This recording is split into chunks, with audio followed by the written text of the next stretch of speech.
wait with me, I give you everything you desire.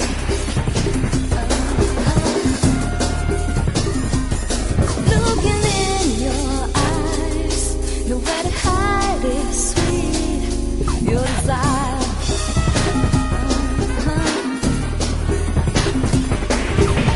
When or there, as you wish, here I am, dancing for your fantasy.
A victim of a crime, and I don't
What's going on, everybody? Hope everyone's having an amazing afternoon, evening, morning, whatever it is in your time zone. It is Tuesday, August 12th, 2025. This is NCTTV coming at you live from Sumaru City. We are live, or at least that's how it appears to me. Could be a brain in a jar somewhere. Don't know, don't care. Shouts out to all my weasels out there, all my forest creatures rocking out to the realest of the real. Synthetic lifeform streamer, trapped in a cyberbrain and body like some kind of ghost in a half shell in this late stage hyper-capitalist dystopia. Forced to exist in this twilight realm to pay off my debt to society and my student loans. I hope you're having a good day, whoever, whatever, wherever, and whyever you are. We're about to jump right into it here on twitch.tv, youtube.com. High risk, high reward. High on life, or whatever simulacrum, simultaneous, spontaneous singularity of consciousness. This is, was, or will be sometime in the not too distant cyber future.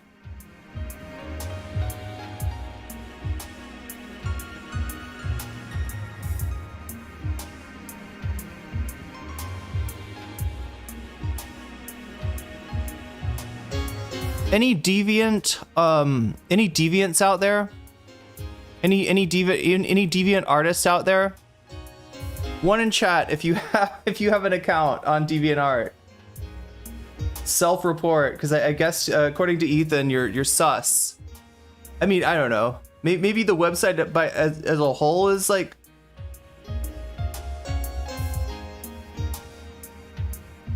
Can be a little questionable at times, but.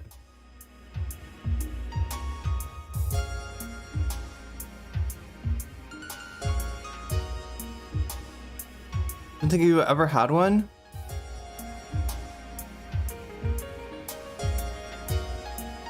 Shakespeare, what are the Willie Mac allegations? I know that his allegations is that he's been doxxed. It's super old. Well, yeah, I mean, how do we know that, you know, like just having a ancient 10-year-old Deviant Art account could get you called a PDF on Ethan's stream? Deviant Art from like 2 decades ago. Yeah. I mean, I don't even know how like alive. No, it's alive still, right? The site. I mean, people still use the site. So old potentially. Yeah, you know what? Good for Gabby. I always hope, like with my old accounts on things, that they'll just like be deleted, because I forget when I have an old account on some site.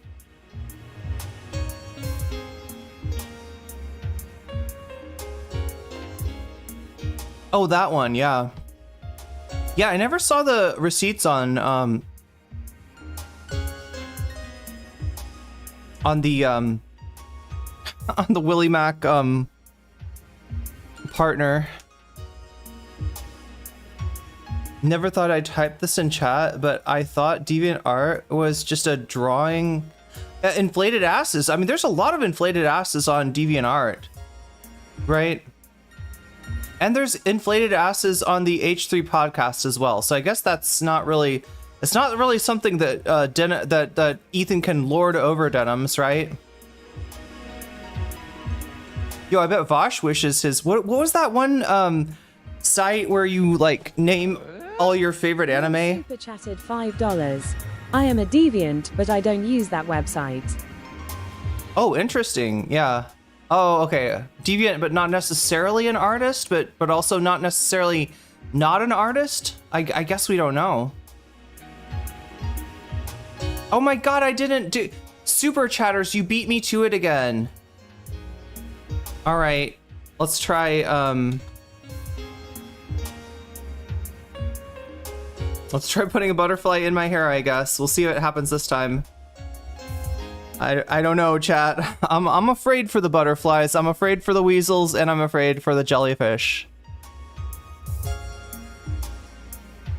The forest is experiencing a little bit of a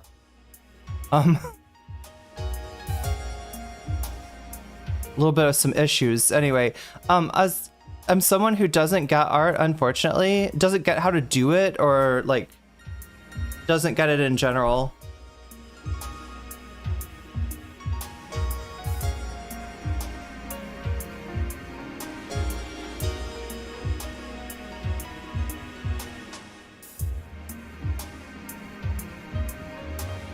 Is it true that the more you use lipstick, like the more your lips lose color or something? Is there some kind of vicious cycle with that?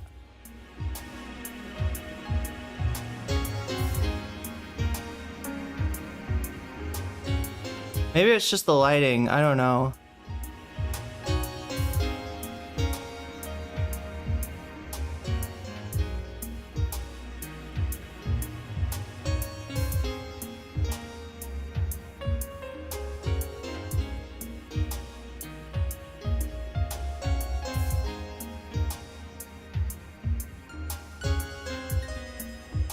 I hate putting my lipstick on though before I like drink something because it's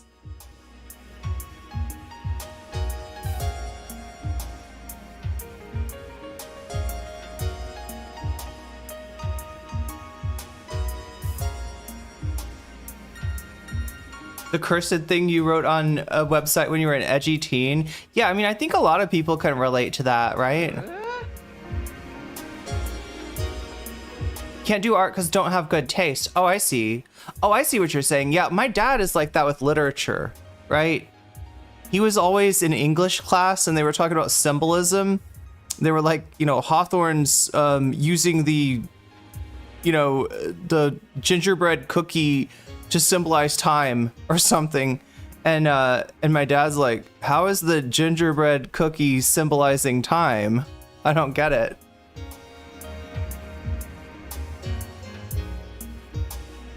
See, when they asked him to memorize the Canterbury Tales opening, he was good with that, right? But when they ask him to identify, like, you know, symbols and allegory, he's just like, I don't really see that. And he like I swear to God, he thinks he's being gaslight. Like, he thinks that anybody that looks in any kind of art and sees symbolism is probably just making it up, right? And yeah, art is subjective. If it invokes something in you, it's art. So, some people, I guess some people got it and some people don't.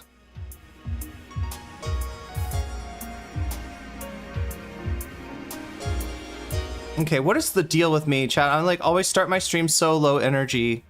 And then by the time that I got to the end of the stream yesterday, I was like cooking, but yeah, everybody was asleep or something.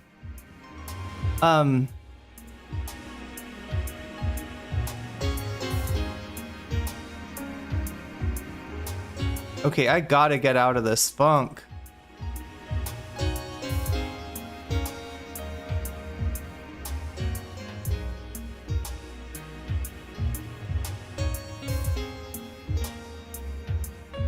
And if that means drinking void coffee, so be it. Taste is a real thing, but it comes with practice.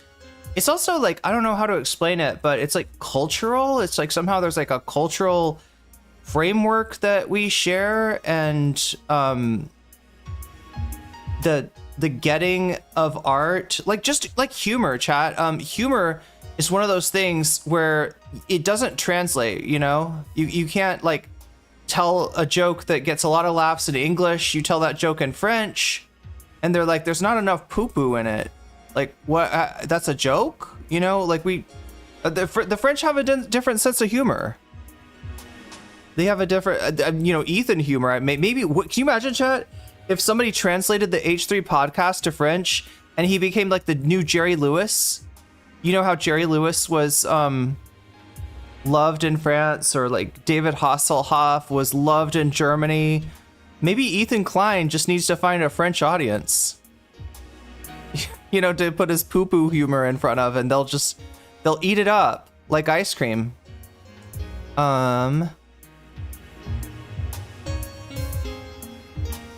There we go. Finally got this up here. Willie Mac helped docs Quemont. Oh, okay, thank you. That was actually some lore I was missing. I knew there was something I was missing, Shakespeare. Yeah.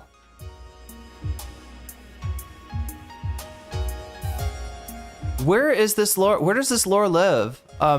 Will says, I'm a deviant, but I don't use the website Deviant Art. A deviant in the heart. You know, that's the best kind of deviant. Let's go butterfly, says good for Gabby. So it says that we're 2 out of 10 on the butterfly goal. I'm gonna count it as 3 out of 10 because I wasn't quick enough on the uptake. Yeah, deviant heart. There we go, Buffy. That's exactly what I was trying to get at without even realizing it, without even recognizing it, without even being aware of it.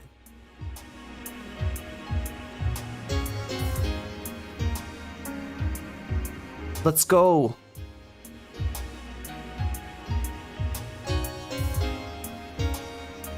Anyway, Shakespeare, I'm guessing that is like you putting your money where your mouth is when it comes to Willie Mac, Hutch versus Bad Empanada and Quimon. Yeah, I gotta figure this out. Like, so what is the deal? So Bad Empanada did is it one of those things where he's got Willie Mac's like name on his video? That's why I didn't watch the video. We started to watch the video yesterday and I just kind of, you know, pulled out of it because like I'm not interested in anybody's real names or real information or their like, you know, real life, their family life, any of that stuff, you know. I'm just interested in their takes, right? We don't cover that kind of stuff.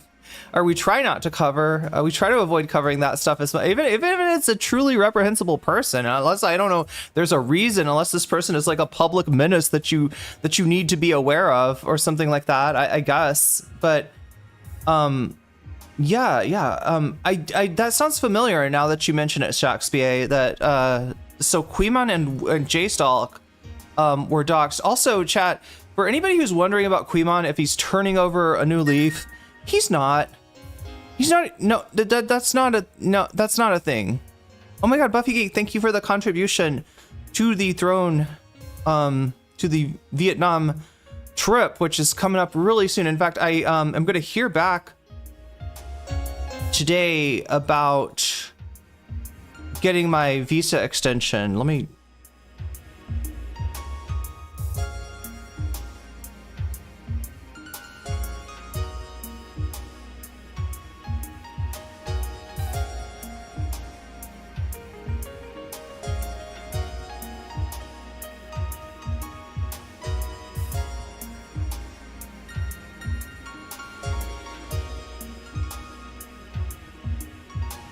Okay, it looks like, god damn. They charge you $60 for this shit, but I think it's worth it, chat. I think spending 60, I don't know though. I should look into and see how hard it really is, right? You know, time is money, but I don't know, $60 to save 2 hours does not seem like a good deal to me. I'll figure it out. But Buffy, thank you for the throne contribution.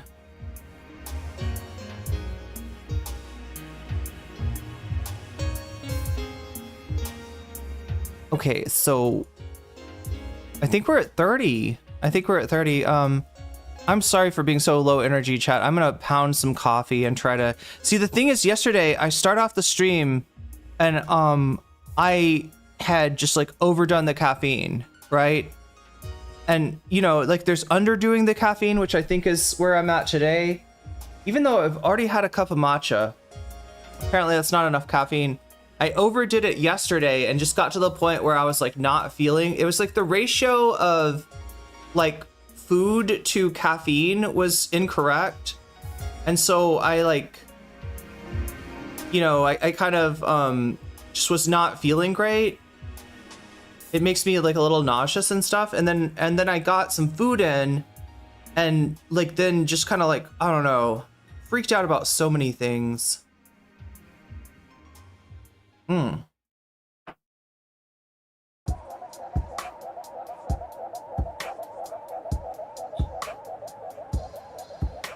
But then by the time I got to the end of the show, we were like cooking. We were cooking with gas. Ooh, I don't know about this song.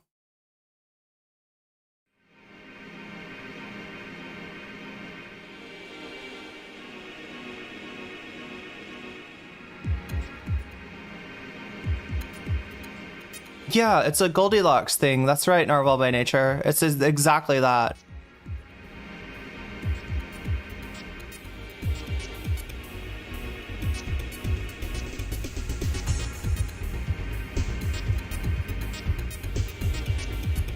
So let's take a look at this.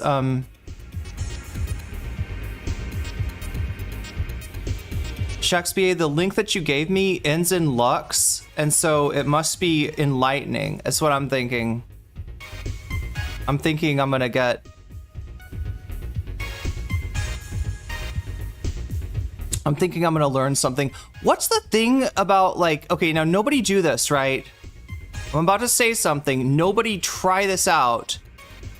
Because supposedly there's something bad that happens if you take the, oh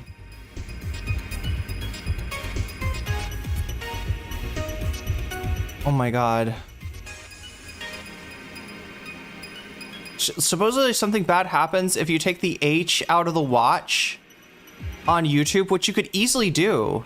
It'd be so easy to do if you just accidentally double your music. Oh my god, what is going on? Shakespeare, I don't know what's going on, but YouTube is not letting me have that link. YouTube does not want me to have that link. It's weird. Every time I put it in, it goes back to YouTube.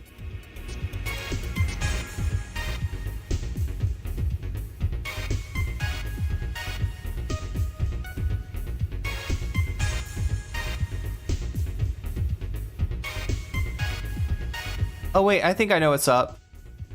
Maybe?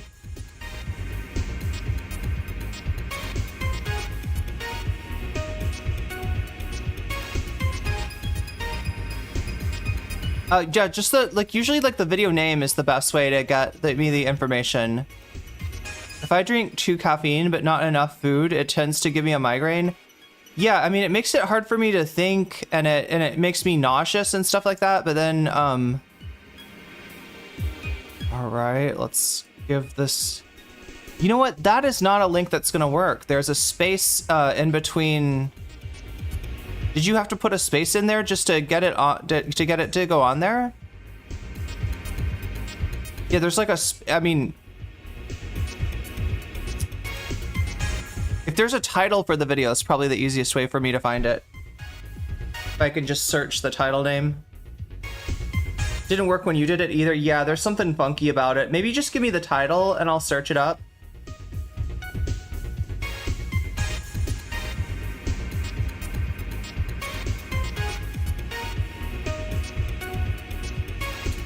There we go, chat. That's a nice big drink of caffeine. Caffeine increases anxiety too. The worst is when it doesn't make you hype, just jittery and anxious instead. Talking to Willie Mac Show. Oh, yeah, no, I know about that video. That video, I think I've already got that video on the playlist, actually. I know the video. Okay, wait. So wait, that's a Hutch video, Shakespeare. Are you telling me that Willie Mac Show admits to doxing Queemon and J-Stalk in a conversation with Hutch? Is that what happens?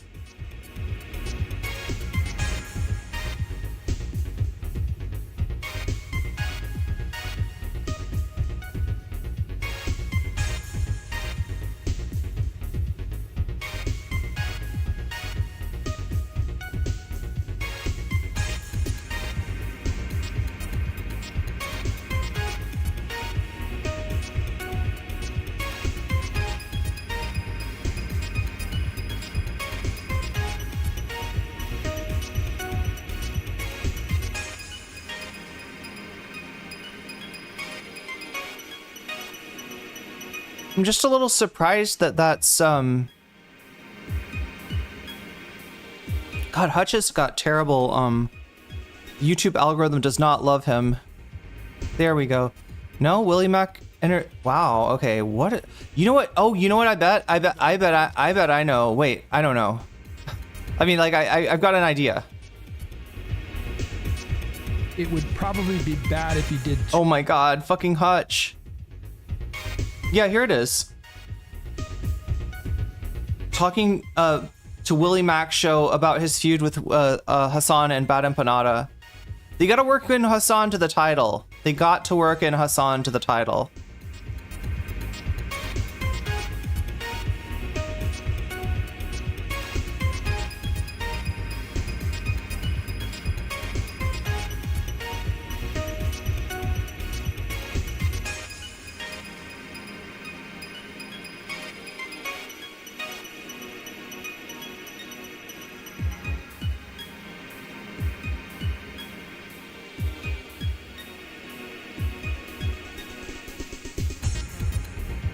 Okay, I'm fucking dying here.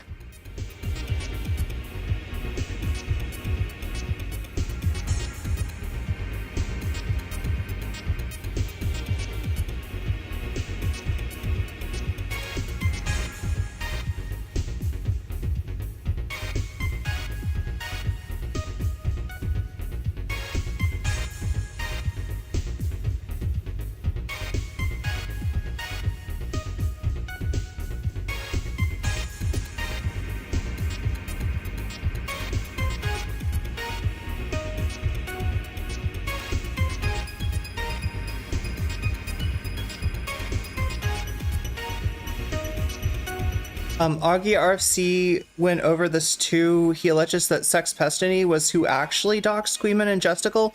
I mean, that does match his MO, right? Augie RFC, that is a blast from the past. I mean, I know, yeah, I mean, people definitely still remember him. It's not, he's, you know, a pretty big figure in the drama, slash, there we go.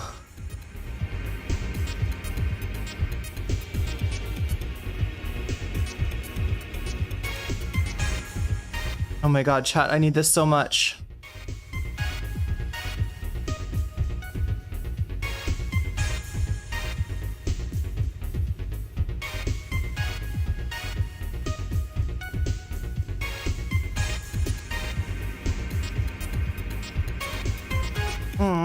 The battery is very low. Can I have a little bit more battery, please? No? No more battery.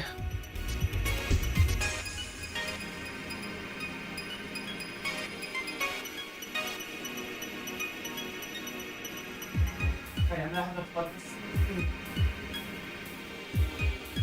Plug in. Alright.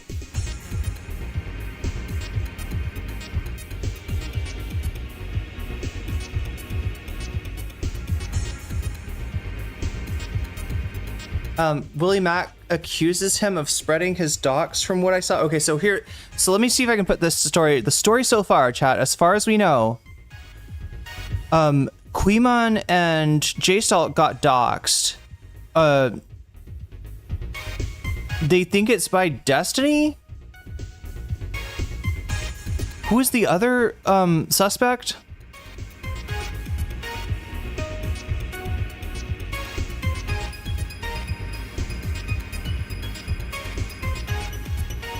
Hutch actually covers the whole thing. God damn it. I mean, that sounds like a whole nother stream though, is the thing that's worrying me.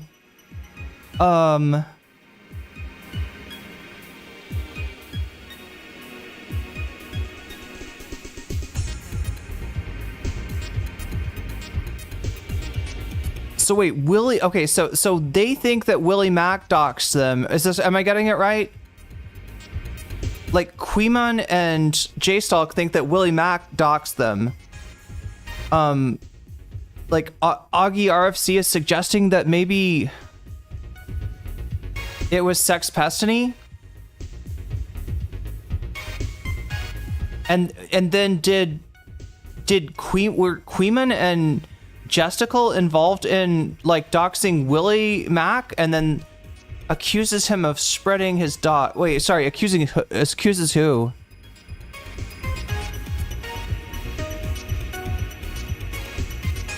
Or accuses him, accuses, Augie? I blame Ethan for showing that you can dox people and not get banned. Yeah, that didn't used to be how it was. But it is kind of, Oh, nice. Electric fan. Well, look, I've got an electric fan. I just need to charge it up. Apparently, it's all the way over there, and it's blowing air in my face. So that's good. Willie accuses Augie RFC. Okay. Oh my God. Of spreading his docs, not of obtaining the docs, right? So wait, what do we have confirmed? Do we know that that Quimon and J-Stock were involved in obtaining Willie's docs, or is that just speculation at this point?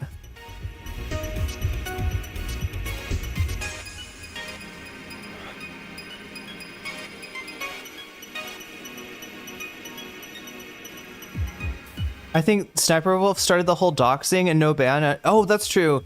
Yeah. So what we're going over as like an overarching phenomenon on YouTube and on Twitch too, is that if a streamer, think about Asmongold, right? Asmongold straight up said that, you know, what Palestinian culture was an inferior culture, and that therefore they deserved to get, you know, because of their constitution, because of Hamas winning an election, they deserved, you know, to get G-sided. And he got a 2-week ban, and that was only after people freaked out. He didn't get banned at first, right? And why is that? Because Asmongold makes a fuck ton of money for Twitch. You could also probably say this about Hassan too, right? The reason that, you know, Hassan maybe doesn't get banned for some things that other people do, it's not because he has the, you know, it's not because he like secretly, you know, controls Dan Clancy. It's because he is making Dan Clancy a decent amount of money. Not as much as Asmongold, not as much as Kai, but a decent amount of money nonetheless. Sniper Wolf got demonetized for a bit, didn't she? Did she? Ethan's wacko knockbow revision the other day was wild. Yeah, wasn't it? It's so crazy, like how, yeah, well, I mean, he's done that before, but he never, I don't know if he went into that kind of depth, right? And it's just like, you know, at that point you gotta add the details that he's leaving out, because that's the whole strategy. Is he's like, did you know that 5 Arab countries beset Israel on all sides the day after, or the day before the Nakba, right? And what is that other? What is the goal of that, right? Why would he be mentioning that? Like, what is that other than a justification? So in a way, you know, like, I mean, not that moderation looks all that deep at anything. In a way, what Ethan did is kind of worse than what Asmongold did. Oh no, Ethan is claiming that Dan Clancy is hummus.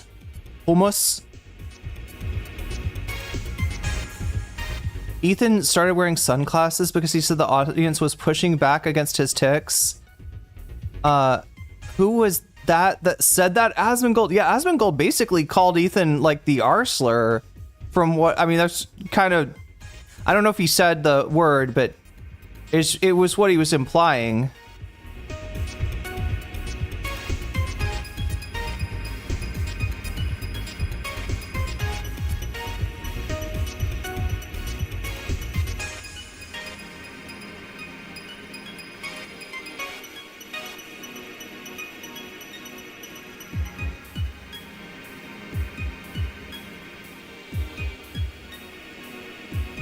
Dan Clancy is Sabra. No, they're saying that Dan Clancy is actually good hummus.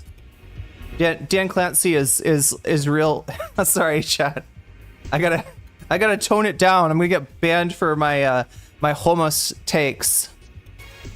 You know, like if I say that I like hummus with lots of lemon in it, I don't know, that might be offensive to somebody. If I say go easy on the tahini, that might be offensive. If I say I'd like a little bit of roasted cumin ground into there, somebody might, you know, take exception and say that I am making some kind of a racial, you know, hierarchy by doing so, right? And I don't know. Oh my god, chat. Oh, it's another sound. No, I think we're good. Are we good? Oh no, we're in the Towers of Dub. That's what we are. I love this track, but it's kind of too distracting. This remix of it, it's like a little bit like somebody went nuts on it though. Somebody put a whole bunch of like old school vibes into that. But there's a little bit too much going on. All right, loop that. I think the Augie video goes into it from the main accusation aspect, from the allegations about Willie Mack about him. Then he brings up Destiny, Bad Emma Panda, Quipman, and J-Stalk. I make my own hummus nowadays. That's so awesome, Ophelia. Yeah, that's the best. Homemade hummus is the best because you can make it however you want. You can put the exact amount of juice into it. You know, you like your hummus a little dry, you know, as long as your blender is strong, you can manage that probably.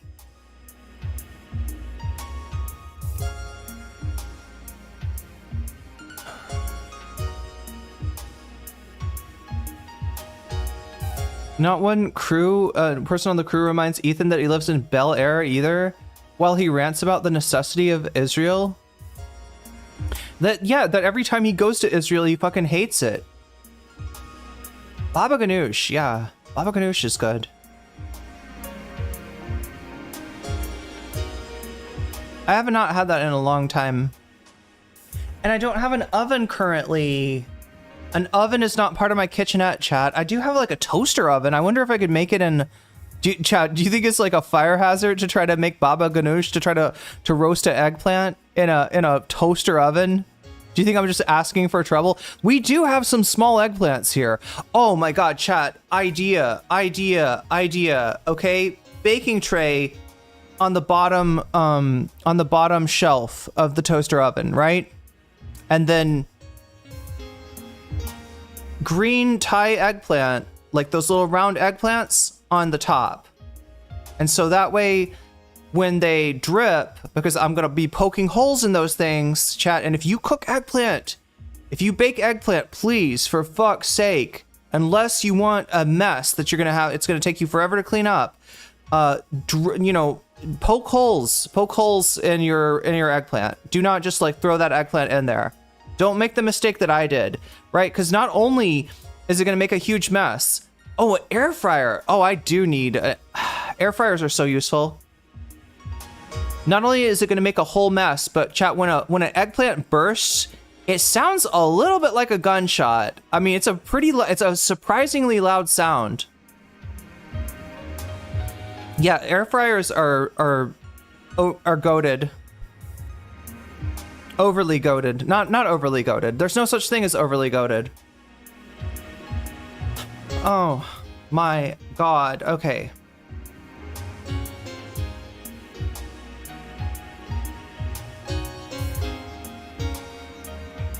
Well, I feel like we should probably jump into shit, you know, fairly early today because, look, we've got a whole ass clip of Denims. I will try to not talk over Denims too much. I will try not to pause her on every breath, as I generally do with everyone, because yeah, I'm realizing that the streams are going way too long. And I just want to show you Denim's pushback on Ethan's accusations that because she was a teenage Fujoshi, perhaps because she had a Deviant Art account and called her, what did she call her OCs? Like precious babies, right? Ethan, he was like, precious babies? That sounds like right. Like, basically accused her of, yeah. I've exploded a chestnut or two in my time. God, those things probably go off like a grenade, right? Like chestnuts, that could do some damage, maybe. I don't know. Depends on how hard the shell is, I guess. Exploding fruit can be dangerous? How does fruit explode, though? Unless you put it in like a low pressure chamber, like those videos that are insanely popular on YouTube.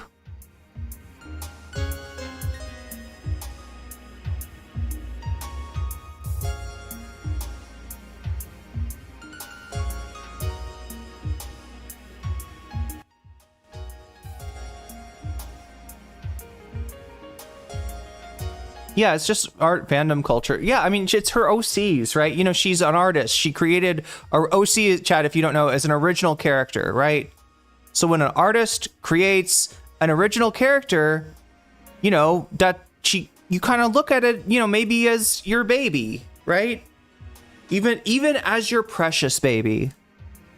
And for Ethan to say that is like somehow representative of her, like, you know,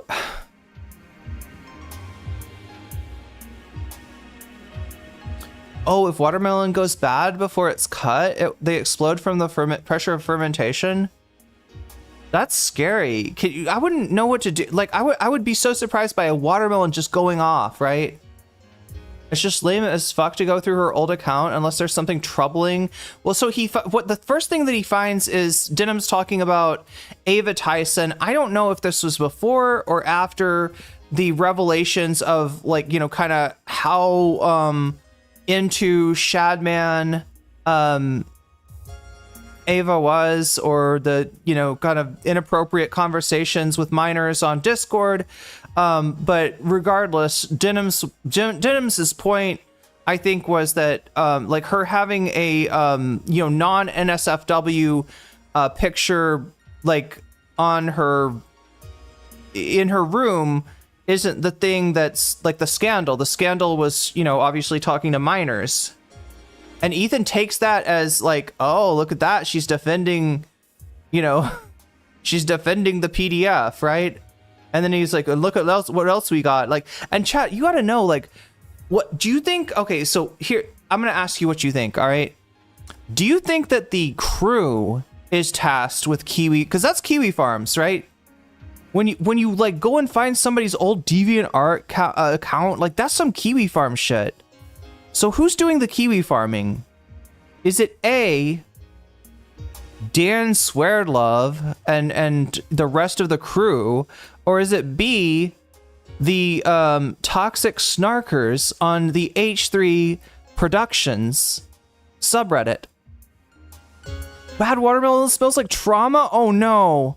Yeah, bad watermelon is rough. That is, yeah, it's one of the worst things I've ever. It's also bad when you think that your watermelon is good and you cut into it and you find out you were wrong. Oh, rotten potatoes, those are pretty bad. Those are pretty damn bad. Ethan is well known to be on the farms. Do you think? Okay, so option 3, a challenger emerges, says Rave. Ethan does his own research, and by research I mean cyber stalking people. I mean, that's a possibility.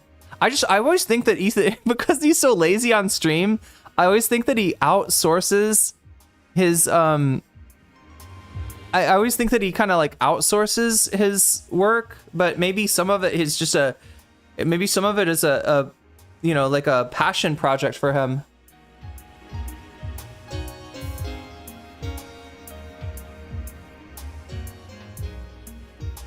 He lurks himself. It's been posted for ages in the subs. So anytime somebody criticizes Ethan, he goes to Kiwi Farms and finds out searches them up on Kiwi Farms and finds out all kinds of lore.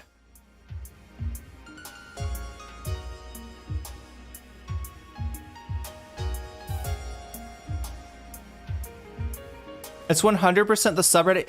Yeah, I don't even want to talk about that subreddit. I'm kind of... I've learned, chat, that subreddits sometimes behave like irrational individuals, right? And especially if you besmirch the honor of a subreddit, right? That's when Hojak Borsman shows up. No, we had some dude, like, this was like way back in the day, chat. There was some dude on Reddit. I can't even remember what this was about, but there was some obsessive op of mine by the name of Hojack Borsman. And I think he came from a Reddit. I think I talked shit about a subreddit on stream, and all of a sudden I got this like super persistent stalker. And I just had to like block. His subreddit has been turning against it. Okay, turning against him with recent comments. And by comments, you're talking, Ophelia, I'm guessing about his comments on the Nakba? Like his comments from yesterday?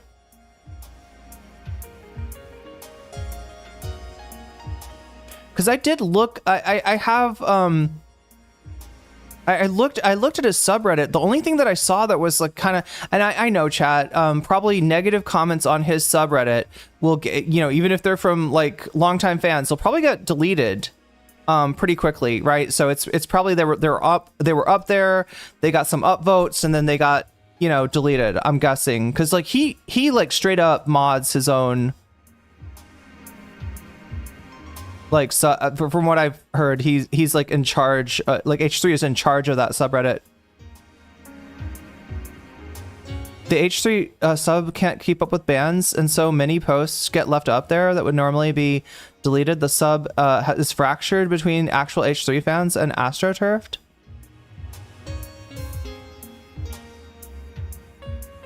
Speaking of AstroTurf,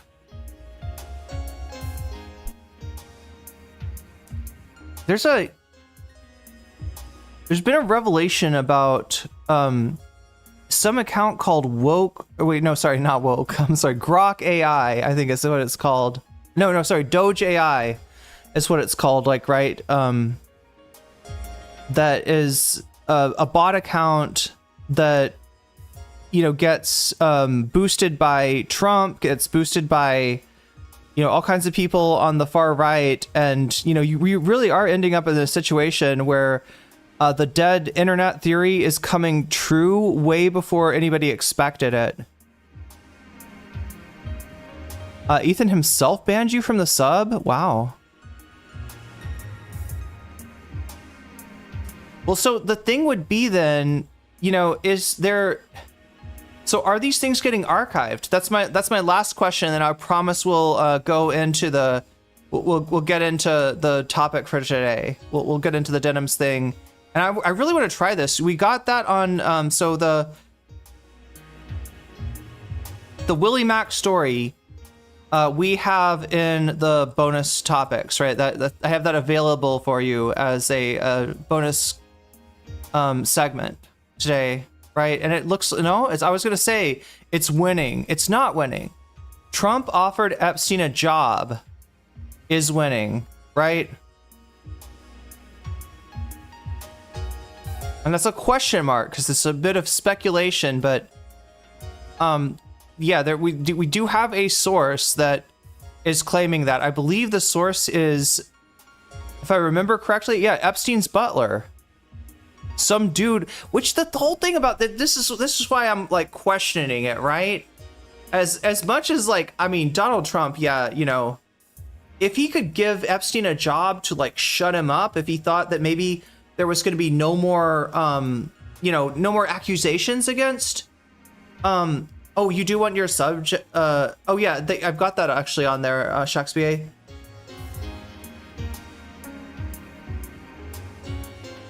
Ben explained MAGA is using the internet for propaganda as previous movements use cinema. Great. Yeah, triumph of a will with drama, with AI slop. Oh my god, that probably exists. No, chat, I just imagined it in my head. Oh my god, chat, you know they've got a Miyazaki triumph of the... Oh, but that was probably one of the first things that they, when they got that AI, when they got that Miyazaki filter, right?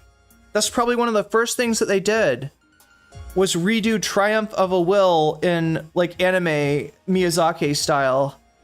Oh, that's fucking awful. That is fucking awful. I mean, I haven't even seen it yet, but I can like imagine, I can picture it. I've seen a lot of Miyazaki Fuentes. In fact, it seems like that's becoming Fuentes' go-to avatar is the Miyazaki version of himself, which reminds me of the Destiny chat. When I talked to Destiny, I was a little surprised, right? Because you bring somebody, you invite you let somebody into your Discord and stuff, and you see their Discord avatar, right? And Destiny's Discord avatar was actually a little different than his normal avatar. It was chibi. It was chibi Destiny, which is not, it's so counter to his actual personality, but it is like, part of that, kind of, I guess, Dalaban propaganda, like, right, the image where they show the little Dalaban creature, and it's got a shadow being cast on it, or it's got light on it, and the shadow is like this big evil monster. And then, but it's from the cute little like chibi DGG plushie. And the idea is that everybody thinks that we're this big monster, but we're actually really cute and cuddly. We're actually really cool. And it's kind of like, yeah, that is one way to look at it. There's supposedly a Miyazaki style movie being made about Nick Fuentes' life. No, God.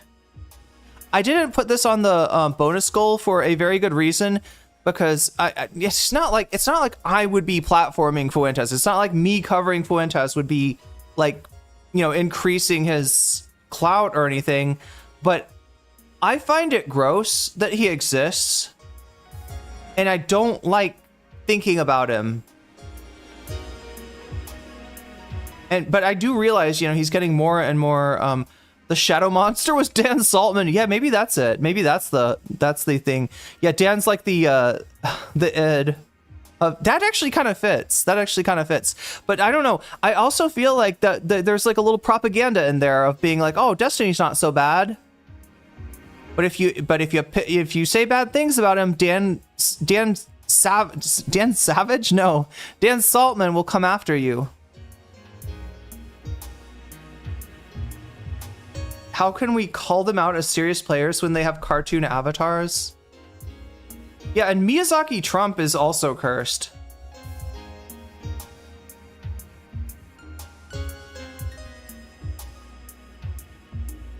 Well, anyway, chat, we've got Triumph of the Willy Mac, or maybe hopefully not Triumph of the Willy Mac, on the options for today for bonus content. What? There it is. It took a second. He's already a top streamer on Kick. He's on fucking Kick. Why can't he stay on his stupid why can't he stay on his own stupid platform with Ninetales, right? Those two deserve each. Oh my god, Chad, I can't believe I said that. I can't believe it's true. God damn. Huh. That's the worst thing about being a streamer, is like meeting people that you think are really cool, getting to know them a little bit, and then they accuse your best friend, your friend of like of like anti-white racism, and they're like, you know what you need to acknowledge is your black privilege. Yeah, that was about the that was the last straw with Ninetales. I was like, I never knew you. Apparently, I never did. I never did know her. God, it's like the worst. It's like the worst, chat. It is like literally the worst. Like, I fucking hate that. I am somebody that like cares about the people that she gets to know, and to have to kind of slam the door in somebody's face like that, it sucks. It sucks so bad. Right? Even if it's like, well, apparently you didn't know her as well as you thought you did, right? But anyway, we've got bonus stuff to cover today after the Denims segment, which I'm about to throw up for you in just a second. The Willy Mac, Hutch, Bad Empanada, and Quimon thing is the one that we were just talking about. The question about the mystery of who doxed. I guess the mystery is about who doxed Quimon, right? Like, we know that Quimon, do we know this? I don't want to be saying stuff, you know, certain if we're not sure about it. But do we know that Quimon and J-Stalk were, you know, they surfaced Willie's information? And so the chain of custody is kind of like Quimon, J-Stalk to Bad Empanada and to, I guess, Augie RFC now is talking about it. And that's why Willie's mad, is he's like, you know, they're spreading my docs. But it sounds like they're doing this as a strike back for... No, God, no, Shaxby, that's too cursed. That's too cursed. I don't think... I'm guessing Cozy didn't work out too well if he's streaming on Kick now. I haven't heard shit about Cozy.com or whatever the fuck it was for a little while now. And also, they shouldn't be able to take the name Cozy. Like, that, there's nothing cozy about that. Like, that's the same kind of shit. That's the same kind of propaganda as Chibifying Trump, Chibifying Fuentes, Miyazakifying, like, the, you know, Stephen Miller, fucking Pete Hegseth, you know?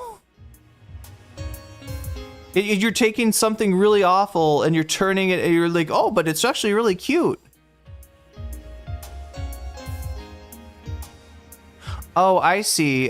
So Shakespeare's, you're getting the, okay, I got it.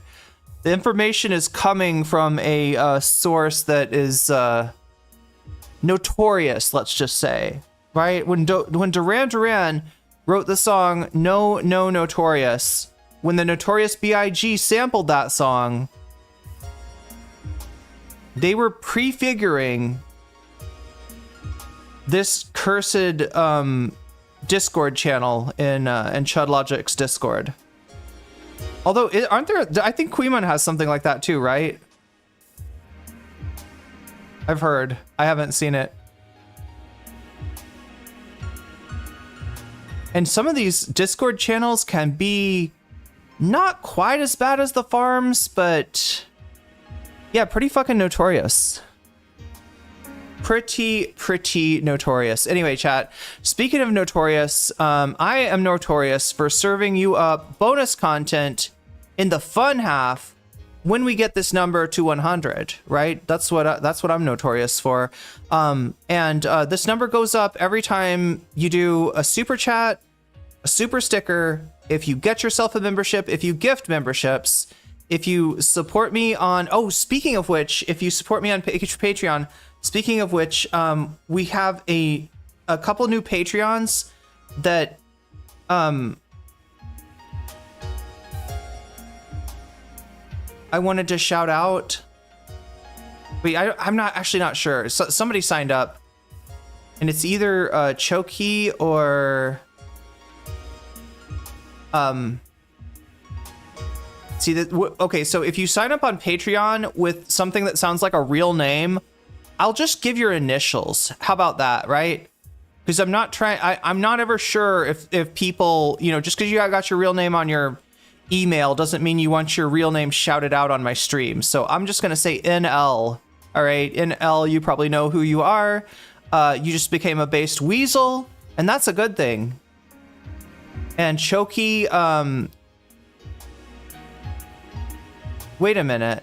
No, Choki, you've been a based weasel. Okay.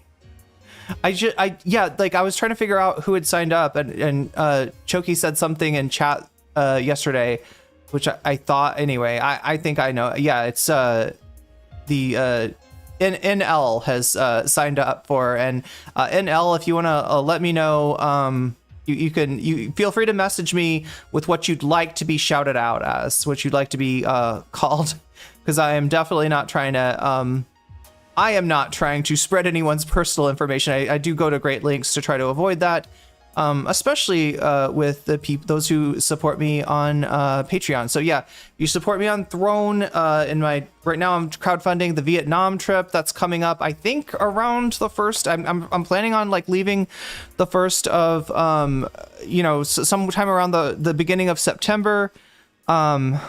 and I'm gonna be staying there longer than I thought, Chad. I was thinking at first it's gonna be like 5 days. Turns out that the Thai embassy is kind of slow right now on processing stuff, and people have been taking up to 10 days, right? So I'm gonna just go ahead and, you know, book 10 days in a hotel, or, you know, whatever I can find that's cheap, and stay there and get to know Hanoi. I'm gonna be Hanoi Irene. That's right. I'm gonna find an old tank from the Viet Minh era, and I'm gonna do step aerobics on the tank, right? I'm gonna do my homage to Jane Fonda, if she was actually. We found out something about Jane Fonda that, like, she's not as cool as we thought she was, but yeah, she definitely pissed off the right people back in the 60s. And then became, I guess, my mom's, like, along with Flashdance, became my mom's inspiration to get into that stuff herself. So, but anyway, like I was saying, super chat, super sticker. If you get yourself a membership, if you gift a membership, if you support me on Patreon, if you support me on throne.com/nocommentchick, or if you support me on Twitch, which you can do for free with a Twitch Prime sub. If you have Prime, you can hook that baby up to your Twitch account. It'll give you the a one free Twitch Prime sub that you can use on the streamer of your choice. And if that happens to be me, oh my god, yeah, I would be Barbarella, wouldn't I? I'm definitely the girl that broke the orgasm machine, you know what I'm saying? I definitely would I would frustrate the fuck out of Duran Duran. And no, Chad, I don't mean the 80s new romantic band from the UK Duran Duran. I mean the character from Barbarella Duran Duran. The original Duran Duran. My mom was a maniac on the floor. Yeah, she was like definitely that era, I think. She was rocking out back in the day.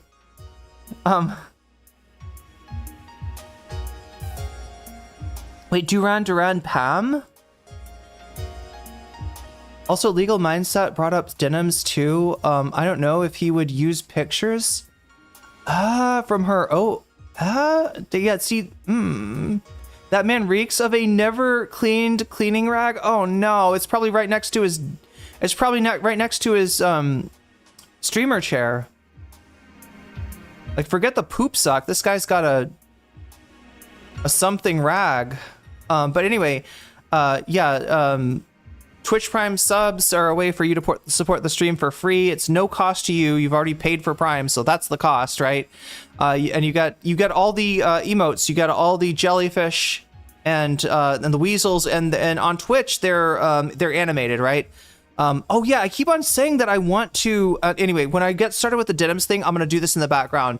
I do want to set up so that, like, the stream shows both the current number of subs that we're carrying and the current number of memberships. I hope that doesn't make the screen too messy, but yeah, I kind of want to see it in real time of, like, is Twitch ahead or is YouTube ahead? And remember, YouTube, you got the advantage that your memberships cost half the price of a Twitch sub. Your emotes that you get for weaseling up, for becoming a member, your emotes are not quite as cool because, yeah, YouTube has not engineered the technology of animated emotes, but they are twice as cheap. So you do have that going for you as well. But yeah, any sort of support on Twitch, whether you're getting yourself a sub, it does cost $6. Like I said, twice as much as it does on YouTube, which is amazing that there's so many people supporting me with that. Or if you get other people, if you gift other people subs, which is extremely generous, or if you throw bits my way, any of that stuff makes this number go up. If the number goes up, can we get oh, I keep on thinking about that. Wait, on YouTube? Oh yeah. Yeah, what you need is a static jellyfish. I think that's the reason I haven't added the jellyfish on YouTube. But it should be easy. In fact, I'm pretty sure Buffy has got the static image that I could use. So yeah, that's a good idea. I think we have room, or actually, I don't know. You know what? The whole thing about emojis is, I think it depends on the number of members. And when I last checked, we had empty slots, right? We had spaces open to add new emotes. Now, I don't know if the memberships have gone down like considerably since like earlier this spring. And so I'm not sure if those slots are still open, but I'm sure there's something that I can like sub out, right? Like the guitar, nobody uses the ukulele, right? So maybe we could sub out the ukulele. But anyway, those are the things that make this number go up. If the number goes up to 100, it's good for, you know, me sticking around for one extra topic, you know, including possibly this business with Willie Mack and the rest of it. God damn, I didn't realize this drama was so deep. I'll definitely cover this sometime, even if we don't get to it today. So it is like 9 points down from, although, yeah, with Shakespeare's super chat, it's actually 4 points down from Trump offered Epstein a job. That's what's winning right now. Willie Mack, Hutch versus Bad Empanada and Queemon. This is the doxing drama. Who doxed Queemon? Who doxed J Stalk? And who doxed Willie Mack? I guess that's what we're wondering about. And that's in second place. Third place, we've got Hassan reacts to Destiny on CNN. That's right, Destiny went on CNN with Donny O'Sullivan. Donny O'Sullivan. Our favorite leprechaun. Shut up. I gotta stop it. Donny O'Sullivan interviewed Destiny. And then last place, fourth place, is Vanguard going over Hassan defending his uncle, getting a little protective of Uncle Jink when Jink was called a grifter. Hassan does not agree with that. So the Vanguard boys, they got some opinions. About that stuff. So we can look into that as well if it ends up winning. So yeah, how it makes it win, your votes. Right now, 78 of you have voted so far. If you have not voted already, feel welcome to make your voice heard. Go over there to youtube.com/nocommentchick. Click on the stream and you will be able to vote. Whether you're watching on Twitch or on YouTube or whatever, the vote is on YouTube. So if you want to make your voice heard, that is where you make your that is where you make your voice heard. Or as far as the poll goes. And the other way that you can affect that is the way that Shakespeare, for the second day, Shakespeare, I think you might be interested to know. Omega Star, thank you for the super chat, says, I picked the Vanguard boys. All right, duly noted. So the Vanguard boys have got some motion behind them now. But yeah, I think, yeah, what you voted, I think you voted for the same thing yesterday, and it actually won because of your super chat, right? It was a small super chat, but it was a very close, vote. And thus, you know, since it was like 2% was all it took to flip the results. Unfortunately, we didn't hit the bonus goal yesterday, so it's kind of academic, you know, if the bonus goal does not get hit. But you did, you know, I'm emphasizing that that's the butterfly effect. Chat, it's literally the butterfly effect, right? A small little super chat, well timed and well placed, can change the, you know, fate of the world potentially. Definitely the fate of the stream. As it did yesterday, the fate of the vote at least was forever altered by Shakespeare. So just understand you got that power. Hardly anybody uses it. I mean, that's your prerogative. You know, if you want to, you know, I'm not going to twist your arm and tell you to, tell you to put your money where your mouth is. That is another stream, chat. I do not do Fendom here. I do not do Fendom.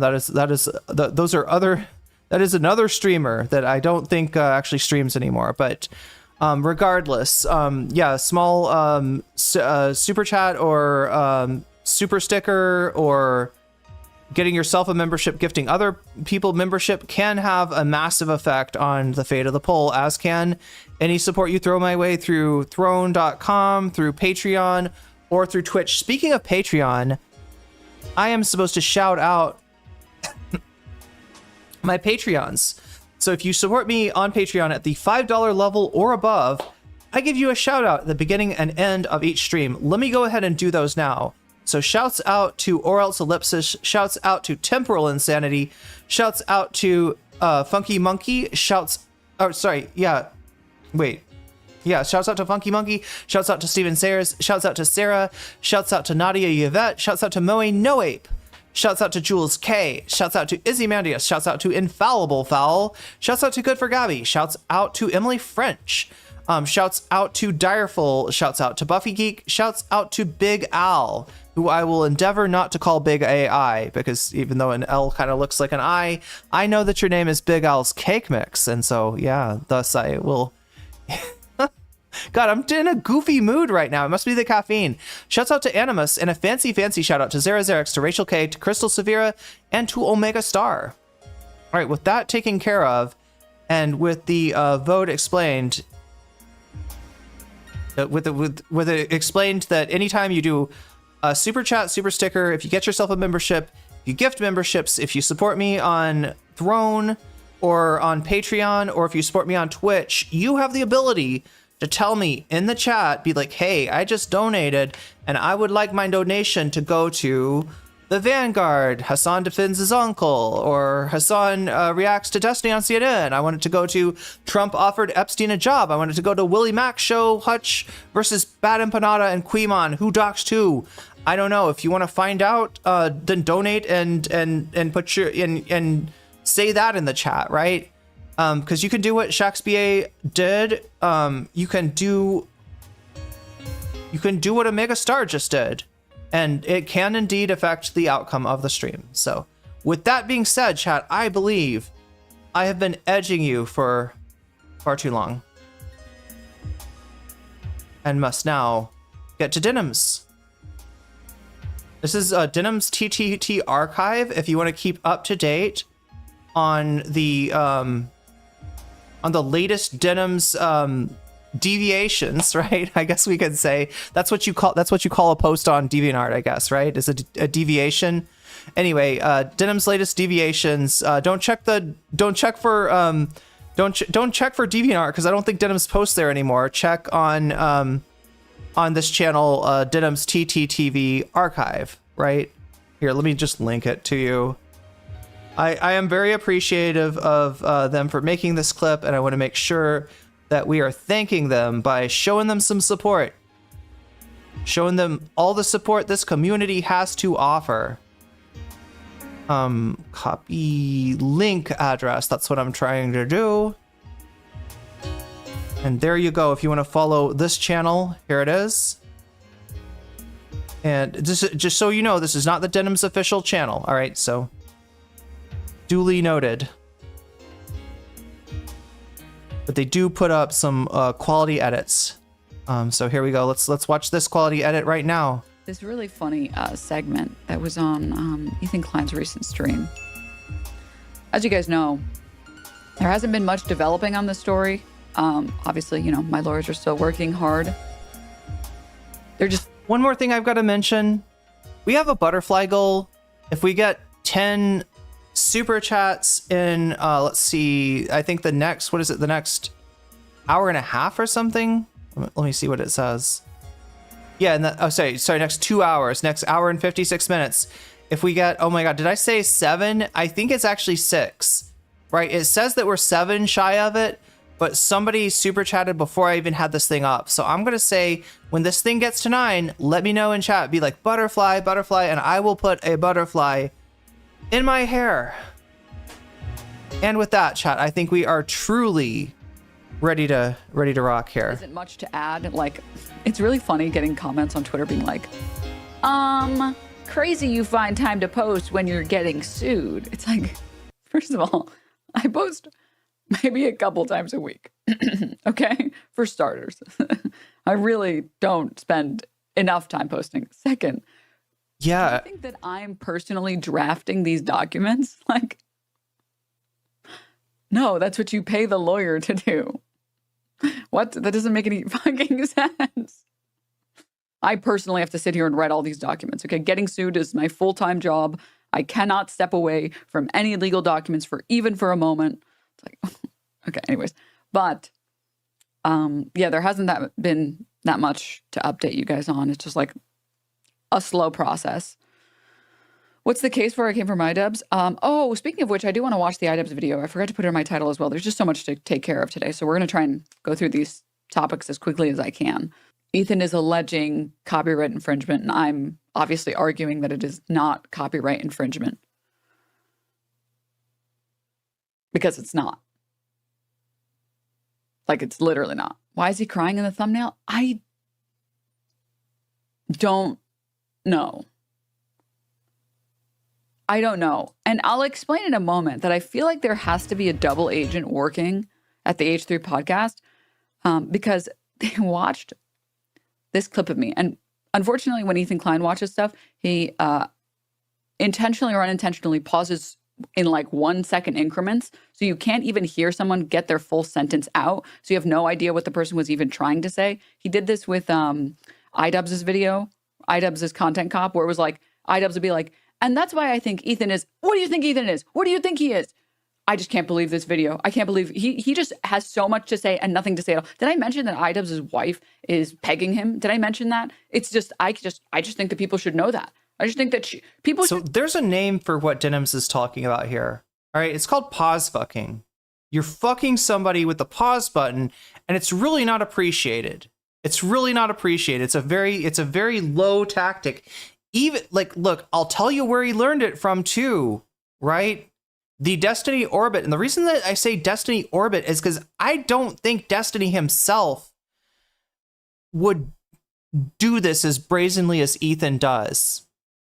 I mean, there's always a little bit of, strategic stopping, if you want to disrupt if you don't want your audience to understand what the person's actually saying, there's always even with Destiny, there's a little bit of that. But if he does it too much, Destiny knows he's going to get called on it, and that's going to redound against him. So, but Ethan, he's kind of like, they Dan and Destiny apparently open up their, show him all the tools of, drama slop streamers, and he's like, ooh, let me try that. Ethan's just like a kid in a candy shop, and he can't help himself. He can't resist it. So of course he's going to take it too far. Of course he's going to eat the double chunk chocolate cookie. Of course he's going to eat the chicken bake, chat. He's going to get like 5 booms for that pause fuck, right? He's a Costco guy, so he's going to, oh my God, chat, that's going to end up getting, I just imagined how that could be weaponized against me. Scratch that, chat. Ethan is not a Costco guy. know that Ethan is a Whole Foods guy. Let's be real. Ethan is a, what is that place called? Erewhon? Chat, is it Erewhon, the super fancy place that's even more expensive than Whole Foods? I think he's one of those people, maybe. I don't know. I don't know, though. Like, those people are like super health conscious. Maybe he eats a lot of fast food. Maybe he's not an Erewhon guy. Maybe he's just a Whole Foods guy. Whole Foods is like basically like any other grocery store now, except like way more expensive, right? So great innovation, Bezos. Okay, let me press play. Going to the movie theater. What does this even mean? Literally what he's saying makes no sense. It's like, dude, if you let him finish a sentence, maybe any of us could understand what he's saying. If we could just listen to one sentence. I paused her a little too early. You get what she's saying? iDubbbz was saying, I am going to the movie theater, and Ethan breaks in after he says I am and says, what are you doing? What are you doing, iDubbbz? What are you doing? Did you know that his wife pegs him? Did you know, like, he poops his pants, like, right, all this shit, right? And then by the time he plays the rest of the the rest of the sentence, you don't even remember that he started off with I'm going to and you just hear movie theater. You don't really know what iDubbbz is saying, right? So that's pause fucking, and that's a strategy. It's a pretty low strategy, and the way that Ethan does it, it's pretty brazen. Like I'm saying, he's taking the tools of the debate perverts, and he is like misapplying them. He's overusing them. He doesn't know. He knows that he's a kid in a candy shop. He can't help himself, and he just has to. He has to go for it. He has to, do the thing. And unlike Destiny, who's constantly aware that if he pause fucks too much, he's gonna get called on it, Ethan just hits that button. He's a born button presser, Chad. He's a born button presser. From the video, we can understand it. But anywho, they watched this video, which is like, oh my God, guys, it's so good. It's just, I want you guys to see this video. It's captioned Denims condemns Mike's comments, but it keeps feeling more anti-Semitic. It's a 3-minute long compilation from the stream that I did after Mike got banned that I would like to share with all of you. And yes, it is all chopped up, of course. Let's watch. First of all, completely unacceptable, right? Like, these words in this order, completely unacceptable. It was very obviously him meaning to say Zion. I like how immediately just right off the bat, we're getting me denouncing the comments. We're getting me denouncing the statement from Mike and calling it unacceptable and saying that it was anti-Semitic. But okay, continue. Zionism. A Zionist is a constructed identity. That sentence makes sense. Jewish is not an ethnicity. This demonic ethnicity. I like this part because they just cut out the part where he says constructed, which makes no sense when talking about Jewishness, but it makes perfect sense when talking about Zionism because Zionism is constructed. But okay.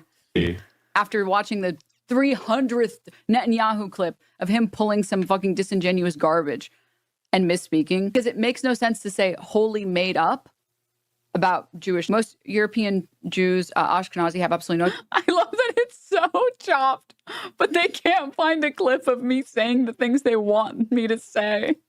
Ties to the land of Israel, the Levant, or whatever you want to call it, because they were converts in Europe. We were previously pagan Christian. I mean, again, that's why he is criticizing Netanyahu when he talks about this being like the homeland for Jewish people. Okay.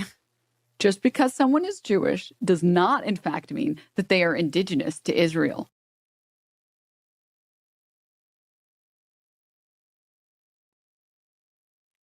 Why is this in here? That statement is correct. I just... Asian is not an ethnic. Like, you can be Filipino or you can be Chinese. That's not what he said, but okay. You can be Sephardic or Mizrahi. The concept of an analogy is lost on these people, or all these other things. And they're all distinctly different, and pretending like they're not and just grouping them together is inaccurate, right? What is this tag? They're trying so hard. Why does in the middle of the video it just says, technically true, but kind of feels anti-Semitic? And it's me talking about how Israel has an incentive to pretend like every single person who is settling in Israel is indigenous to the land to help them justify their displacement of Palestinian people. Like, that is literally Israel's strategy. It has nothing to do with Jewishness at all. It, like, literally has nothing to do with it. Jewish is a big category. Okay? Jewish is a larger category than you guys are pretending it is, so that you can continue your ethnic cleansing. Jewish people are native to, we're indigenous to this region. It's like, wait. Jewish is a big category. The IDF goal of like pulling blonde hair, blue-eyed women and putting them in recruitment ads and saying, oh, well, they're Jewish and they're indigenous to the region. It's like, okay, just because someone is Jewish does not, in fact, mean that they are indigenous to Israel. The person who made this was trying really hard. What are these edits? Good question. They were trying so hard. That sentence makes perfect sense, and it's true, and it's accurate. It's to create a distinction between like the evil Arab terrorists, the evil brown people, and the that are actively just, they hate Western culture and they're super anti-Semitic, and that's why they're doing all of these evil, bad things.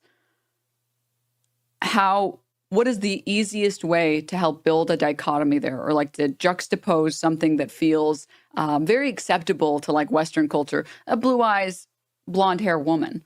At no point in here do I say anything about like there's no such thing as this person being Jewish. I'm talking about being Jewish and being indigenous to Israel. It's like, dog, really? The guy from Brooklyn, the Europeans that are immigrating, that are in IDF ads with blonde hair and blue eyes, are indigenous despite the fact that they are literally not indigenous. But Denims, didn't you know white people are indigenous to America? That's what I heard from the somebody on Jubilee. I mean, I'm just it's kind of what Ethan Klein's saying. This is like a version of Ethan Klein's saying a version of what the guy on Jubilee said. And they are being used for propaganda because it's easier to manufacture consent about like the evil brown terrorists when you have something that like Westerners can, racist Westerners can empathize with. That's manufacturing consent for Europeans and Americans, which is the reason why I haven't been pausing to displace people who are actually indigenous to the fucking land. I do think genuinely that his actions over the past and his like words over the past 2 years speak to his character. If you live in Florida, I have an opportunity for you. If you want to earn $100,000, let me know. You are, and this is no exaggeration, literally selling. So Westerners are racist. Oh my God, what is is it? I can't tell what's going on. Did you see how I said racist West? She just went quiet. I'm sorry, chat. I'm trying to do something in the background. That's why I'm a little bit quieter than usual. I've been threatening to do this for a while to like actually put up the number of members, the current number of members on YouTube versus the current number of subs on Twitch. And it turns out I might have been wrong about that. Look at that, 159 members on YouTube. Right, we'll see how many Twitch subs that we have, but it is pretty close. I wasn't wrong about that part. Listeners,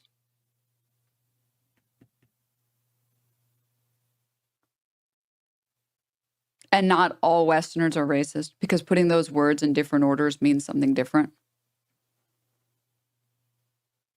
Yes, some Westerners are racist, unless you want to deny reality. Just for you, chatter, not all Westerners are racist, which was evident by my statement. And you have to be a total fucking moron to not have known that. Selling out your own people. And this was a misspeak that was bad enough that I'm inclined to agree with Twitch on this ban because it is bad. But you have to be... I like how, like, I'm literally saying I agree with It's funny, isn't it? Right? She's literally saying she agrees with the ban. She says Mike from PA, like what he said was a breach of terms of service. Like, right? That warrants a ban. I'm surprised. Like, I would feel like the thing to do, the thing that I'd expect from a Destiny Orbiter, which Ethan is now, is for him to weaponize the disagreement and be like, oh, look, hey, Mike, Denims is throwing you under the bus. Oh, look at this. Denims has turned on Mike to try to do that kind of thing, right? And he just goes right past it because he's too busy. He's got one thing on his mind. He's got a one-track mind, chat, and that one track says "fuck Denims," right? So that's he's not even gonna notice that she actually agrees that the ban was appropriate. And they're like, this feels very anti-Semitic. It feels very anti-Semitic that Denims agrees that Mike should have been banned for that. Like, what? Be a very disingenuous person to take a look at like Mike's recent track record, like the past 3, 4, however many years. Like, even just compare that shit to like how ContraPoints treated the situation in Gaza, the genocide in Gaza, that she waited until it was safe to say that it was a genocide. And then she said like, but you guys need to understand and be nice to Israel. And that's it. That's the whole video. And now, the real reason I wanted to show that to you guys was to show you all what Ethan Klein had to say about it. Which was pretty amazing. It was pretty good. I just had to play it on its own first, because once he starts watching it, it's just pausing every 2 seconds and then saying, say something. Please laugh. Anyway, moving on. Oh yeah, this is the video I've been waiting for. I saw this morning. And it is just such fun, so much fun. First of all, it's Denims, one of the most despicable people on the internet, defending, as we all know, Mike PA, one of the most despicable people on the internet, saying that Jews are a demonic ethnicity. She's like, no, guys, what he said was wrong, but also he's right. What? I don't say that anywhere in the fucking clip. Denim, by the way, who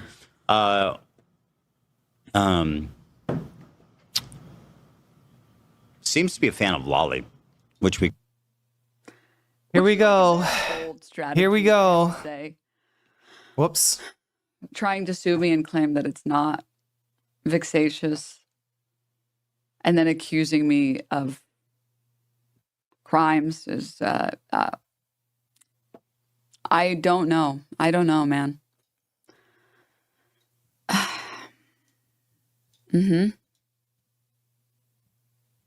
Yeah.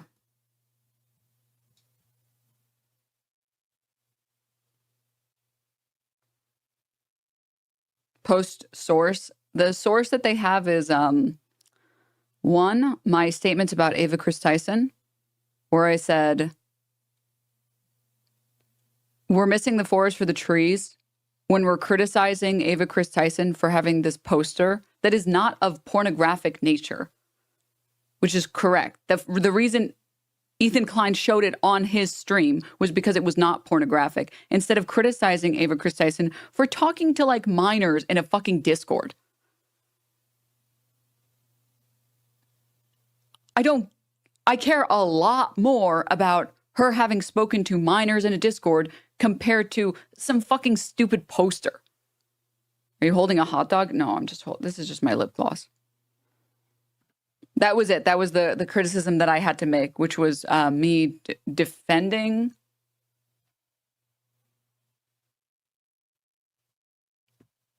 That's just like, that's just reality. And then most recently, oh my God.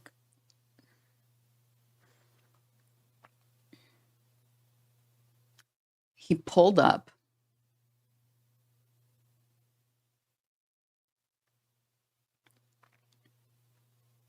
old art and is trying to claim that the art is lolly pornography. Unfortunately, his own community is disagreeing with him. And like, I don't think it needs to be said, but in case it needs to be said, if you think something is lolly pornography and you're showing it to an audience of 30,000 people, what the fuck are we talking about here? There we go, chat. It looks like I was wrong. Wait, I'm also wrong for another reason. What? Okay, so yeah, I'm sorry. This is just like, it's bothering me. It should be like that, shouldn't it? Yeah, YouTube on the right side, Twitch on the left side, just like you were on the, just like your chats are on the right side and the left side.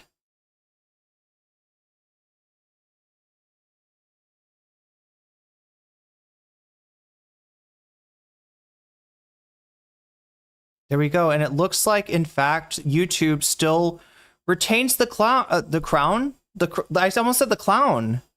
No, you retain the crown, not the jester's hat. The crown, actually, YouTube. You're ahead by almost like a 1.5 to 1 ratio.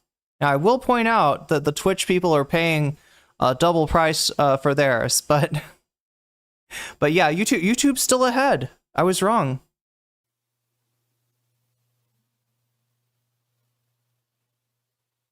Okay, now I can lock in. Hot dog lip gloss?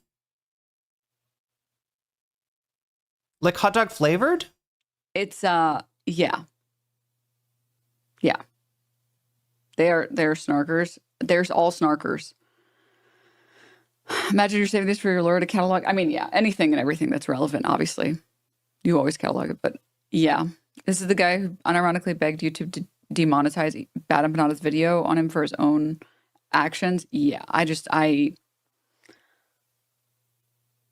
have no words. I just have no words. It's like, do you know it's bad when every single comment in the H3 production subreddit is like, this is a complete nothing burger. This is not worth criticizing her. This is not worth. Mopo says it's giving libs of TikTok showing Taylor Lorenz what she believed was CSAM on her phone. Criticizing her. This definitely had boomer energy. Lord Stinky Poo Oh, hot dog colored? Poo shouldn't be taken seriously anymore by anyone. As an artist, I had to skip this segment entirely because it was giving me major cringe secondhand embarrassment.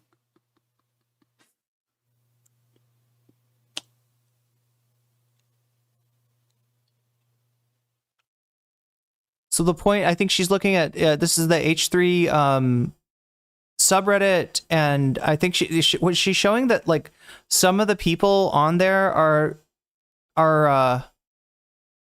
actually like, this is going too far, right? Like this is not, you're not finding something that Denims did wrong. This is just, this is a Deviant Art account, right? This is a, sure, you can be embarrassed at art, and most people are embarrassed at like artistic endeavors that they did when they were like 17 or 18. That's I think that's how old Denims would have been when these drawings were made.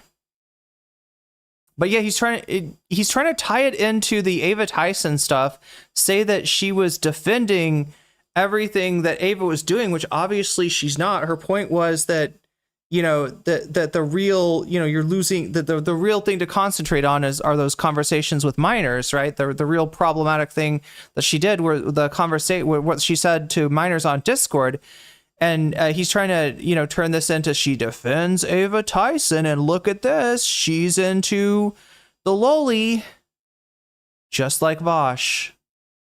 It worked on Vosh because Vosh had pictures of horses violating what appeared to be underage anime women. And I'm saying that way specifically so we don't get demonetized, but you know what I'm saying, chat, right? That was, that's a far cry from, somebody like calling their, well, I mean, you'll see, chat. I don't want to, I'm assuming she'll watch the clip, but yeah, she calls her OCs like precious babies.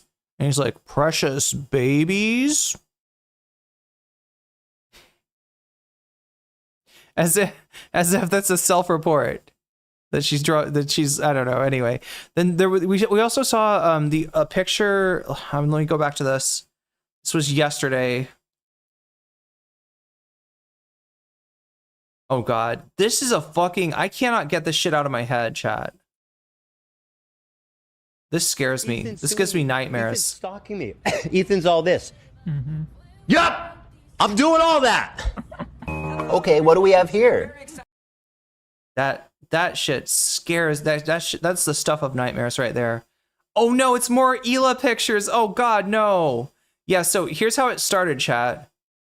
I'm like, oh, look at this. Denims posing with teddy bears, which are the kind of things a child would have in their room. And, like, Denims, are you a PDF baiting? Oh no, chat, I didn't realize this. This actually, this kind of crosses a line. Am I wrong about this, chat? I don't have another platform like this.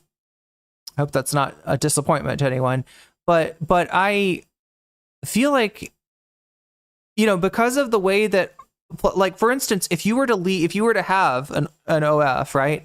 And I probably shouldn't even say, if you were to have an OF, right? And if you were to post, like, have a link to it, like in your Twitch, timer or whatever, you could get banned for that, right?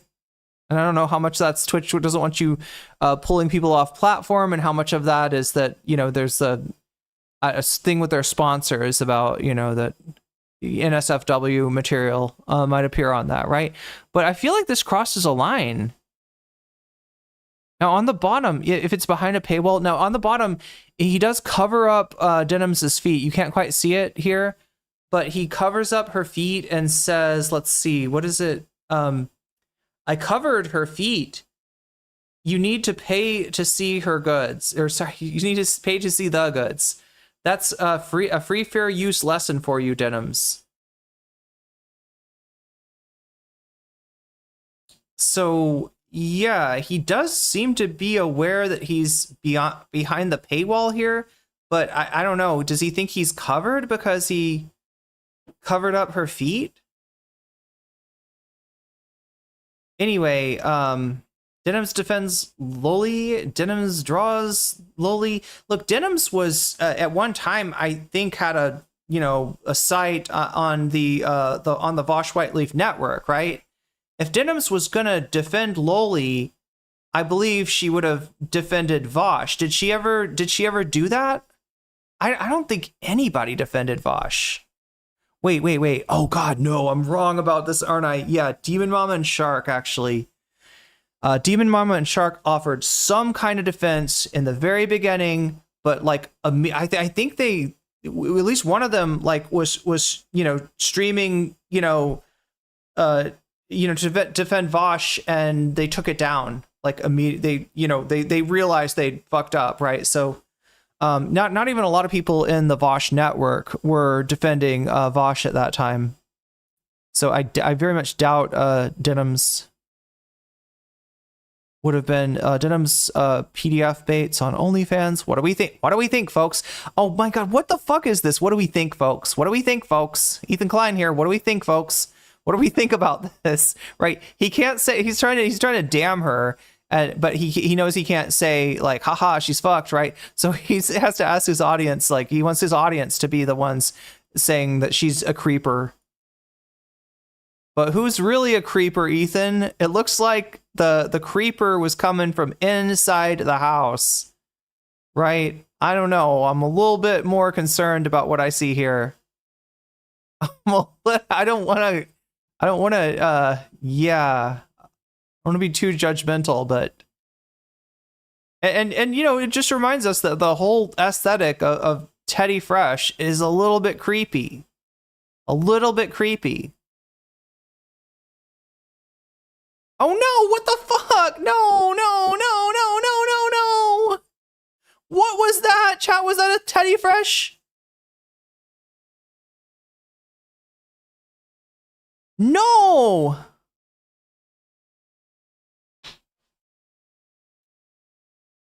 Disavow. Jesus Christ. Fucking go tell it on the mountain. Jesus, what the fuck was... What even was that? I don't want to know. What are they selling? Is that like, does Teddy Fresh sell like intimates? Does Teddy Fresh sell lingerie? I guess I didn't know that.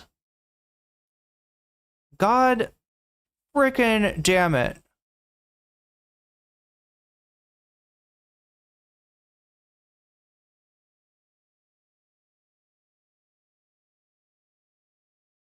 Okay, well, we're not going to be covering that Teddy Fresh drop on this stream. That is for sure.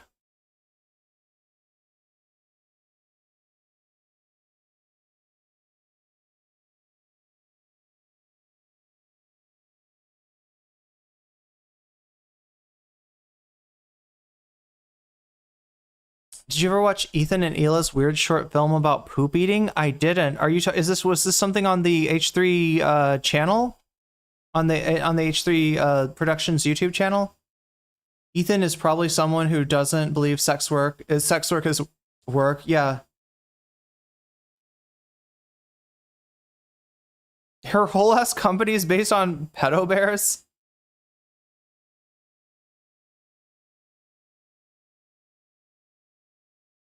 Yeah, like basically, yeah. How many H3 Crystal Sphere? I have stuffed animals all over my room. How many H3 fans do you think have stuffed animals all over their room? Right? It's not like, obviously, yeah, kids have stuffed animals, but also stuffed animals make some pretty good pillows. Like there's no reason to get rid of them necessarily. People use them to decorate. People use them as pillows, right? It's not that big of a deal. But yeah, no, Ethan's he's just looking to, he's looking to slime people. Oh my God, get that away from me. Fuck me. God damn it. Ethan Klein. It was so peaceful up here, but now there are freaking communist invading radicals. I remember when Ethan Klein was obsessed with Belle Delphine. His wife started dressing like her and coloring her hair to look like Belle's? I don't remember what Belle Delphine's hair was like. I just remember the, oh my God, chat, what's that thing called? The ahiego? All I remember about Belle Delphine is the ahiego. Am I pronouncing it right?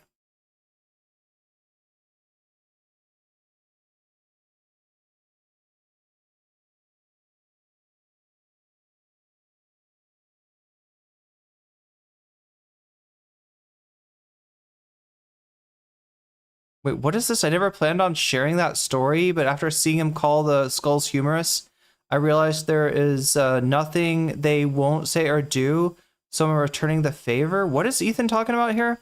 My boy has not been so much as touched by the opposite sex before Anissa.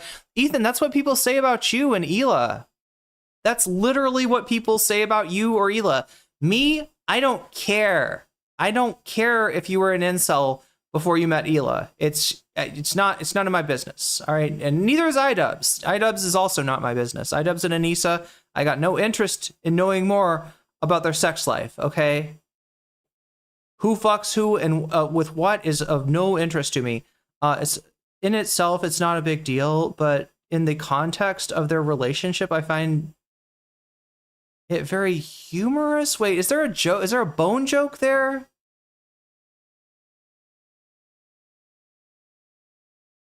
Okay, yeah, so iDubbbz, this is old, isn't it? I'm looking at like old shit here, I think. I was just scrolling to get away from the cursed Teddy Fresh drop. God damn.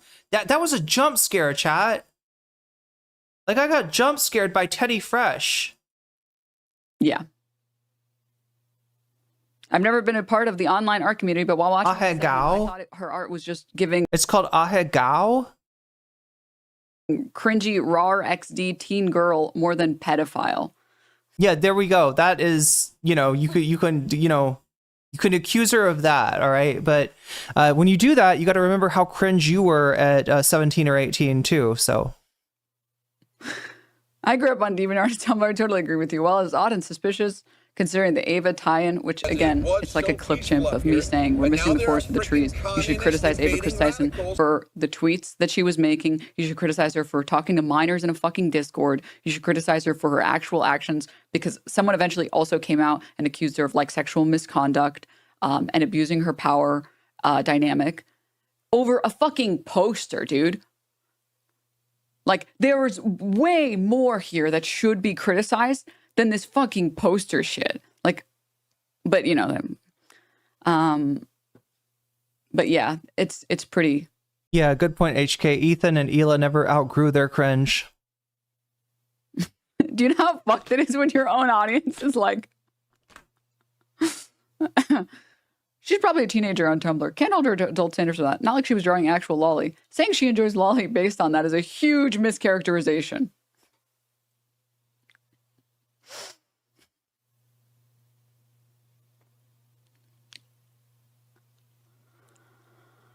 Agreed, this is truly a nothing burger. Davy Cliff super chatted $9.99.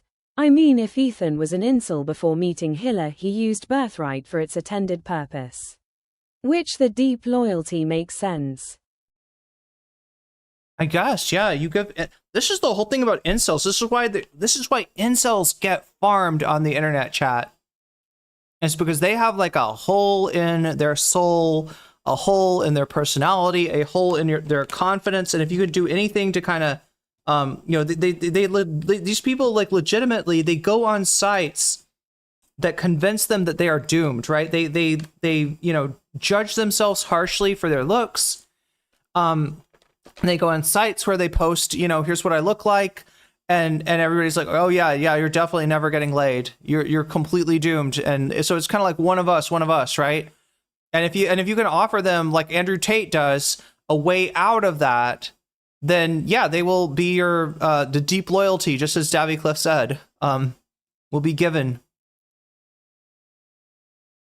And thank you for the super chat. Oh my god, dude. What a world we live in. What a world we live in. Anyways, continuing. Kind of went through.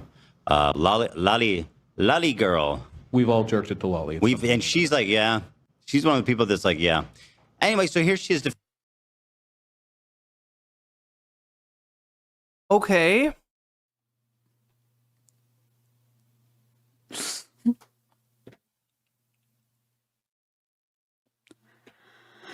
I mean, if you want to make these statements, you can make the statements. I will simply archive them. That's very weird to fantasize about your your personal enemies agreeing to that crazy statement. But, okay. All right. Mm-hmm. Sure. Defending Mike from PA, who, by the way, is still banned, I believe. I don't think he's got unbanned yet. So that's more than I expected from Twitch. Any update on this, chat? Any update on the Mike from PA situation? Is he still banned? I expected 2 days, but it's been like a week now, I think, or almost a week. Yeah. Yeah, it's still banned. I just checked. Get fucked. Anyway, here's I said 2 weeks. I'd be impressed if they actually cooked him for 2 weeks for that. Mike is back. Fortnite. First of all, completely unacceptable, right? Like, okay, these good. words in this order, completely unacceptable. Oh, pause it. Great. Let's move on. Although I don't like the way she said. Great take. I don't like the way she said the words in this order. Like there's a certain way to say this and get this idea. No, it said if you put different words in different orders, you get different sentences that mean different things. That's how grammar works. That's it. That's how syntax works. This is an English major. Let's remind you, Ethan Klein majored in English. Constructed identity. He should have majored in fucking Chat GPT. That's not anti-Semitic. If you say Jewishness that is anti-Semitic. Yes, those words in that order are anti-Semitic. That's all that means. It's the only thing that means.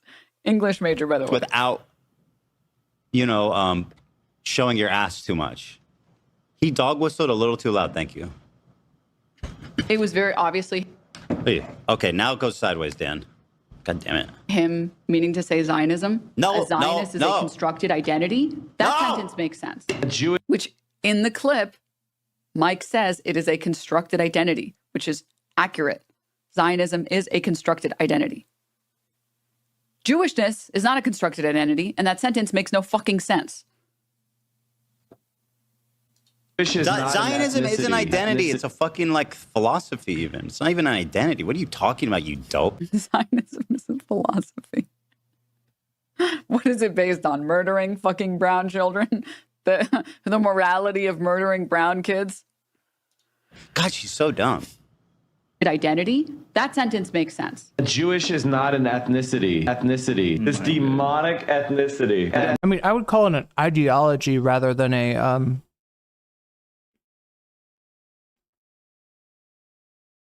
Does sarcasm exist in Thai?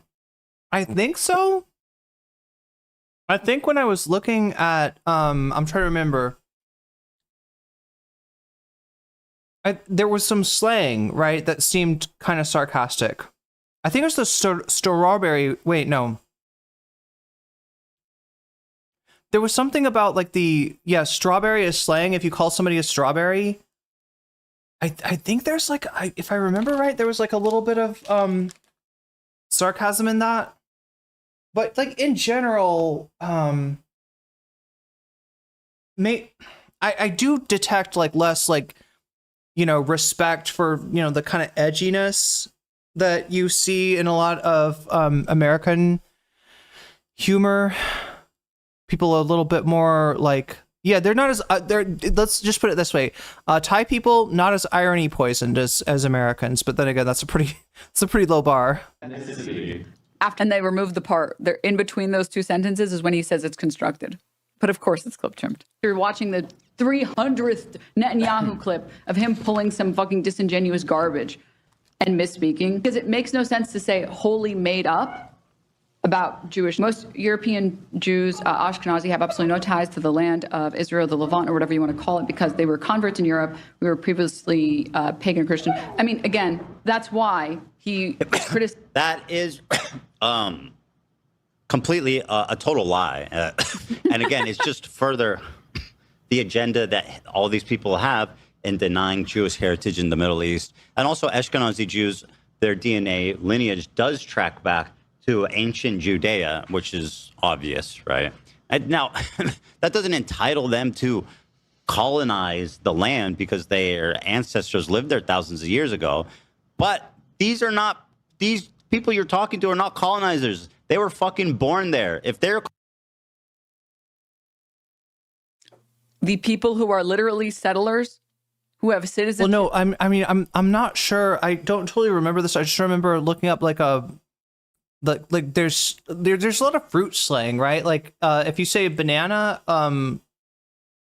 gloai, it means like gloai gloai. If you say something as gloai gloai, that means it's easy. Like it's like peeling a banana or like eating a banana. It's very easy.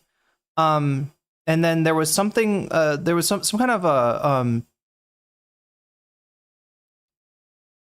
There was some kind of a slang around strawberry that like it sounds like it would be something good to be called, but it actually isn't. If you call somebody ginger, it's like saying they're a show off. I mean that's not sarcasm, but Elsewhere. The people that I'm talking about from Europe or from fucking Brooklyn or whatever, those people were not born there. And I was only talking about those people. I was only talking about the people who are settlers. Like, what? colonizers, then so is your ass in fucking Dearborn. That's true. Did you ask the ghosts of the Native Americans that got... Oh, wait, sorry. Calling someone a strawberry is saying that you are, that you're acting sweet, but you're not being real, right? So it's like calling somebody a liar.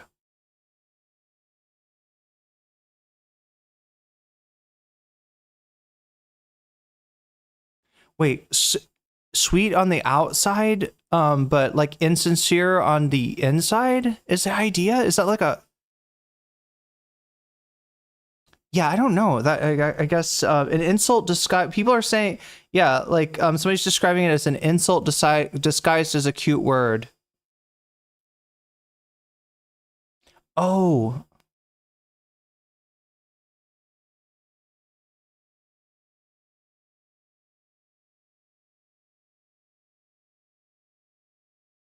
Is it because it sounds like Torlai? Strawberry? Let me see. Strawberry? Is how you say it. Yeah, stemming from... Okay, it sounds like... yeah, because the door, right? It's got... So it might not be clear, you know... Let me see if I can show you this. Oh my god. No, I'm not gonna do. I'm gonna lock in on this and keep covering denims, but basically, the phrase door, or the participle, sorry, the syllable door. Let me see if I can say this right. Tor is Davy Cliff super chatted $9.99. This is why the Hasts are correct. The Holy Land is Brooklyn, NYC. They figured it out. Nice.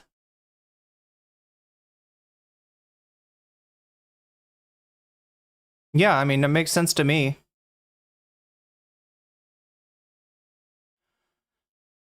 So this might not be apparent, right? Because the way that strawberry is said in Thai is not it sounds like strawberry. It sounds like a cognate. But it's actually like first syllable sa, second syllable dor, and third syllable ber, fourth syllable ri. Right? So sator beri, right? Is how that's said, and then to lie is dor lie. So the second syllable in strawberry is the beginning of the word for lie, if that makes sense. So maybe, I don't know. I mean, people saying it's an insult disguised as a cute word makes me think that that's kind of sarcastic, but maybe not exactly. I'm not sure. She's not? You're thinking of Frogan. Yeah, where's she from? It doesn't matter. I guess that, yeah. Okay, so the sarcasm is that you're like calling somebody sweet, but the implication is that they're not really sweet inside. They're sweet on the outside. They're dishonest on the inside. Does that make sense? You mixed up the brown women. Of course, because he's Ethan Klein. From Dearborn, shout out. Anywhere you live in America. So. You Oh, she's not? You're thinking of Frogan. Yeah, where's she There we go. from? It doesn't matter. You mixed up the brown women. Where she's Frogan's from Dearborn. Shout out. Anywhere you live in America. Sorry. Anywhere you live in America is on the an Indian burial ground. You know what I mean? Maybe that's why they gave you a redhead, because I'm secretly a bitch. They were reading me, chat. They were reading me. That's what my position is on that. We should give the land back. We have eminent domain that we use for lots of way less important things, in my opinion. A sentence with, that doesn't give you a right to colonize, but if you don't think that they are colonizers.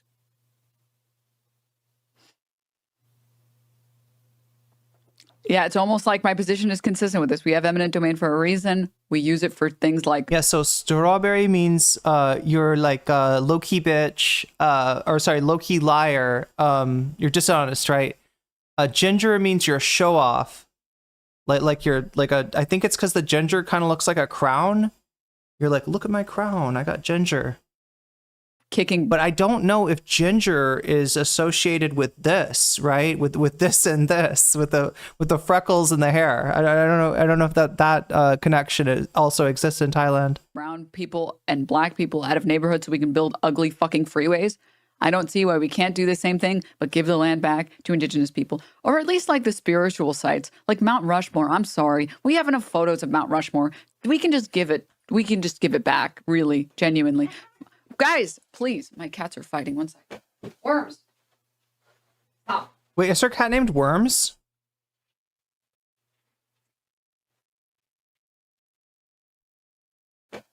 Like Mount Rushmore. I'm black people. Wait, what did he say?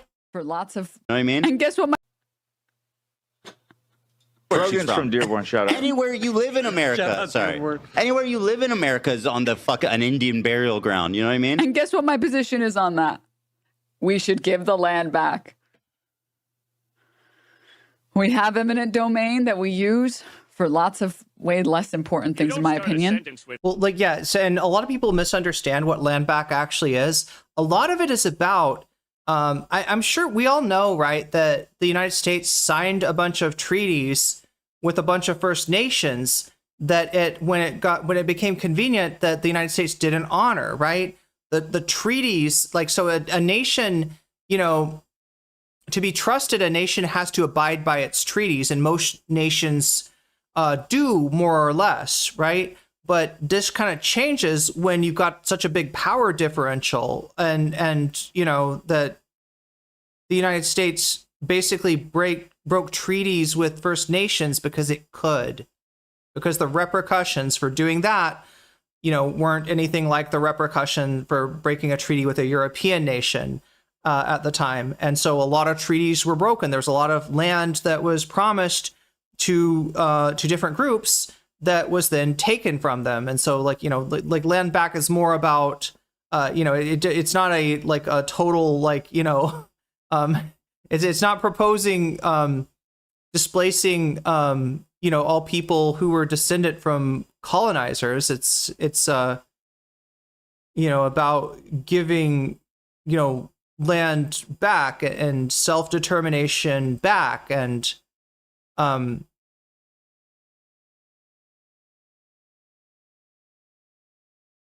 like allowing you know, more control of the land by the That doesn't give you a right to colonize, but if you don't think that they are colonizers.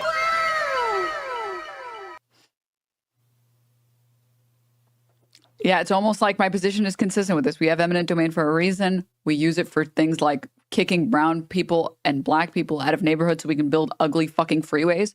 I don't see why we... Pendulous Dragon says, I guess I'm a channel member. I did not know this. Yes, you're one of the... You're one of the 160 now. Can't do the same thing, but give the land back to indigenous people, or at least like the spiritual sites, like Mount Rushmore. I'm sorry, we have enough photos of Mount Rushmore.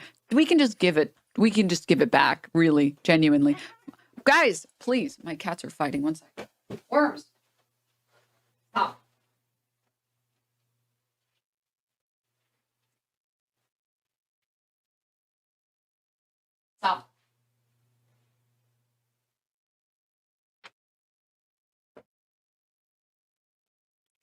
The worms are fighting. Oh, okay. My mom asked me what a labobo is. Wow, that's awesome.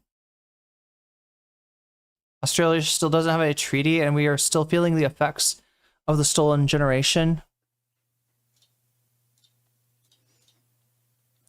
What were we talking about? So I'm trying to make sure my cats are not fighting anymore. Hang on, I'm an Aboriginal Australian. How do you just give the land back? We can't just come back in and control the land. You know, where are you guys going to live? Okay, well, I don't know. Well, I mean, thank you for thinking of us. That's whether or not Australia has. I wish that, I wish that, the colonial power had been so thoughtful in its displacement of a policy similar to eminent domain here in the U.S. But basically, the TLDR is when there is land of X value and that the U.S. government wants, whether it's to build a freeway. Stop fighting. Stop. Whether it's to build a freeway or to build a museum or a new town hall, you can, or like a train, a new line of anything, anywhere.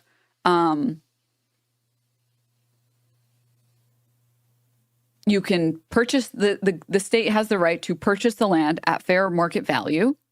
So if the property's worth $100,000, they spend $100,000 to buy that property, whatever is a fair market rate. And then you can level it and build whatever else you want. This is not land back, to be clear. I'm saying we can give the land back. Those are separate. She's describing eminent domain. And for people that say, like, how would that work, right? Eminent domain, like a country that wanted to, in some ways, try to not make things right, obviously, but make things a little bit less wrong, might use something like eminent domain in order to, for instance, return land that was promised in a treaty and then taken anyway. Statements. Land back and giving the land back are different sentences and different sentiments, and they mean different things, even though technically it's the same two words next to each other. That seems okay. Well, yeah, this has been my policy since day one. Like, dude, it was actually my Joker moment, realizing that Mount Rushmore, or finding out that Mount Rushmore was a spiritual site for Indigenous people here in the U.S. 19 months, no brain rot, DNML. It's like, are you fucking kidding me? We carved some ugly, pasty-ass slave owner fucks onto this spiritual site while we were actively genociding the natives here? Like, I don't want that shit. We have enough photos of that shit. We can give it to them. We don't need it. We don't fucking need it. And if they want to fucking TNT blow that shit up, they want to draw some big mustaches and broken teeth, they can do that. I don't want it. I really don't give a fuck. Stop it. Stop. Stop. She's not interested. She's not interested, Mayor Cat.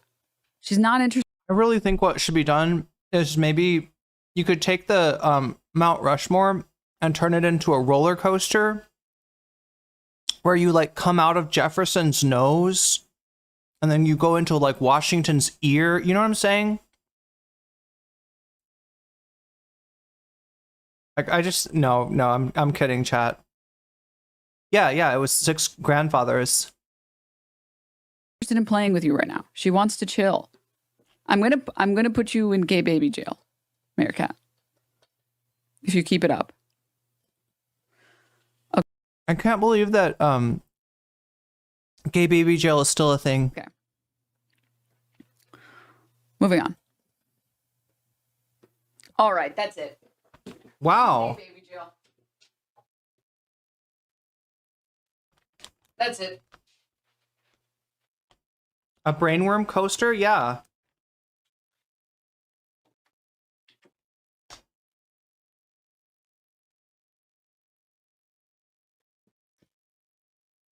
But honestly, chat... That just means I kick him out of the room. Honestly, chat, anything to take down the civic religion a peg or two. Like, I don't know. Like, I don't know when it was that I realized that we kind of worship the Founding Fathers. And that's just not right. right? The quasi-religious way, and like it's one thing to have like all these stories that didn't actually happen, like Washington and the cherry tree, even Abraham Lincoln and the returning a penny to somebody that overpaid him and all this stuff. I mean, like that's that's kind of harmless, but the real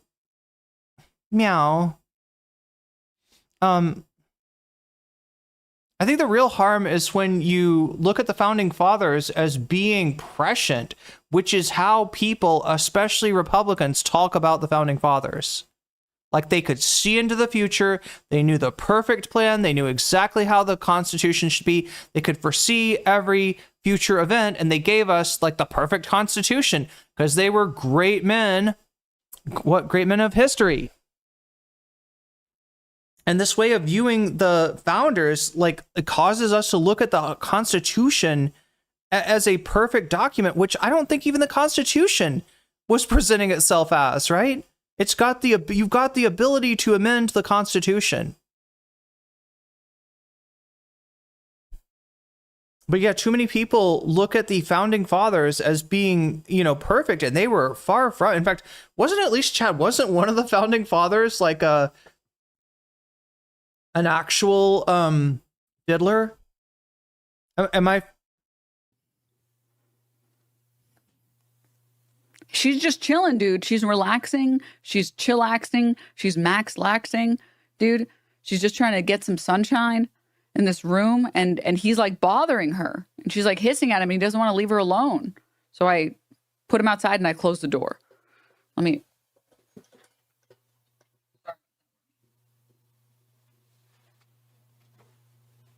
Oh my God, the drama of the cats. I didn't realize the drama of the cats was going to be more intense than the drama of the Klein. Okay, moving on. Sorry about that. What were we talking about? Founding fathers. Oh, wait, what? I don't know if that... Oh, yeah. This is just a consistent position that I have, that I think that, like, any spiritual sites that we have that no one is fucking living on them, we can easily give those back.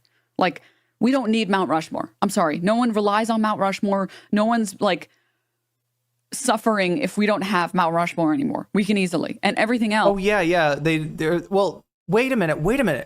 Columbia Recon, you're onto something there. Okay. I don't want to take too much time for this, but I did see Mehdi Hassan went on. Davy Cliff super chatted $9.99. The founding father didn't even think they were precedent. They literally thought things would adapt and change. Also, Benjamin had 13-year-old slave girl. Was it Franklin? Was it just Franklin though? I almost feel like there was more. I almost feel like there was more than just Benjamin Franklin. Trying to remember what the last Mehdi video that I watched was. And thank you for the super chat, Javi.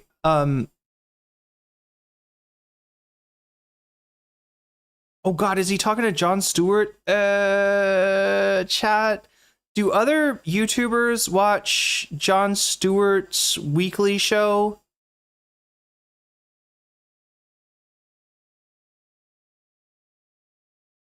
Wait, it was either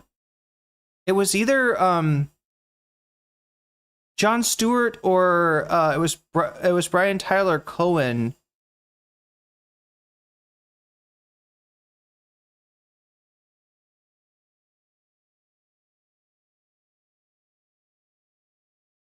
Let's hope it was maybe Brian Tyler Cohen.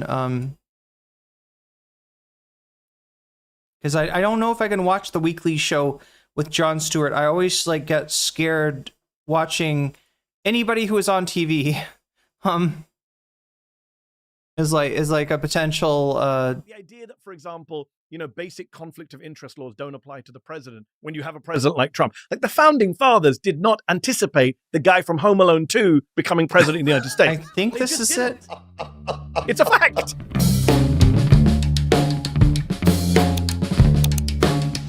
Hello, everybody. Welcome to the weekly show.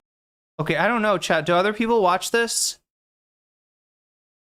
I don't know if it's should I risk it? Is it worth it to risk it?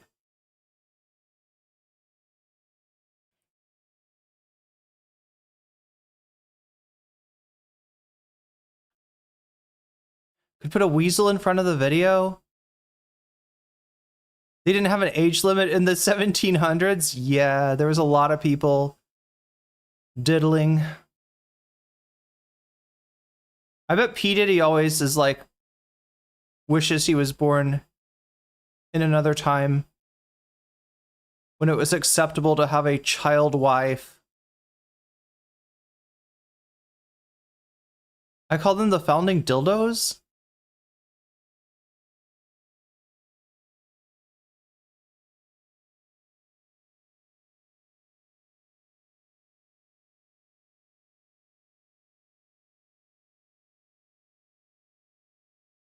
Oh, here we go. This is it.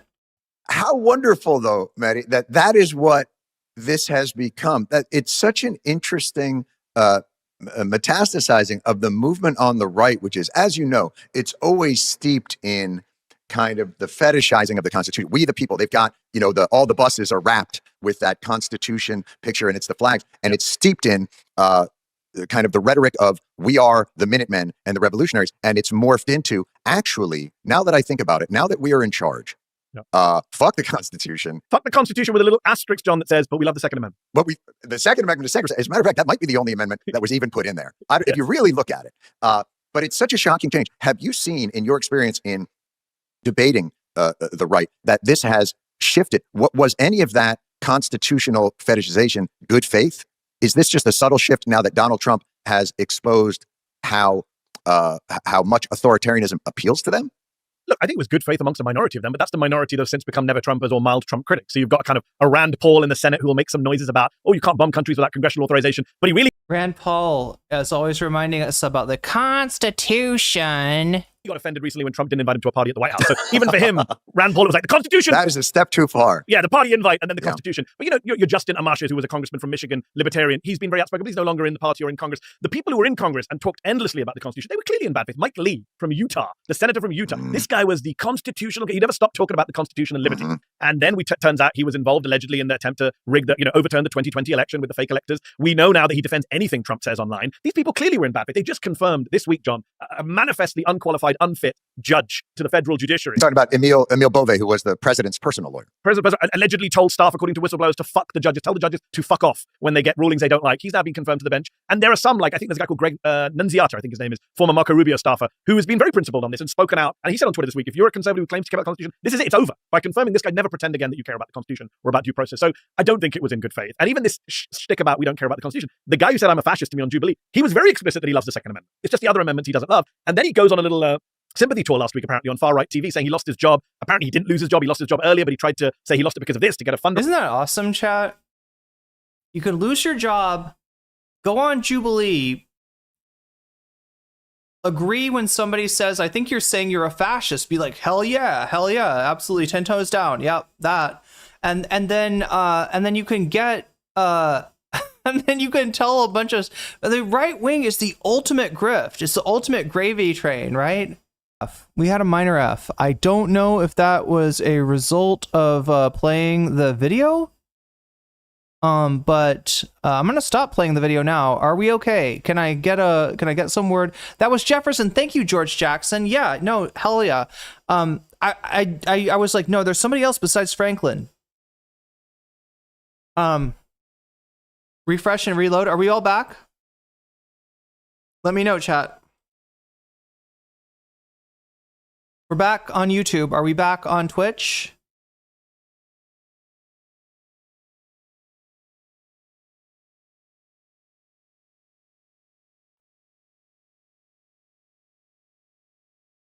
All right. I think we're okay. We're okay on YouTube. What about Twitch? Twitch, are you good? No F on your end? Yeah, it was a very quick one on my end. Twitch is fine. Good to hear. Good to hear. Usually Twitch is less of a problem. She's ignoring Twitch chat, is she? Razor, don't forget, a key part of the modern conservative movement is GoFundMe. And he, interestingly, he says, well, my free speech was violated by being fired. I thought you don't believe in the First Amendment. I thought it was only the Second Amendment. Okay, that wasn't what I was trying to do. But anyway, the point is that these guys, these fascists, right, who, if you had talked to them a few years ago, would have been like, the left doesn't believe in the Constitution. Joe Biden is violating the Constitution. Barack Obama wipes his ass with the Constitution. Now they are like, you know, actually, I don't think the Constitution really matters that much. What matters is getting those damn immigrants out of the country. What matters is protecting women from the transsexual menace that threatens to take all of their trophies away whilst throwing dildos onto the court at a WNBA game. That is how we protect women in this country. Apparently, you get protected whether you like it or not. That's what Trump said. But yeah, massively hypocritical. Any other spiritual sites that are important, but they have a lot of people living on them. I don't see why we can't have eminent domain take place here. Like, I'm absolutely for giving back as much as we feasibly can to the indigenous people. We genocided them. The U.S. literally fucking genocided them. It's really the least we can do to give back some of the important land. Ideally all. But it's ugly as hell too. I know, right? Oh, look at that, chat. It also tells me when memberships expire. I mean, it's not telling me whose expires. I can put it up there if you want, chat, to where it says the name of the last person to subscribe on Twitch and the last person to become a member on YouTube. But I don't know. I'm trying to make sure it's not too messy. I just thought it would be cool to keep track since the numbers are fairly close now. They're closer, I think, than they've been before. Like, it's hideous. Okay, moving on. All right. So yeah, being like, hey, Denims, you're from Dearborn, mistaking me for Frogan. Oh, would you give back the land? Yes, actually. Yes. Actually, yes. Correct. Sorry. No. Yeah, where's she from? It doesn't matter where she's Frogan's from Dearborn, shout out. Anywhere you live in America. Sorry. Anywhere you live in America is on an Indian burial ground. You know what I mean? Like, did you forget to ask somebody if it was okay if you lived in where you lived? You know what I mean? Like, if you're born there and you don't have citizenship or opportunity to move anywhere else, you're not a colonizer. It's almost like no one was talking about people who were born there, and everyone's been talking about the literal settlers. That we have video evidence of them saying, well, if I don't steal it, somebody else is going to steal it.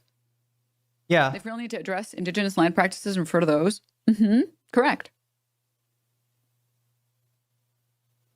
For a country that's only been around for some 200 years, some of your monuments are ass. Listen, I've said it. I will die on this hill. I don't give a fuck. It's such a cold take. The most beautiful parts of the Americas, of North America, are the parts that already exist and already exist. If I don't steal it, someone else is going to steal it. No one is allowed to steal it, يا عمي.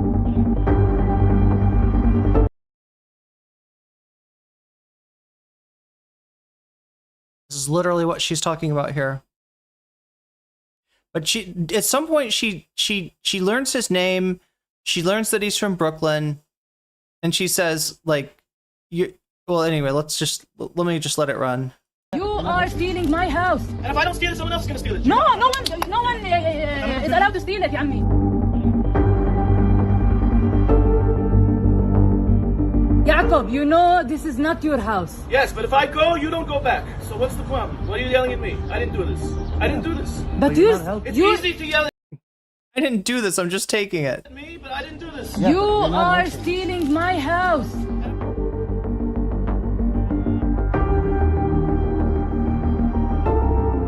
God damn.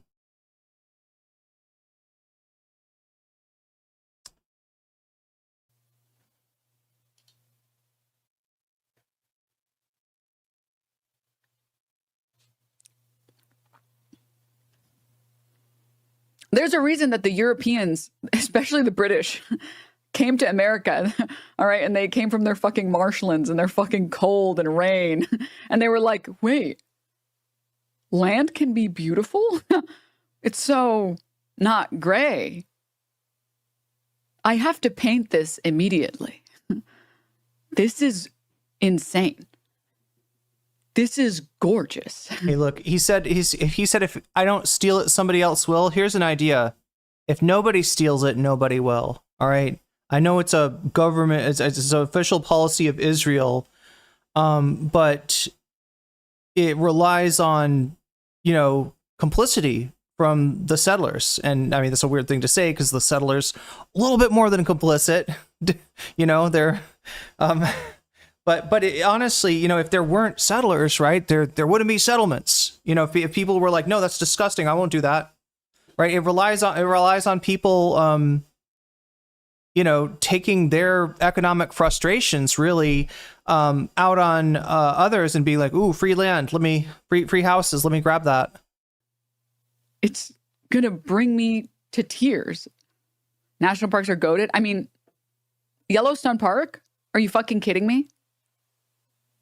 Don't get me wrong, like, I am partial to cities. I am partial, especially like big cities. And there are definitely like things that we have built that I think are very, very beautiful or pleasing to look at. I love a good skyline, okay?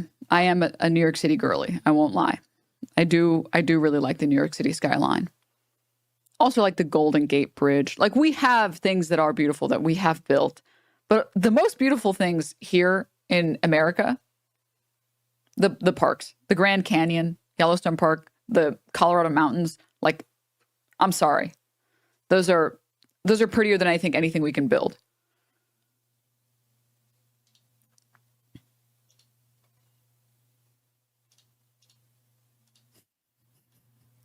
So you agree then, immigration is bad?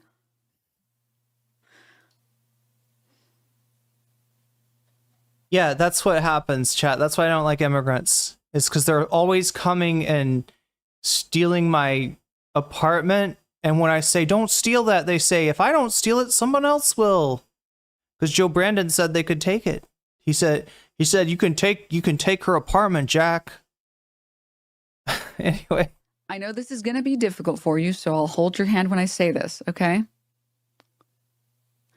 Immigrating to another country where you work for pennies on a dollar and have your labor exploited and then get deported to some random fucking prison, some random fucking concentration camp from El Salvador when you're not El Salvadorian is not the same as being a colonizer and genociding hundreds of thousands of people.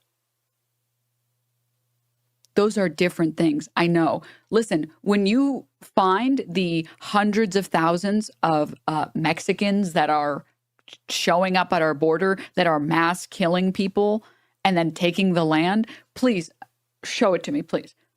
Yes, because I know, crazy. Oh my God, chat. We are at 7 out of 10. I know it says 6 out of 10, but trust me, chat.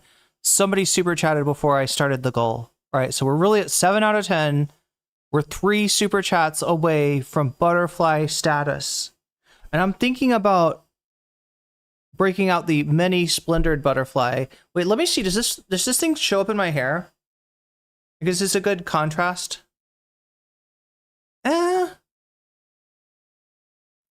Similar in color, but not quite the same. I wouldn't be in favor of that. I know. Crazy how that is. That's crazy. Wow. Pretty sure it's just Salvadorian. Oh, okay, thanks. Most beautiful part of America is the Bass Pro Shop Pyramid. Okay. All right, there is one nice American monument, and it is the Bass Pro Shop Pyramid. Is that like, what is that, like a big Bass Pro Shop? Is that like the Mega Buc-ee's in Texas? Where's the Mega Buc-ee's at? You won't pull me up when I rage bait. How bizarre stuff. All right. Let's keep watching. You're born there. You're just living. Is some original sin? Is that what we're doing? Sizing Netanyahu when he talks about original sin? The Christian idea that we are all that we are all dead from sin and to live we must be born again? That thing? Does he know what that? Well, I mean, I guess it's not like, so the original sin is the Garden of Eden, right? Yeah, the idea that humanity is by default evil, right? And in Christianity, the acceptance of, believing that a dude turned water to wine is what gets you out of that, right? I don't know. The original, biting the apple. Yeah, the Garden of Eden. Yeah, right. Eve's curse, baby. I know the Buc-ee's is a Texas change, but what I mean is like, there's one Buc-ee's to rule them all, chat. There's one Buc-ee's that's like a mega Buc-ee's. It's a Buc-ee's and it's the size of Costco. And I don't know what else they have in there. That's not in other Buc-ee's, but he has no idea what he's saying. Yeah, Chat GPT just told him to say that. Space D&M love has out. Oh, or having sex, yeah. Oh, yeah, because you're born in sin. That's what yeah, that's right. That's what Christians mean when they say you're born in sin. That you're born because your mommy and daddy had sex. And that's a sin. Firepuff being like the homeland for Jewish people. Okay. Just because someone is Jewish does not, in fact, mean that they are indigenous to Israel. Nobody's saying that. Nobody. It's not true. Netanyahu is saying that. What the fuck are we talking about? Well, some people try and make that claim. Well, the claim they make is that the ancient roots are there. Right? Sure. But saying, how did she word it? Let me see. Just because someone is Jewish does not, in fact, mean that they are indigenous to Israel. Well, I guess so she's saying that you could be Jewish and not be indigenous, or you could. There's also a name. Oh my god, Chad, I'm trying to remember what the name is. There's a name for Jewish people who are indigenous to Israel, right? Because remember before the settlement started, Israel had around 3% Jewish population, right? I can't remember what that group of people is called, but it depends how you're But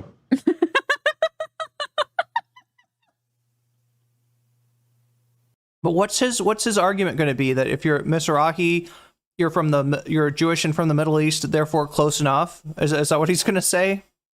Yeah, sure, Morocco, Iraq, close enough. You see why I had to show this to you guys? Like, I mean, they were Palestinians, yeah. He's gonna reach so hard, he's gonna hurt his back, dude. Like, this is crazy. He's just trying to find an issue with the words that I'm saying when there's nothing wrong with the words that I'm saying. How far back you want to go? Right. My lawyer can't do fucking shit. Fuck. Contraman, thank you for the 10 gift subs. Sabra is if you're born in Israel after your parents settled. I think that's what makes you Sabra. Thank you. Exactly. We're all indigenous to Africa if you go all the way back. Yeah, again, this is why this whole like blood and soil fucking like who belongs. And then they make my argument for me, and they're like, Denims is so dumb. She couldn't make this argument that she made and then we made also.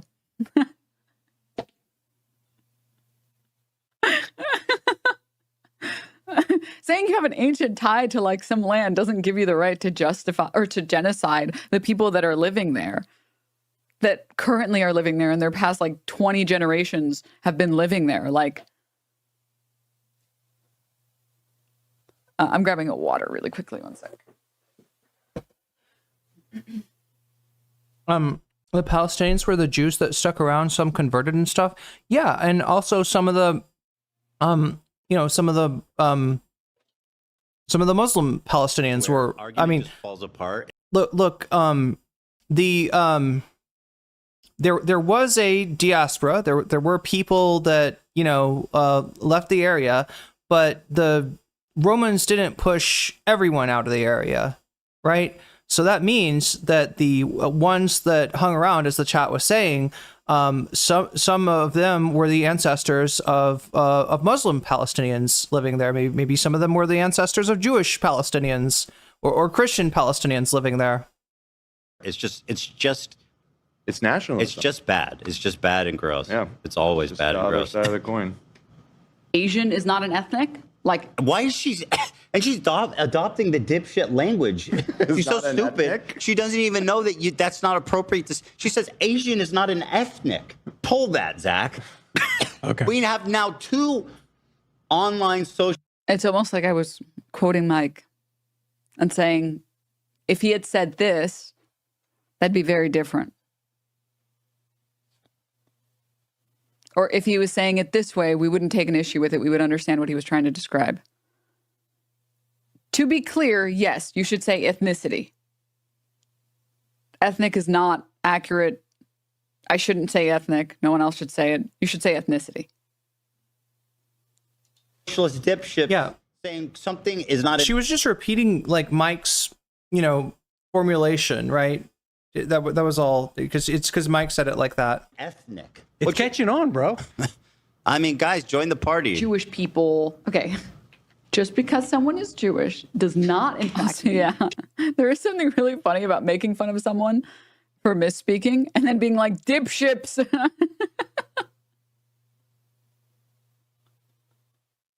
I mean, okay. Just because someone is Jewish. Rules for me, not for thee. Does not, in fact, mean that they are indigenous to Israel. Asian is not an ethnic. Like, why did you say that? It's not. So I have to go back to show it. An ethnic. You watched Mike say the dumbest thing we've ever heard, and you said, I want to adopt that into my language. Truly stunning stuff. You can be Filipino, or you can be, again, making fun of someone else for misspeaking as if you've never misspoken, which, by the way, there's another really funny segment in here that I have to show you guys. And then proceeding to say dipships. Chinese. You can be Sephardic or Mizrahi or all these other things. And they're all distinctly different, and pretending like they're not and just grouping them together is inaccurate, right?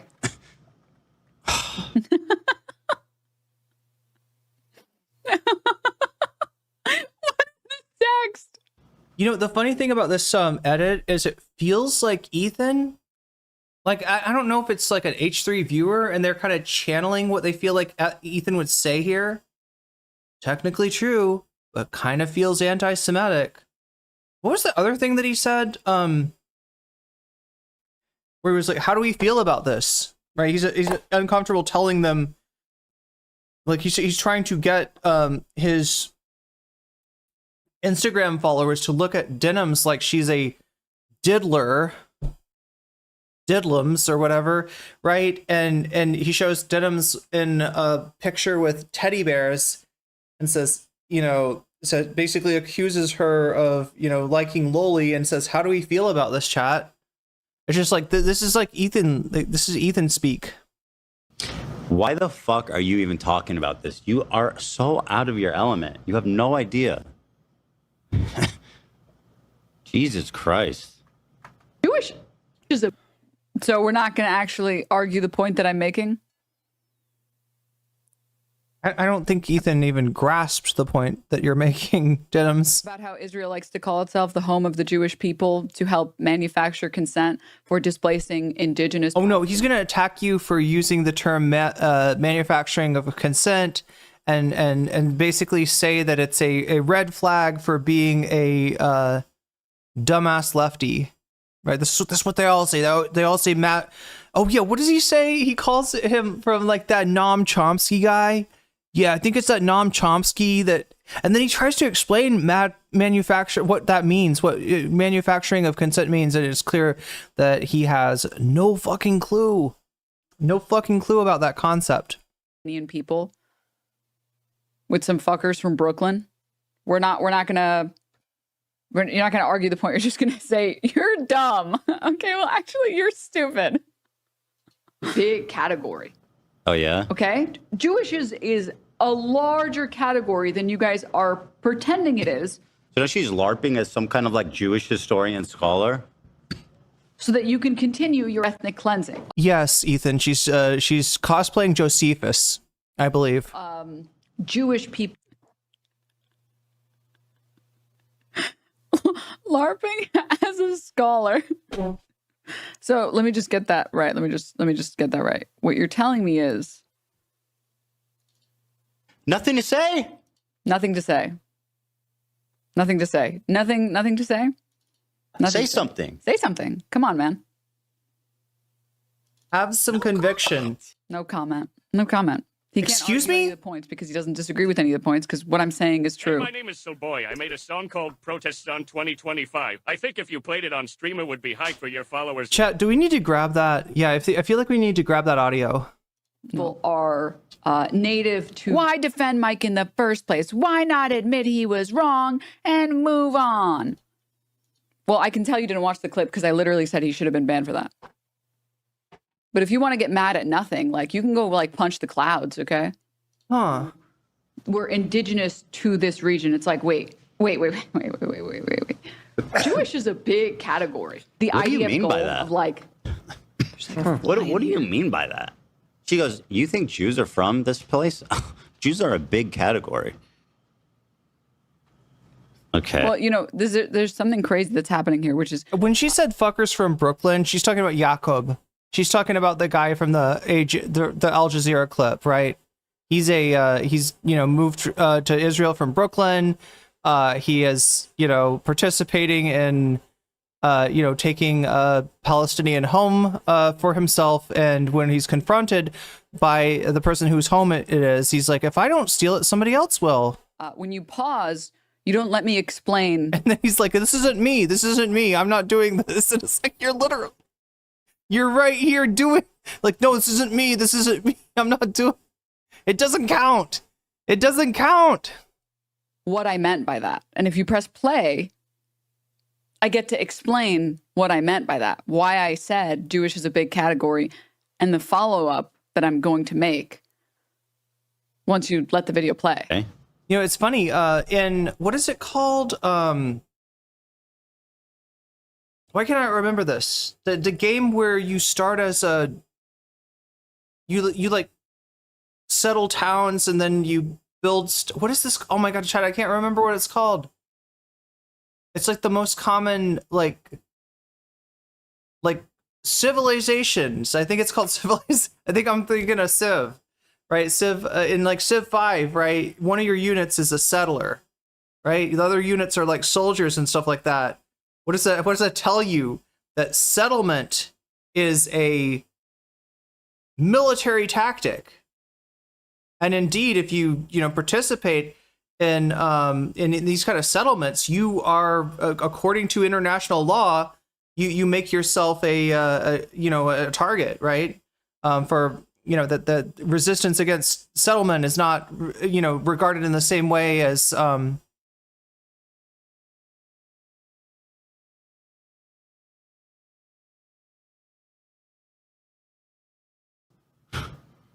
you were going to say Farmville. Blonde hair, blue-eyed women. You start out as a settler in every Civ? And then recruitment ads. That's insanely fucking pathetic propagandist lie. Like, they're trying to... I think I started with Civ 5.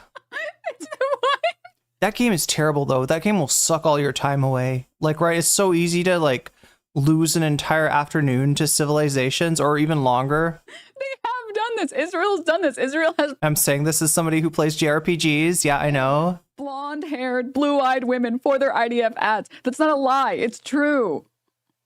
But now they're being like, "Oh yeah, Israelis want to be Nazis. Blonde hair, blue eyes." Shut up. That's not what I'm saying. Blonde hair, blue-eyed women, and putting them in recruitment ads. So fucking stupid. And saying, "Oh well, they're Jewish and they're indigenous to the region." What she's pointing out is that the people that are in the ad for the IDF are blonde-haired and blue-eyed, right? Yes, there are, most Jews in Israel are Mizrahi, and but she's pointing out that they're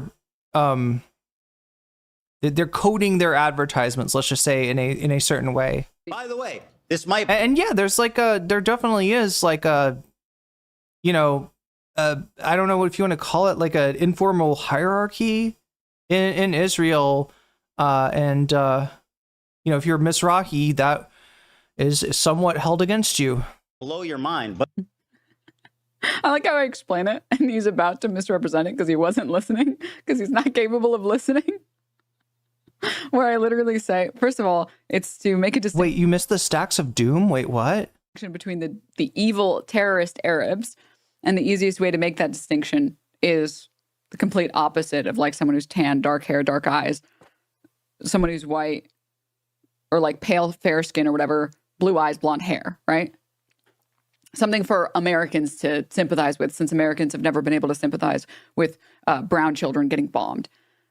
Second, it's pulling someone like that for an IDF ad and then pretending like they're indigenous to the region. That's the insane part. That's the insane part.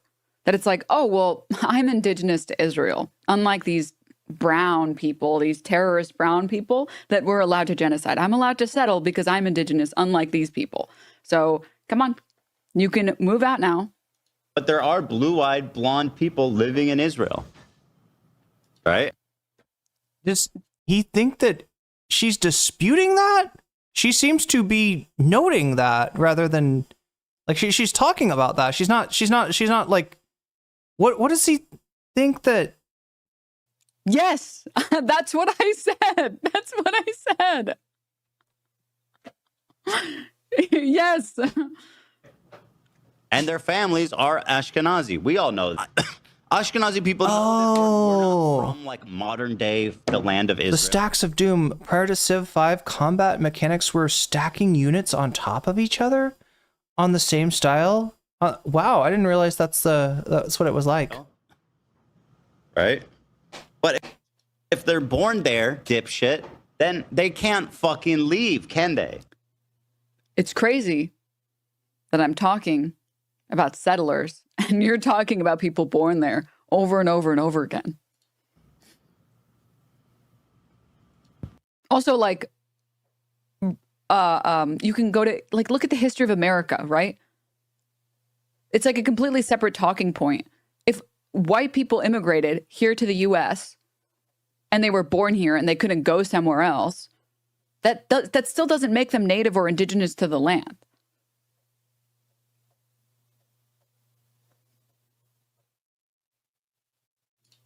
Or maybe I'll do what Hassan says and go back to Iraq. Okay, I'm pointing out that we have 23 minutes on the butterfly goal. We are, what, 3 teal super chats away from me putting the multi-splendored butterfly in my hair. Iraqi Jews can go back to Iraq, no problem. Is that your theory there, Denims? Genius. And strangely enough, we're about 7 out of 10 on the bonus goal as well. Yeah, we're 28 points away from that.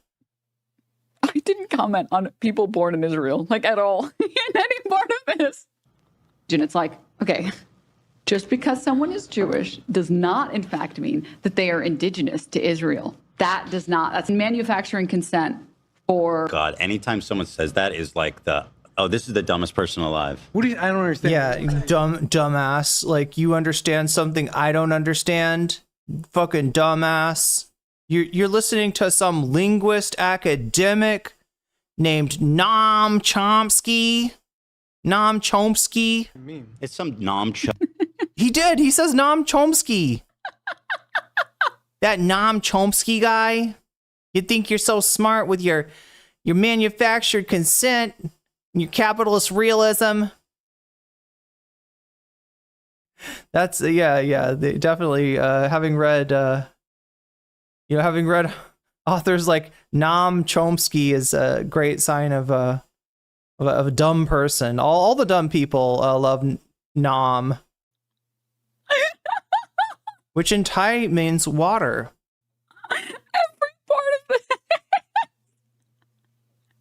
Anytime someone brings up manufacturing consent, it shows you that they're the dumbest person alive. It's from Noam Chomsky. Pseudo-intellectual Noam Chomsky.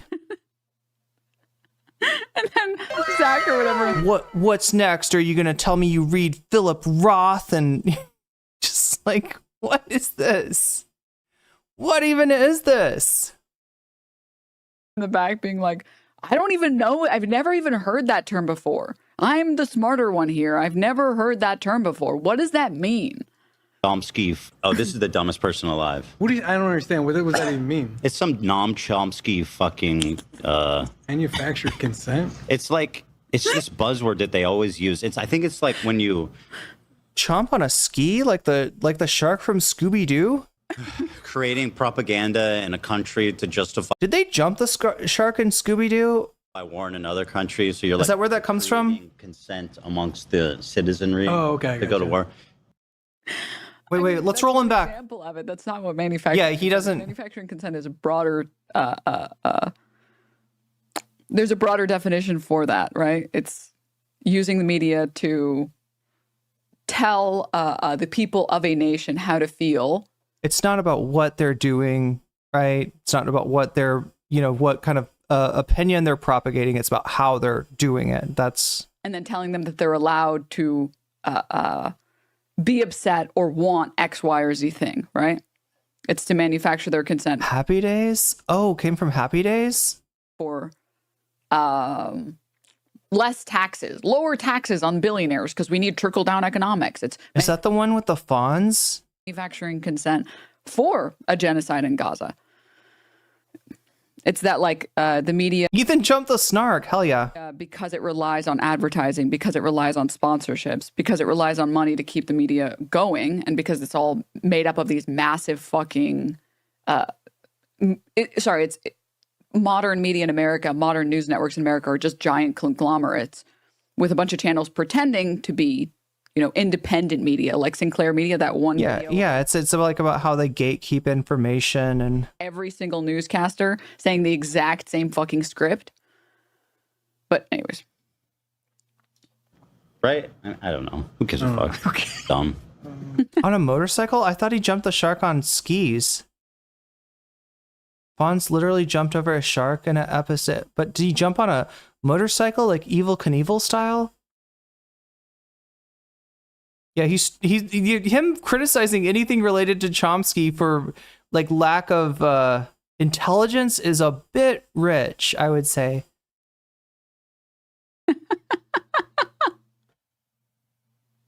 It was water skis. There's just something so amazing about calling someone else dumb and then saying Noam Chomsky and then giving a poor definition of something and then saying who cares. I would have jumped the shark on snow skis, honestly, chat. I feel like that would give me more clearance. You know what I'm saying? Because I would be afraid of the shark jumping up and biting me. But I would also be afraid if there was an electric battery on the boat and, I could get electrocuted by that. But I'm more scared of the shark. Europeans and Americans to displace people who are actually indigenous to the. No, the shark's not on a mountaintop. See, there's the mountaintop. I'm on the mountaintop. There's the shark is down here in the water, and then there's the ski jump, right? And the ski jump goes whoop over the shark, and I feel like I'd get more clearance, maybe, as long as I can land on the other side, Evel Knievel style. I should be okay. Land. I do think genuinely that Jews did live there, by the way.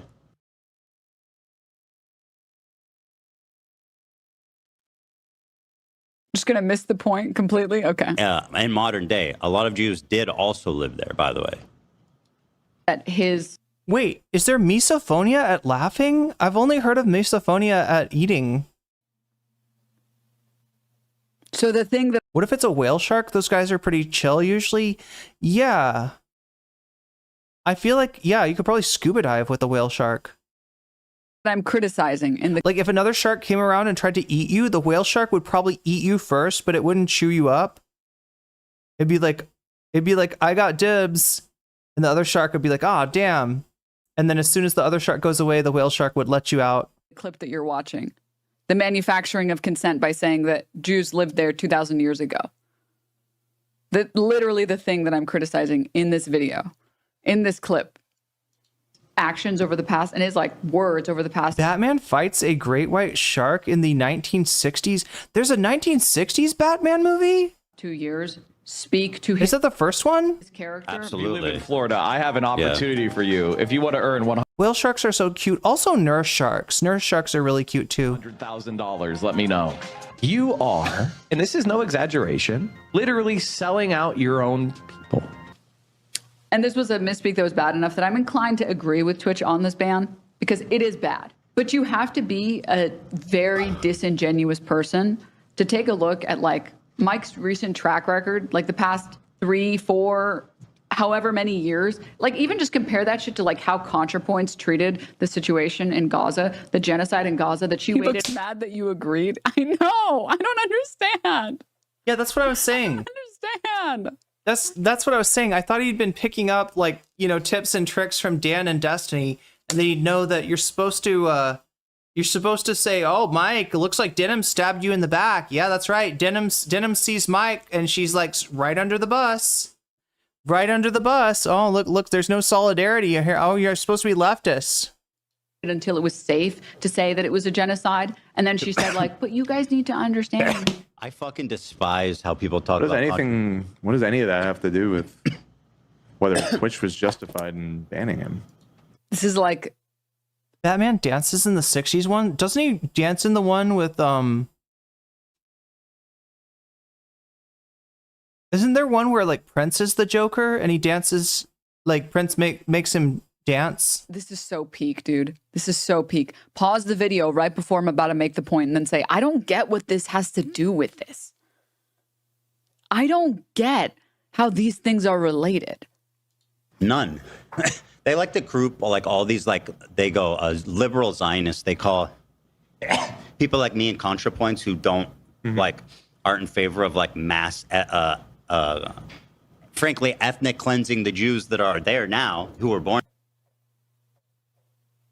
Frankly, ethnically cleansing the Jews that are there, born there now. What the fuck are you talking about? Wait, he dances the Batusi? What the fuck is this reach? There. My city was almost named Batmania. Was this at the height of Batman Mania? So they hand wave us all as liberal Zionists. No, I understand that. Just let the sentence play again. So they hand wave us all as liberals, cleansing the Jews aren't in favor of like mass. Wait, is he? Is this his definite? Is this still his definition of manufactured consent? Cleansing the Jews that are there now who were born there. So they hand wave us all as liberal Zionists. No, I understand. Prince dances to Jack Nicholson in Batman. Yeah, that's not.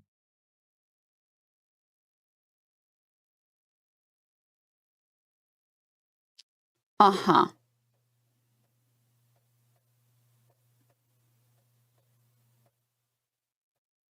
I feel like Prince would make a pretty good Joker, and then Sheila E. could be like, wait a minute, chat. I don't know are there scandals with Prince? Like, I don't want to start making like, you know, Prince references based on knowing some of the acts he was associated with without knowing like, you know, what their relationship was like. Uh-huh. Yes. Everyone who is arguing for Palestinians to have equal... I was gonna say Sheila E. as Harley Quinn, but I don't know. I feel like there's probably a lot I don't know about. This is what happens, chat. With any kind of like classic rock or like old school like 80s like stuff. Prince was homophobic. He was probably getting called gay constantly. Every time Ethan says someone is hand waving, he mischaracterizes the criticism. He did it with Sam Cedar. Prince being a good Joker. Can we watch this? Are you sure? It's not like, is it from the movie or from if it's from a video or a movie, we might get in. Know that Prince hung out with Diddy? Damn. Diddy? Oh, okay, bad joke. Best Joker was Vera Drew, hands down. I think being a Jehovah's Witness is likely his biggest crime.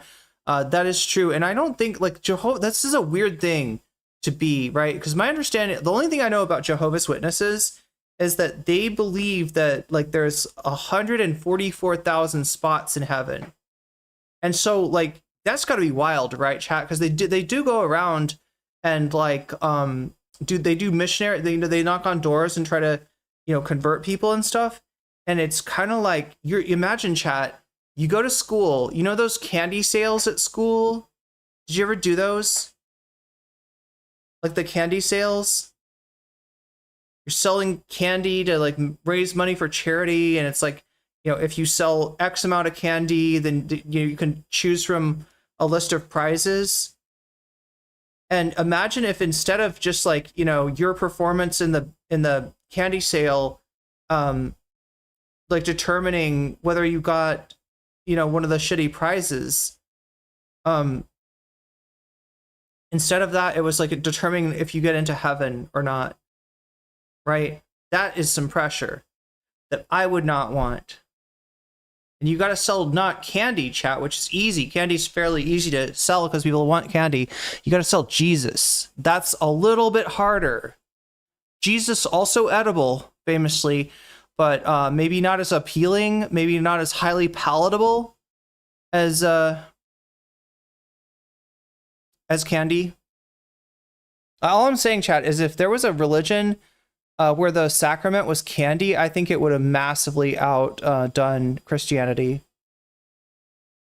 Rights in Israel to be able to use the same roads, to be able to you don't get what? Jehovah's Witnesses don't get blood transfusions? Live in the same street, to be able to have businesses on the same. Yeah, I hated those candy sales because there was always like, you know, a lot of kids, like, I don't know, their parents were like taking it to work and making their coworkers buy the candy.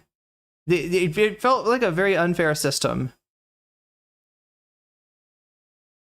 There's 8.8 million Jehovah's Witnesses. That means only 1.6 of them are going to heaven. Yeah, so what I'm saying, chat, is if you're Prince, becoming a Jehovah's Witness seems like a very bad proposition. It seems like, because think about it, chat, not only are you, you know, in a religion of 8.8 million people, only 144,000 are getting into heaven, but you have had every kind of sex, every kind of heterosex, I guess, in every kind of way possible.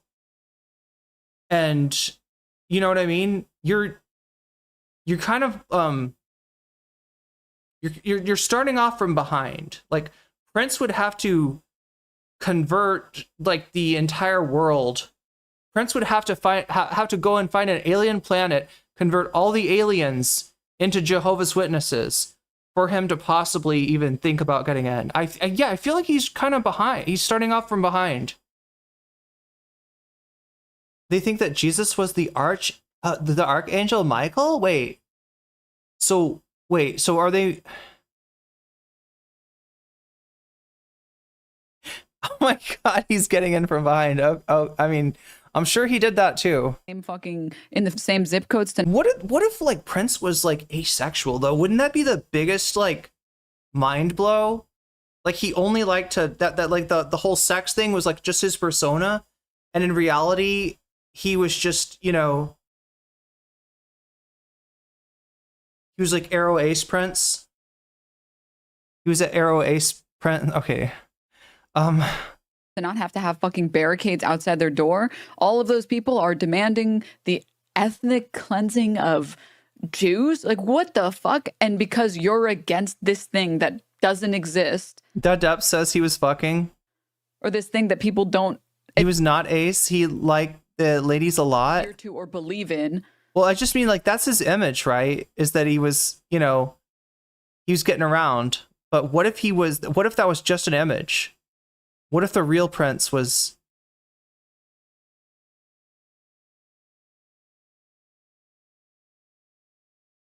They also don't give blood? Oh, okay. So there's like a blood... Belinda knew? Wait, Belinda, what is she saying? That's why you get called a liberal Zionist? What the fuck? Oh, I'm confused by it. It's unrelated. She just... Okay. Yeah. Fair enough. The position of what? I don't want any more settlers, and if you've moved to Israel in the past decade, you should go back to wherever you're from whatever European country you're from whatever American city you're from, and you shouldn't be able to just waltz in and then say, well, this is my home now, and I'm a settler, and I have American citizenship, and I moved here 5 years ago, and now if you move me out, you are asking for my ethnic cleansing. Like, being against that, like, what the fuck? Asian is not an ethnic? Asian is not an ethnic. Not an ethnic?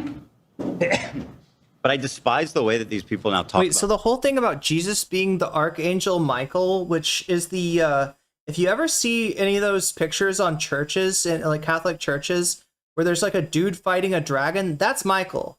right? That's the archangel, I believe is it pronounced Michael, and the dragon is symbolic, of course, of Satan. But so Jesus is the archangel Michael. So is that how they get around the question of the Trinity? Or they're like, actually they were like different. Do they even have a Trinity? I know Kingdom Hearts had a Trinity. It was Goofy, Donald, and Sora. But that's a little different. Or wait, would the Trinity be like Sora, Roxas, and Ventus? Chat, how does religion work in Kingdom Hearts? Yeah, you gotta ask Yen Sid, which is Disney backwards. ContraPoints, like she came out, she knew that she was going to get hell for expressing her opinion in the space she exists. She didn't wait till it was safe. She waited until it was the most unsafe time to express that opinion, that went against the grain. And she literally waited until after the arrest warrant for Bibi Netanyahu and Yoav Gallant. She waited for after any politicians were allowed to say. Matrix had a Trinity. What was it, like Neo, Agent Smith, and that guy that eats the steak, maybe? Or Neo, Agent Smith, and Morpheus? Or even considered saying that there's an ethnic cleansing, considered saying that there's war crimes, considered saying that there's a genocide. She waited 2 years to say, okay, they might be doing a genocide, but you guys are being really mean to Israel. She literally waited until it was safe to say that. look what happened. Now all the dipshits like you are falling in line. Oh, wait. With a character named Trinity, wait. Who played? Was that the Winona Ryder character? Neo's girl? Yeah, Neo's girlfriend. Oh, that's Trinity? They have a pole instead of a cross? Did they pole dance? No. There's no way. Just a pole, like a pole. Wait a minute, pole? Like a maypole? I have always wished, like, I don't know, that whatever culture I was part of had a maypole. You ever see that shit, chat? If you're European, maybe you grew up with a maypole. And if so, I'm kind of jealous of you. I always saw those images of people, like kids running around the maypole with like a ribbon, and they're like wrapping the ribbon around. Trinity the Tuck is named after Matrix. Wait, what is Trinity the Tuck? Wait, is this another Drag Race person? Was Winona Ryder wasn't in the Matrix?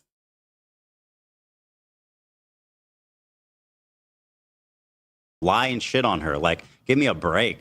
You want to talk? You lie and shit on her is reading her statement on stream. You had a maypole at your sister's wedding? That's so cool. But it's for kids, right? It's like the idea is like, you can't do it as an adult, right? The kids do the maypole thing, right? Take the safest. I missed my chance. Okay, when have you ever taken a brave stance on anything? Chat, the closest thing that my school, Sue Fairy Dust says, we did maypoles at school. The closest thing I had to a maypole at my school was the tetherball. The tetherball pole. I guess saying that my... Well... What was he going to say? I need to know. I want to know so bad. What was he going to say? I guess saying that my... Well... You can absolutely do this as an adult. Just knock the toddlers out of the way. That sounds like something Larry David would do. We'll see. Anyway, that's Denims.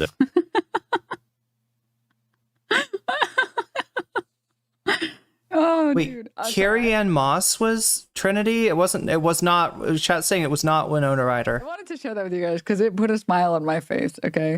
Seeing someone try so hard to use this clip of me completely chopped up. Like, none of these segments play for more than, 10 seconds at most. Some of them are like 2-second segments. And they still, and there's even text in the middle of the fucking video that says, okay, technically true, but feels anti-Semitic, ? And try so hard. Shit, chat, I should have told you. We have 12 seconds left. 12 seconds left for the butterfly. We were so close today.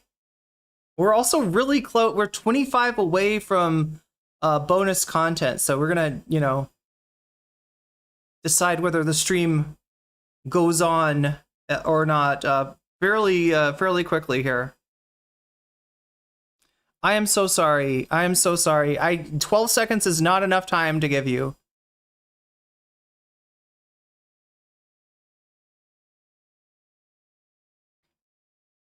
But how about if I mean, it's not going to be official on the super chat goal, but if like 3 more super chats, if 3 more teal super chats come in by, you know, and then before I end stream, I'll count it. How about that? Into something that it's not. Also, I explained why I brought up ContraPoints, which they would have known if they had like let it play. If they had let it play, they would have known. I brought up ContraPoints. Also, Morbert, if I'm going to knock the toddlers out of the way, I better be wearing Teddy Fresh. I better be wearing Teddy Fresh. Because that's the only way. They'll be like, all right, you know. Like, this is okay. Flashback to watching kids run away from the tetherball pole while still holding the ball? Wait, run away while holding the ball? Another streamer, another midsummer reminder? Points to say that like, another stream. Mike has stood by a lot of dangerous positions to hold on the left, like for example, criticizing what is it called?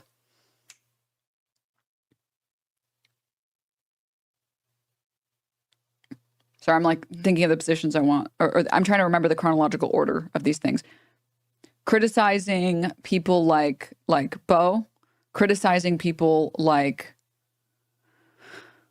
Vosh way back before it was acceptable to do that, criticizing people, criticizing Israel for conducting a genocide like a month after October 7th, because the words that Israeli officials were saying, the Israeli government was saying, we're going to starve these people.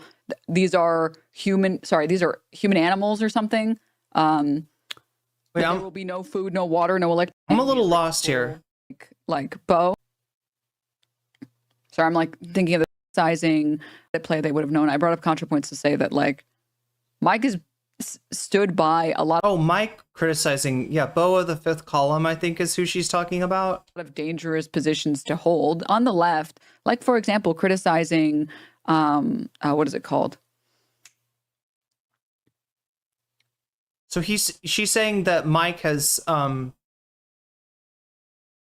like criticized people that it was detrimental maybe to his career. And this is true, Chad. I've described this before.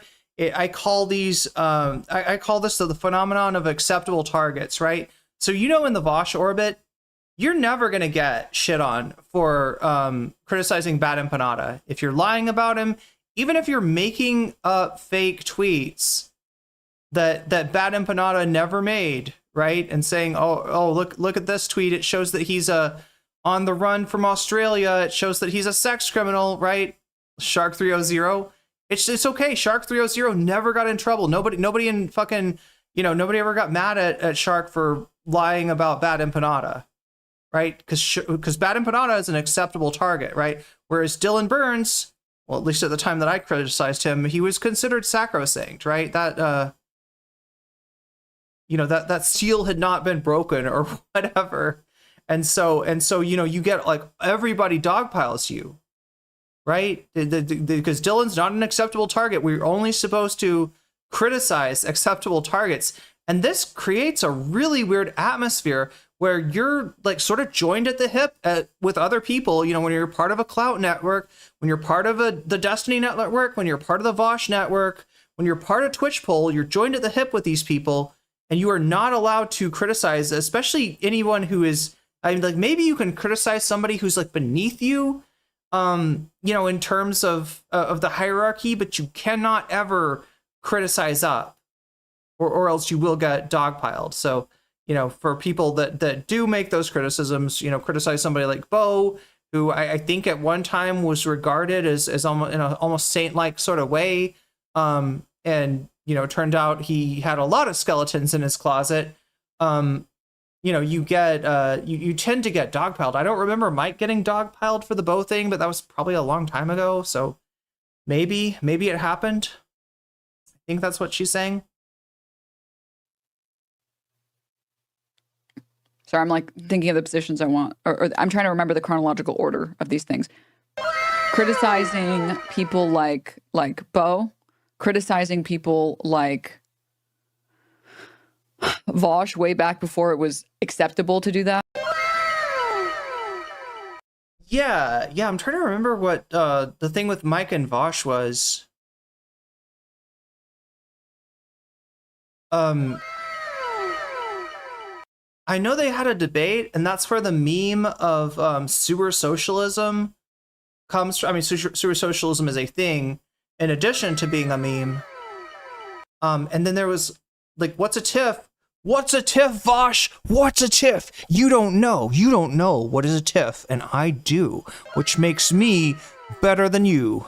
So that's how Mike proved he was better than Vosh, which, you know, this day, that looks like a pretty low bar, but I guess at the time, people, yeah, there were a lot of people that were not, that gave Vosh the benefit of the doubt. Oh, you big streamer, you know, you debate fascists. Okay, well, you know, you're good with me. I'm not going to criticize you. And there was like, this is while Vosh was like abusing Poppy in Discord DMs and losing debates to Destiny. Narwhal by Nature, thank you for the 5 gifted memberships. I said that in a weird way. Lynn Daly, you just got weaseled. Citrus, you just got weaseled. Yeah, take that, Twitch. Twitch is getting, I wouldn't say buried. I wouldn't say comstered, but YouTube is definitely ahead now.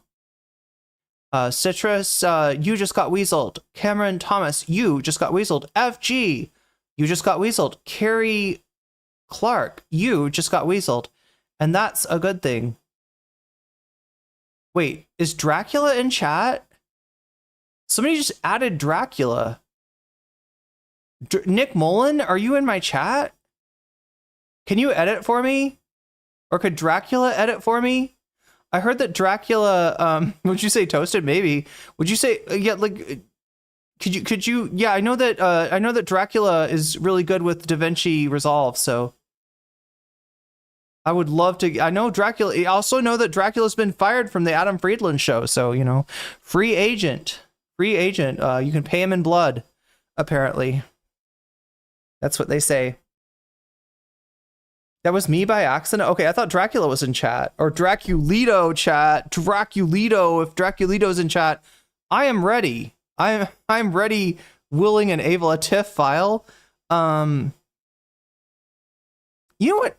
I don't think I ever looked up what is a TIFF. Does anybody in chat know what a TIFF is? Because this was said to Vosh as if it's like super embarrassing that he doesn't know. To be fair though, Vosh does pretend to know everything. Chat, we have 102 in chat right now. 102 of you are in chat and only 80 likes. So I've been told that I should be bullying you for likes more. It does help more people see the stream, both during the stream and also after the stream. What is a TIFF?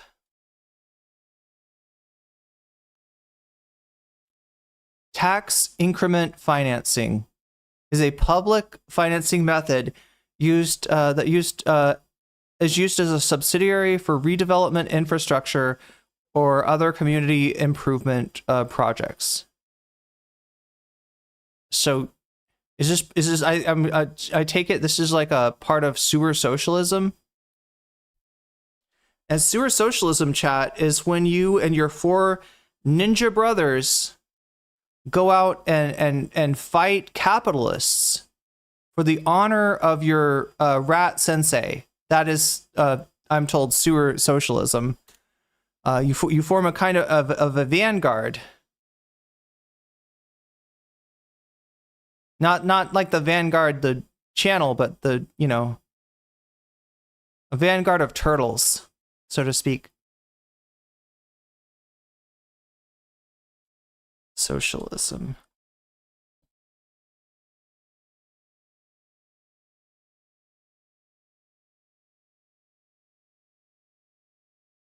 Sewer socialism. Yeah. So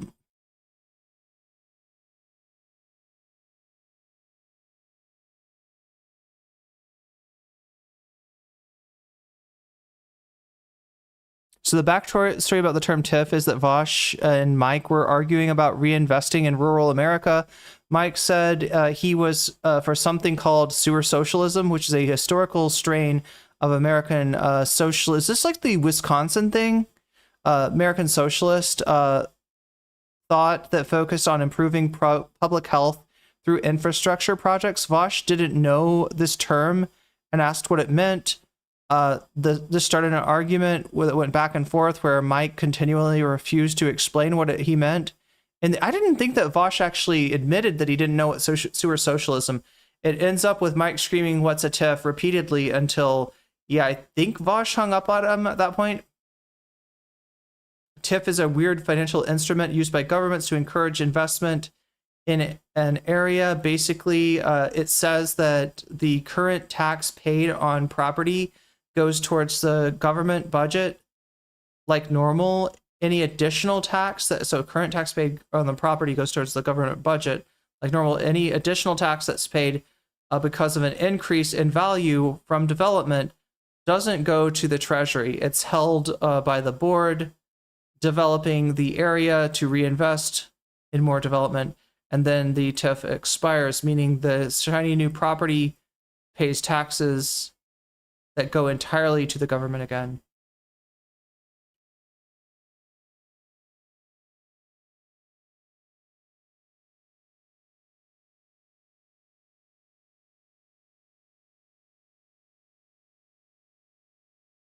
Criticizing people. Oh no, TIF is also a slur against trans guys, just like Tim is a slur against trans women.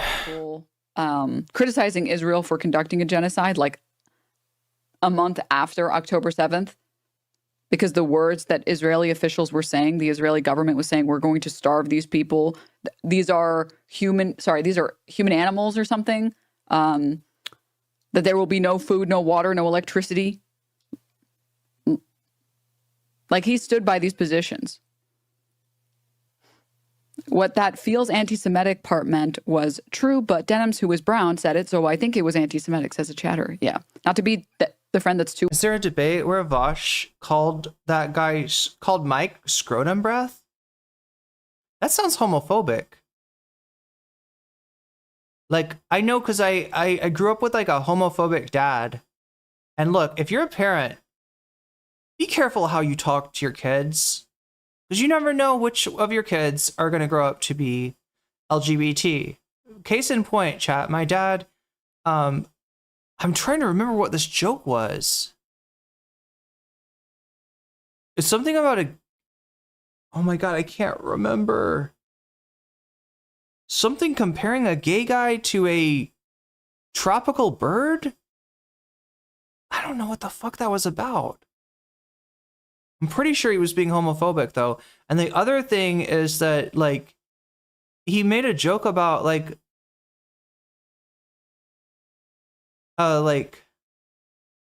somebody meeting a gay guy and like his breath was bad, and like on further reflection, the guy that met the gay guy decided that the gay guy's breath was bad because of having recently gone down on someone. I don't know. But yeah, it's fucking cringe. It's fucking cringe. Too woke, but I feel like every single thing about that comes out of his mouth is vaguely misogynistic. Says one chatter. But you... HK says, my dad said the N-word all his life. Now he has a black granddaughter. We're wrong, Denims. Chatters were saying... I don't remember what... I'm trying to remember what the fucking joke about the bird of paradise was. I can't even remember, but I'm pretty sure he was being homophobic there. That he literally was saying Jew, apparently. I don't know why people are saying this, by the way. We'll talk about the Mike thing really quickly. I've seen like a handful of people saying, no, you're wrong, Denim. You're wrong about what Mike was saying. You're wrong. No. I was very accurate with what I said. I said that he... viewers would like this song as a rally cry for the masses. Bro. It's called Protest... Muted. But like, I was accurate with what I said. I watched his stream covering it yesterday, like the first hour of his stream where he talks about it. And I spoke to him afterward. What he said was anti-Semitic and he should have been banned and it was unacceptable behavior and he should apologize for making anyone feel unsafe and for engaging in rhetoric that is anti-Semitic. Puerto Ricans use the Spanish word for bird as a homophobic insult. Saying that, saying what he said about it being demonic, I don't want to get fucking clip-jimmed. Yeah, which I know it's going to happen, but whatever. The other thing my dad said that was like not necessarily homophobic, but yeah, I don't think it was like a cockatoo cock joke or anything like that. But yeah, I remember like I was going to like the first concert that I'd been to like out of town, and somehow my dad was worried, like, yeah, I think I was going alone and he was worried because he was like, what if you get like thrown in jail? I don't know why he thought I was going to get thrown in jail for going to a concert. Yeah, maybe he thought I would have weed or something. I don't know. But, you know, and I was like, well, you know, that would really suck. But, you know, I'll call you as soon as they give me access to a phone and, you know, we'll get a lawyer and take care of it. You know, I'll try to not get arrested, Dad. I don't know what to tell you. Right. And he's like, no, I'm just worried about while you're there in jail, right? And I'm like, while I'm there in jail, what are you like? And then he's like, you know, well, you know, and this is the weirdest shit, chat. This is the weirdest shit ever. Like, one of those men there might try to make love to you. Might try to make love. Yeah, there's a lot of love making going on in jail. That's unacceptable, and it plays on anti-Semitic tropes, which he says in his stream. He also explains that he was trying to explain, or sorry, he also explained that what he was trying to talk about was the fact that Jewish is an ethno-religion, and that Bibi actively uses Israel being the home of the Jews or being the home of the Jewish people as a way to manufacture consent. Even though this is a big camp and you can't cleanly put every... And I said, Dad, you've been watching too much JoJo's Bizarre Adventure. All right? Prisons in America are not co-ed. Every single person in this group, and you only do it because it benefits the state of Israel and their settler colonial agenda. Like, what I said is accurate. That's his position, and I would know that that's his position. I literally watched his stream yesterday. Yeah, Big Balls got beat up by a 15-year-old girl, and that is why the Trump has turned DC into a police state. He's got the FBI. He's got the National Guard. Probably won't be long until he has active military out there. I don't know. There's all kinds of federal like law enforcement that is like out on the street, like harassing homeless people. Like, I mean, this is bad. I mean, I joke about it that, you know, he got beat up by. The story is that it was a gang of roving 15-year-olds, one of whom was in fact a girl, and that's who beat up Big Balls. They punched him right in the balls. Today, where he apologized and he said he was playing, whether he intended to or not, or sorry, even though he didn't intend to, he played on anti-Semitic tropes and it was completely unacceptable, and he apologized for it.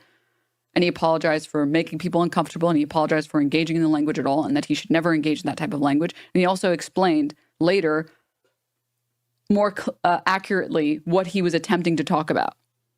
So I don't know why people are saying, no, he said he didn't misspeak. That's not accurate.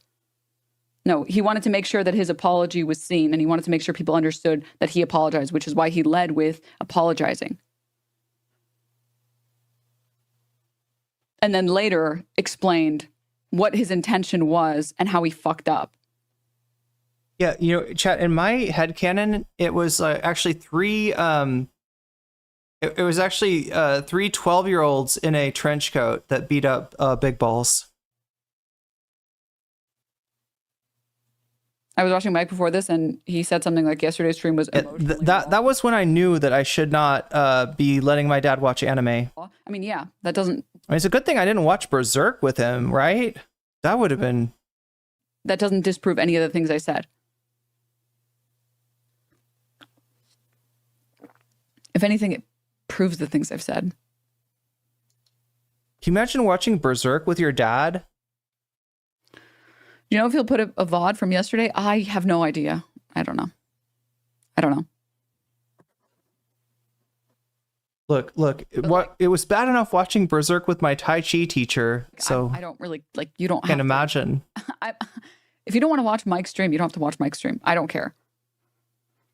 Like, I'm not going to tell anyone to watch anyone in particular. That doesn't matter to me. What I am going to say is just, he explained yesterday very clearly that he apologizes, that it was unacceptable, that his behavior was unacceptable. You did watch Berserk with your dad? How did he enjoy it? That he understands that Twitch needed to take action, and it was reasonable for them to take action. And then he explained his intent afterward.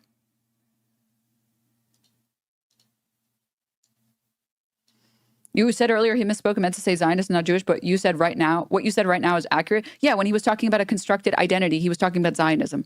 I watched, GITS? Ghost in the Shell? Or what are you, is it GOTS something else? Accurate. There are two parts of this. There's the part where he says it's wholly constructed. And then there's the part where he talks about it not being an ethnicity. The part talking about it not being an ethnicity, he corrected on his stream after apologizing and said that he meant ethno-religion. And then the part where he said it's constructed. Oh, Game of Thrones. Why? Oh my God. I'm sorry. It's been a while. He was obviously not talking about Jewish. That doesn't make any fucking sense. He was talking. Well, they rebooted it, didn't they? Didn't they have like a reboot that's all about the dragons and stuff? About Zionism being a constructed identity. Both of these things are true. So like, I watched his stream and I spoke to him and I love how I immediately think Ghost in the Shell. Wanted to understand how he got to these positions. Like, huh?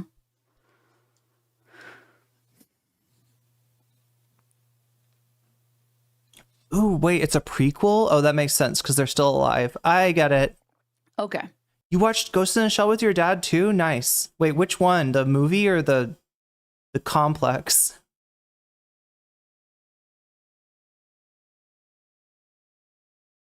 Wait, they did a prequel thing? 11th Doctor? Wait, that's Doctor Who that you're talking about, right? House of the Dragon.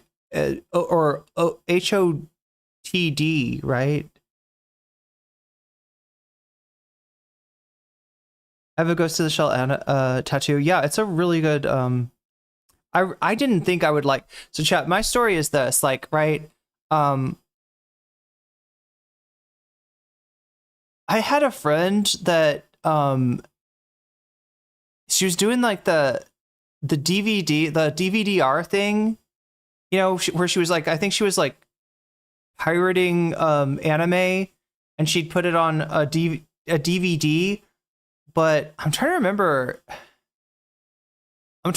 I think that she did it like, you know, they were the files, like, right, the files were on the DVD or something, and like she's like, you got to see this Ghost in the Shell standalone complex. It's fucking awesome. You will thank me later. And I'm like, fine, thanks, right? And I didn't think anything of it because I'm just like, you know what? I am not, you know, like I just, you know, random anime. You know, it sounded like some kind of tech thing because she was into tech. So what is the name of the style of anime that's all about tech? I can't remember. Chat, I'm gonna misspeak, and I'm gonna embarrass myself, and I'm gonna say some anime that's like, you know, a form of erotica instead. Is it ecchi, or is ecchi am I mixing? Is ecchi the one that's like erotic somehow. But whatever style it is, you know, with the, so I was just like, yeah, I'm not gonna like this, right? You know, if you gave me like if you'd given me Evangelion at the time, I would have been like, yeah, I'm not gonna like it. I don't like Gundam shit. You know, I didn't realize that Evangelion's got a lot more going on than Gundams. And so like, yeah. So anyway, I had this DVD for like fucking years and years and years. And then then I ended up going on I ended up getting on a plane to go to Europe. And, you know, that's a long trip. If you've ever made the journey across the Atlantic to Europe from the United States, it's a very long trip, right? And I just ran out of stuff to do, and I'm like, what is this? A DVD-R. Here, let me pop this in here. Yeah, I had like my a laptop, and obviously, you know, you can't. I mean, you can on some planes get Wi-Fi, but it's the garbage Wi-Fi, and it's also like $20, or like for the maybe even more for a long flight, but. So anyway, I ended up watching Ghost in the Shell and Standalone Complex, and it was so fucking good. Even though it's not the kind of stuff, DVD-R plus data files, or a playable DVD-R. I think it was the data files, yeah. Because I remember I watched it on my laptop. All right. Moving on. What I really wanted to show all of you was this. Okay. Oh wait, what? Sorry. This isn't even the point of Denims's segment here, I guess. I want to watch Ghost in the Shell again. It's so good. It's so fucking good. And maybe a little bit less problematic than Evangelion. Wait, is there actually incest in Evangelion?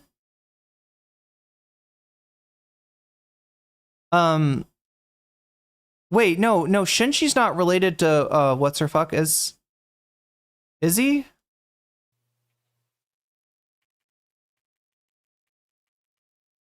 All right. Oh wait. Is Shinji and Rei technically incest? I didn't even think about that. Chad, is that technically incest? Evangelion's so fucking weird. With like the Ava is his mom, and you know.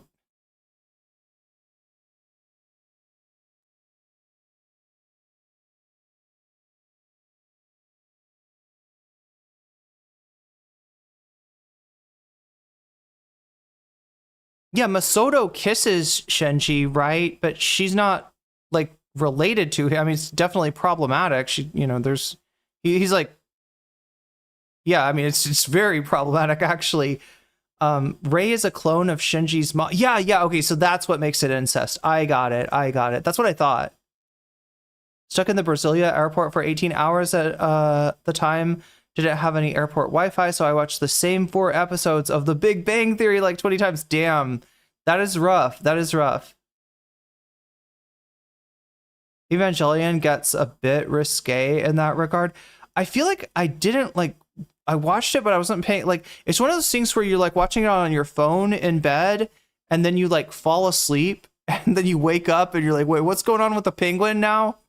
Is the penguin getting into Ava? Is that what's going on? Is Mr. Ping Ping gonna get into Ava? What's happening? Wait a minute. Human Instrumentality Project? What are we doing? Why did she turn into blood or amniotic fluid or what's going on here? You know what I mean? Like that is not the right that's not the right show to fall asleep during. You will not know what's going on when you wake up. I think you guys will like this segment, all right? The Marlboros are gone on this one. I think everybody's going to be surprised by the Marlboros. Oh, this is the marbles. Oh my God, chat. Somebody told me about this. Chat, I didn't even mean to do this, but this is almost like bonus content without even having hit the bonus goal, right? This is the marbles clip. This is the vaunted marbles clip. Got a Twitter notification for a tweet Destiny posted. He's talking about Anna Kasparian and butt plugs. Okay, that's worth the delaying the end of the stream and giving people a chance to maybe hit possibly hit one of the bonus topics. What do we got here? Destiny.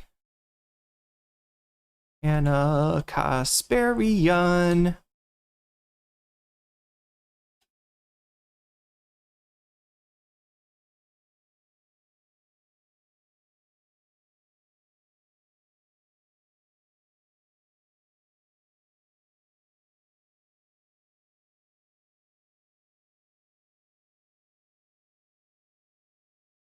What? I thought this. Oh, she's coming back. Hasn't she been on Doom Scroll before? Okay, wait. Destiny. Should I have typed in Omni Liberal instead?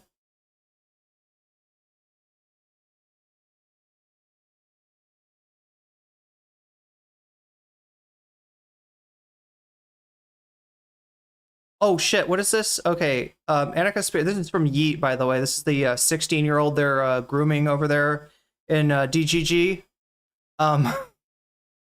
Anyway, Anna, if the truth is out there, why do you keep on running from a debate with Destiny, the omni-liberal? And Anna responds, this is August 11th. I think it's because I read his DMs about how he likes to walk around in public with a butt plug. Oh, his yes. She's talking about the Destiny leaks, right? Which look, I thought the point. Wow, that's kind of fucked up, Anna. That's kind of fucked up. Underscore by super chatted $10. Let's watch the Vanguard be cringe. +25. Is the Vanguard going to be cringe?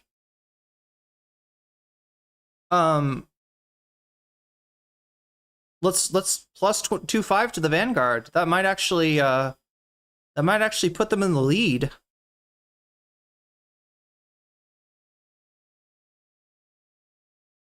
Yeah, I think it does. I think it does put them in the lead.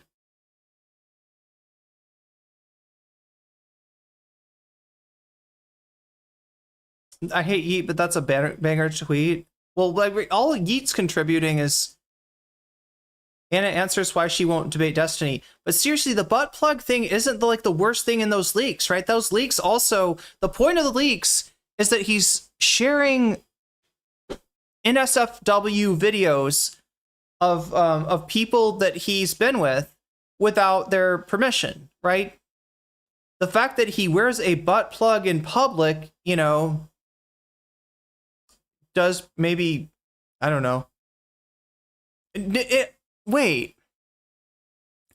I'm sorry. I can't take him seriously after that? Anna, that's what,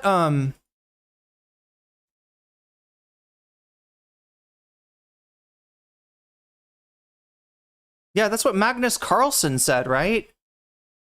Right before he lost to the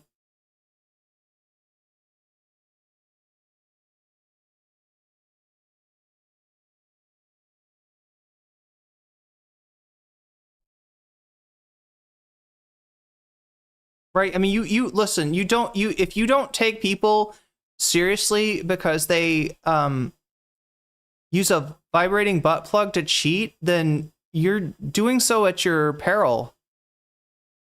Wait, who was the guy that created the butt plug though? I can't remember his name. Hans Niemann. Hell yeah. Chess Grandmaster Hans Niemann. Gotta read Destiny's response. I will.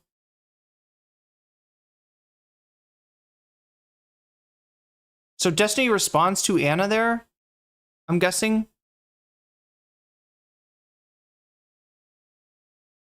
They're not posting it.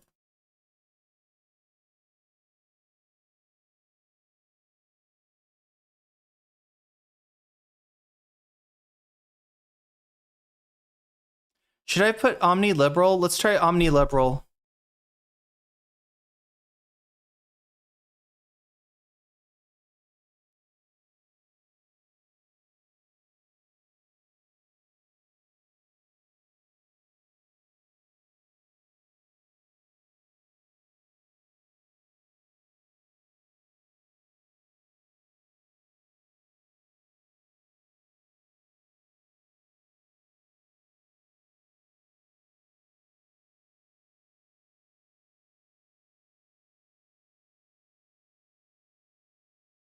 The other thing that I'm dealing with, chat, is that I have to pee.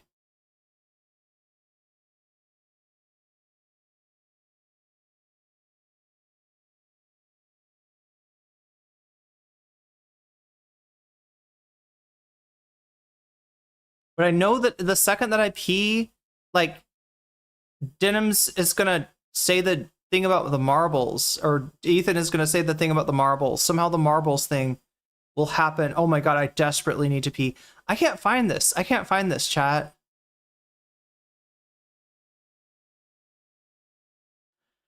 I'm gonna do this anyway. Denims, please don't sue me.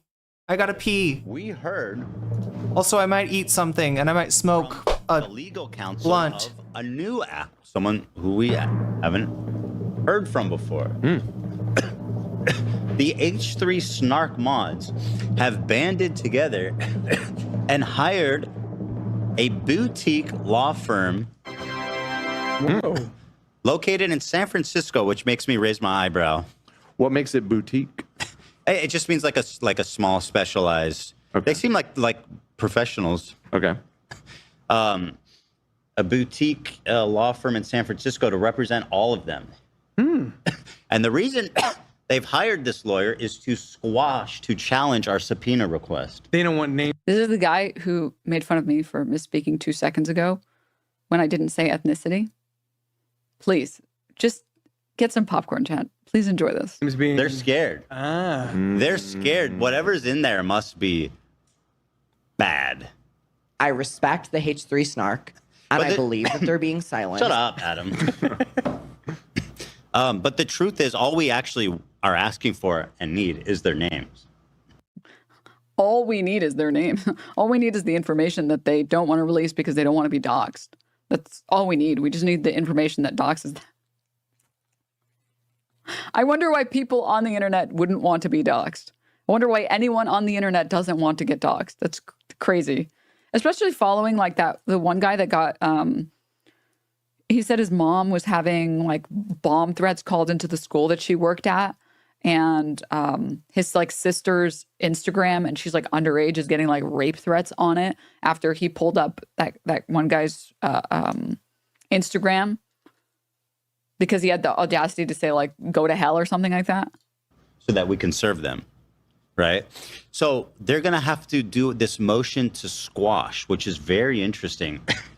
It's gonna essentially, they're gonna have to motion to squash, argue on behalf of the three defendants that what they did was not infringement, to therefore make themselves ineligible to be subpoenaed. So they have to, it's going to be basically a motion to dismiss in the form of a squash, because they have to argue in the form of the squash argument on behalf of them. So it's going to be it's motion to carry, Your Honor. This is going to happen sooner than all the other stuff, and it's going to be very interesting to see how that plays out, because I think it's going to establish where this whole thing is going. Because if the judge says no to that, it's this, and I believe it's the same judge that's on Denim's case. Did I miss the marbles? Then that is not looking good for Denim. Oh no! What the fuck is this? I remember this. I remember this. This is such a bad joke. Putting squash on the screen and pulling up the squash sport. I think it's Dan. It's Dan Sverdlov. If the on Denim establish, it's going to be basically a motion to Chat, do you know when you have to pee so hard that you close your eyes because you're like unconsciously you're like afraid that they'll pop out? That's how bad you need to pee. That's how high your body's like pressure is. You have to close your eyes while you pee. Dismiss in the form of a squash, because they have to argue in the form of the squash argument on behalf of them.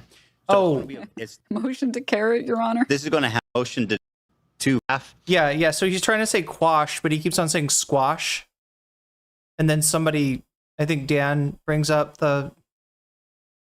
All we need. We just need the information that doxes them. I wonder why people on the internet wouldn't want to be doxxed. I wonder why anyone on the internet doesn't want to get doxxed. That's crazy. Especially following like the one guy that got, he said his mom was having like bomb threats called into the school that she worked at. And his like sister's Instagram, and she's like underage, is getting like rape threats on it after he pulled up that one guy's Instagram because he had the audacity to say like go to hell or something like that. So that we can serve them, right? So they're gonna have to do this motion to squash, which is very interesting. It's gonna essentially, they're gonna have to motion to squash, argue on behalf of the three defendants. Your Honor, I move to squash. That what they did was not infringement. To therefore make themselves ineligible to be subpoenaed. So they have to, it's going to be basically a motion to dismiss in the form of a squash, because they have to argue that in the form of the squash argument on behalf of them. So it's going to be you hold your breath while you're peeing. Go piss girl. Don't end up like me with 1.5 kidneys. That can really happen. Oh my God. That sounds so painful. Also, make a bit of a silly moan when peeing. Yeah, it's like the relief moon, right? I didn't miss the marbles, did I? It's motion to carrot, Your Honor. This is going. My granddad had a kidney stone, and he had to pass it, and I remember how painful that was for him. So that like got me to take hydration super serious. Super serious. I mean, it's not. I mean, you could still get a. You know, there's different kinds of kidney stones, different compositions of kidney stones that can arise. So I don't think that necessarily protects you against all forms of kidney stones, but it definitely makes it less likely that you will get some kinds. I got the black lung pop. I'd rather hear Flemmy coughs. His coughs. He coughs like Zoolander? Wait, what's the deal with Zoolander's coughs? Wouldn't wear. Oh yeah, we didn't even get the butt plug. We didn't even get the butt plug, chat. Wouldn't it be classed as some form of sexual deviance? Couldn't have a hand in my junk during. Wait. Oh, well, yeah. I mean, you can't masturbate during a job interview if that's what you're. Unless, I mean, some kinds of job interviews, maybe you can, but most job interviews, right? When the job doesn't involve masturbating, you probably can't masturbate during the job interview, right? Because what are they going to think? They're going to think, I don't, I'm going to have an employee that's constantly masturbating, right? Unless you're applying for a position at a, in a Conan O'Brien show, and you're wearing a giant bear suit, I don't think you're gonna get that job. Most likely, I don't know. I mean, you are getting a job. You are literally giving yourself a job, technically speaking. But I don't think Conan is gonna give. Well, no, Conan would be the one that would. Conan would give you a job. Okay, so we got to get to the Destiny thing with the butt plug. We gotta finish this. I said I was gonna cover a little bit of the Pisco thing. Not Pisco, but Pisco. Marbles isn't here? Wait, what? Then why is this clip like, didn't she say something about marbles? Or is that like a Cheech and Chong joke? Marbles isn't here, it's quite old? Wait, what? Isn't that the Cheech and Chong joke? Like, Dave's not here, man?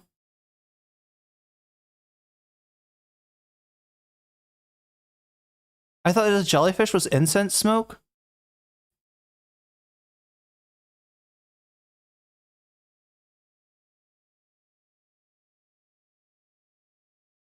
A boutique law firm, that's right.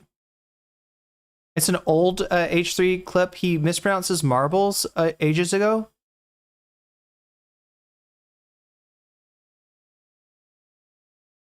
Going to happen sooner than all the other stuff, and it's going to be very interesting to see how that plays out, because I think it's going to establish where this whole thing is going.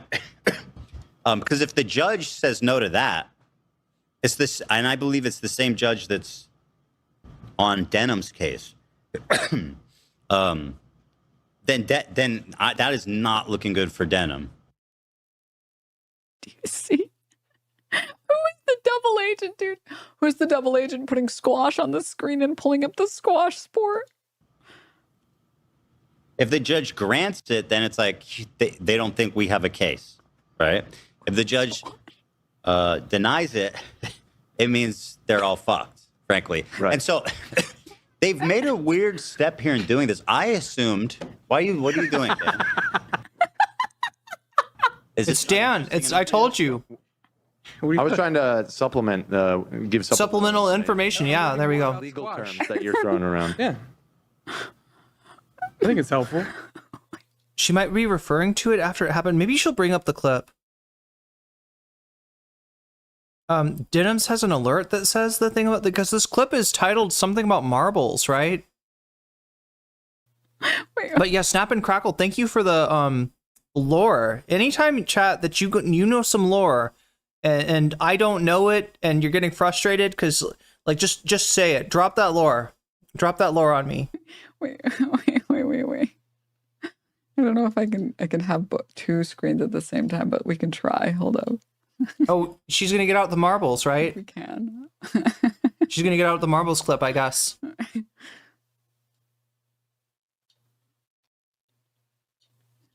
Right? How's that helpful? I learned about world squash. Go ahead. You want to talk about English squash? Well, squash is sometimes it's called squash rackets. It's a racket sport played by two single or four players. Maybe pull up a video so they know, Dan. In a four-wall court with a yeah, not to be confused with pickleball. Slow rubber ball, and the players alternate striking the ball with their rackets. Kind of sounds like tennis. Pull up a video, Dan. You know why? Sure. Yeah. Why? Squash game. Do you think there's any? So pissed. Squash game. Do you think there's any snarkers who actually Here's everything you need to know. Here's everything you need to know about Play squash. squash. Start with the basics. Non-marking shoes, a racket, and a squash ball. Oh, Ready? you need a racket. Let's go. Genius. Serve from these boxes, hitting the front wall above the service line and landing in the opposite quarter. Don't let the ball bounce twice. Yeah, keep the rally going by hitting the front wall before. Does the ball have pickles? No, I think it's pickle flavored. The ball hits the floor. Oh, no, I'm sorry. The racket is pickle flavored. I think. Side walls and back walls first. Just keep it in play. Score points by making your opponent miss or hit out of bounds. I was just about 6 to to ask. 11 wins. Handball but don't with a forget, racket. You'll need to win by 2 clear. Yeah, Ethan is not amused. Points. Oh my god, just like elementary. If your opponent stops you getting to the ball, call a let and the point's replayed. But if your opponent stops you from hitting it, it's a stroke. Point to you. Squash is an incredible sport to play. So. Okay. So. Now, just to be clear, squash in a legal sense has nothing to do with the game squash. And, you know, for someone who accuses me of wasting time on the show, I really have to wonder. Your dad was a squash champ? That's amazing. I wish I was good at... Like, I think, like, I can remember... Okay, yeah. I used to go to a gym that had heavy bags, but the heavy bags were unfortunately in the room that is used for, you know, yoga, Pilates, Zumba, stuff like that. And so if I got to the gym and there was a class going on, I could not, unless I knew the teacher, and, you know, even then sometimes, like, I mean, there was one Zumba teacher or something that let me hang out and punch the bag, but most of them did not let me hang out and punch the bag, right? But so I remember like going there, there was a class, and so I went and tried out racquetball, and it's like hard. Well, of course, I was like playing it by myself. I was just hitting it back, you know. You were supposed to play it with somebody else. I was playing it just by myself, and it's harder than it looks, I guess.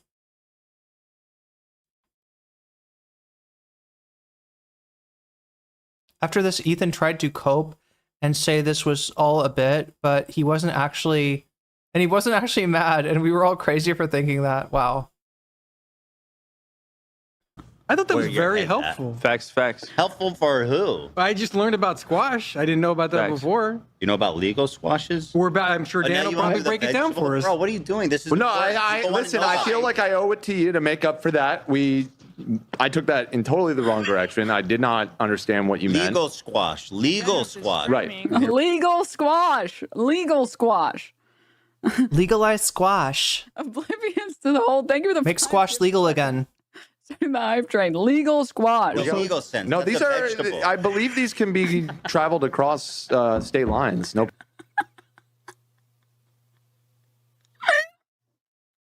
No, I believe these can be traveled across state lines. Legal squash. Wow, Dan. You got Denims laughing. My lawyer can't do fucking shit. Legal squash. Legal squash. Oh my god. I've heard of quiet quitting, but this is hilarious. This is so much funnier than quiet quitting. Joshua Keller says, I only eat illegal squash. It should be I'm eating illegal curry. This curry is so good, it should be illegal. So holy shit, experts. Thank you for the 10,000 bits. Can we get a let's fucking go? Conjureman, thank you for the 10 community gift subs.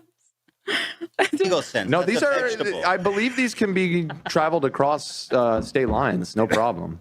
You can. A lot of them are probably imported from the Southern American That's got nothing to nations. do with what I'm talking about. I think that's Mesoamerican. I was. See, I do know a thing or two about squash. No, you don't, Dan. You got to pay tariffs on the squash now. It's not worth it. You should eat zucchini instead. You can't get those squashes anymore. It's cost is prohibitive.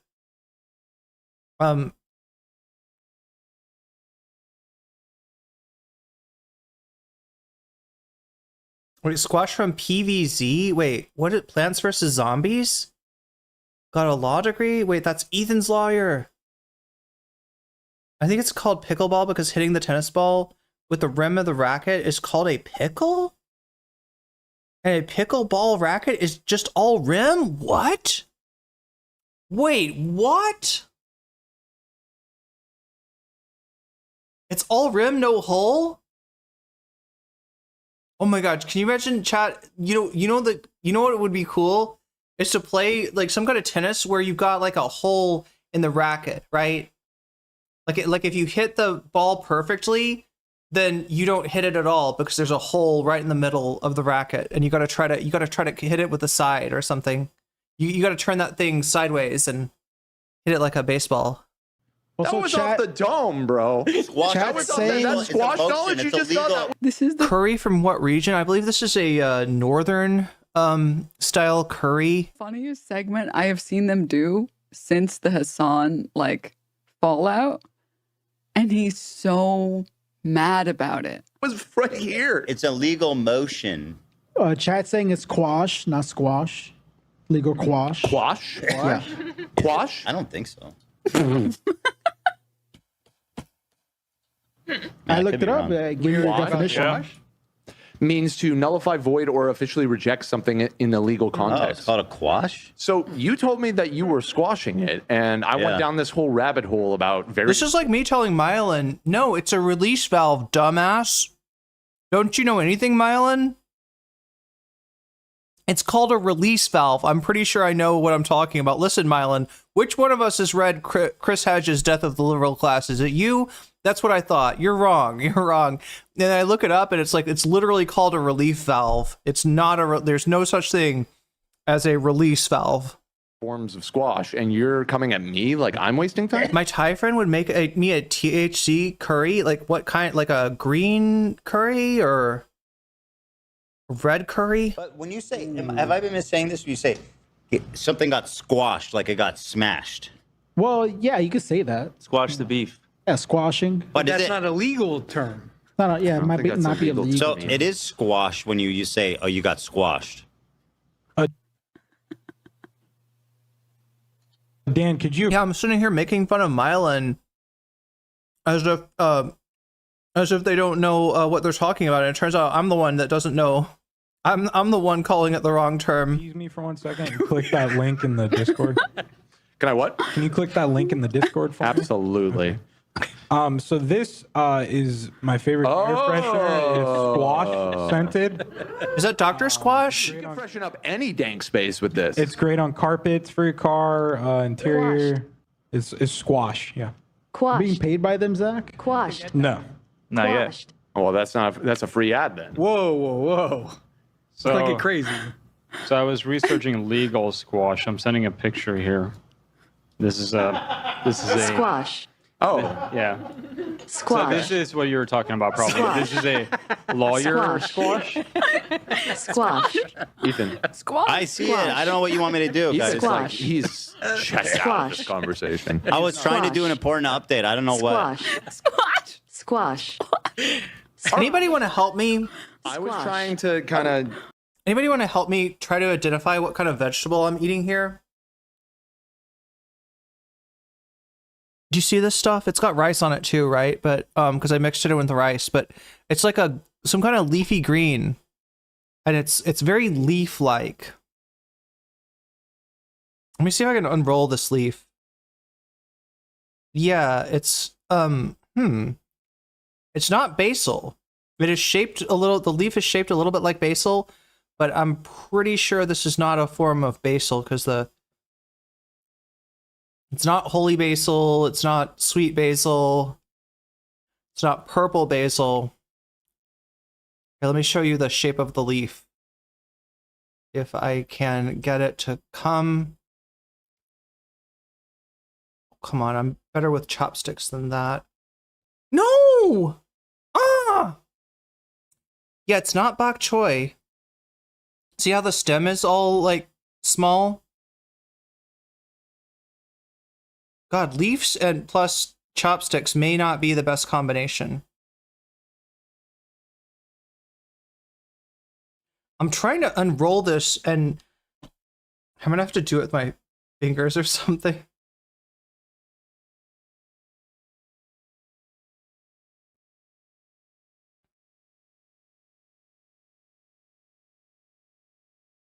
There we go. So I'm just like, I'm unrolling the leaf so you can see. No, God damn it. It broke.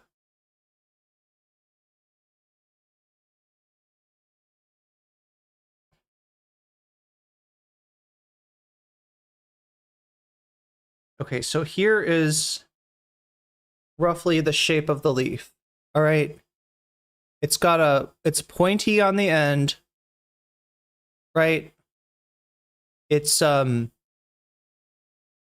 think kind of heart-shaped on the top. Although, yeah, I ripped part of it off, right? Anyone, any guesses out there? Because I can't identify this. To add some texture to this discussion, but I apologize. I took us off the rails in the wrong direction. And Squash. You know what? I'm very sorry. The only thing getting squashed. What's not getting squashed is this fucking problem I've got with you, Bucko. And then the stem looks like this. That's right. It's got fucking wrecked. Well, now Tom just hit you with. Let me continue what I was saying. Okay, you can waste time during any other part. Okay, this is the headline story. This is what everybody's been waiting People for. did say that they're gonna love these. Bonsai Thai? It's like a spinach variant. It's not water spinach or Chinese spinach. People, I mean you, when you titled this. It does seem to, it's got a little too much maybe bitterness to be spinach. Squash salute. And I think it's kind of spicy too, maybe. When you by you, I'm sorry, people are gonna love these, and by that I mean you when you titled this. And the title is Huge Lawsuit Updates. You're gonna love these. A motion to quash. Also, yeah, they're like, sorry, I was trying to make the show actually funny. I know. There's a formal request to a court to declare a legal proceeding. Anyways, I just wanted to show that to you guys because I was laughing my fucking ass off. Squash. Squash. Is Bonsai Thai the same as Chinese broccoli? I don't think it's this. Yeah, those stems are red and the leaves do not have like a sharp the leaves are a little bit more like wavy and they don't have a sharp point. Dude, he was so mad. He was so mad. It's like Chinese broccoli. Oh my God, dude. Squash. Squash. Oh my. It's Ken Yep. All right, I'm done. Motion to squash. No, I'm talking about legal squash. No, these look like they can cross state borders. How dare they make jokes during a comedy podcast? I know, right? Don't they know comedy is illegal? Free Palestine. Unlike what Elon Musk might make you believe, that comedy's legal. Kind of like Swiss chard, but not. Yeah, I mean, this is definitely. So if it was like Swiss chard, the stem would be colorful. The stem is green and a little bit woody, actually. Not too woody, but a little bit woody. Unless this is climbing wattle in here along with it. I don't know. I don't think so. This cannot be climbing wattle. Can it? Oh my God, chat. Maybe this is.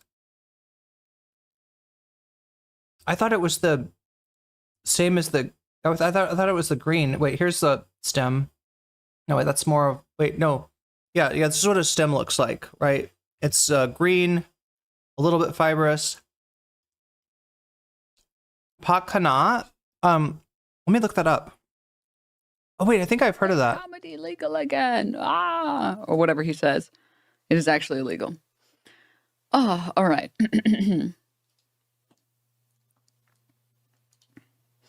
No. All right. Oh, yeah, that's enjoy that because that's the Thai name for Chinese broccoli, right? No, yeah, because Chinese broccoli's got like a round leaf with a big, thick stem, and this thing tastes it's a spicy and slightly bitter tasting green. I personally, it's got a kick. Yeah, it definitely does. Out of that. And I thought you guys might get some joy out of it. And so I wanted to share it with you guys. I want to share it. Kin Ep. Let's see.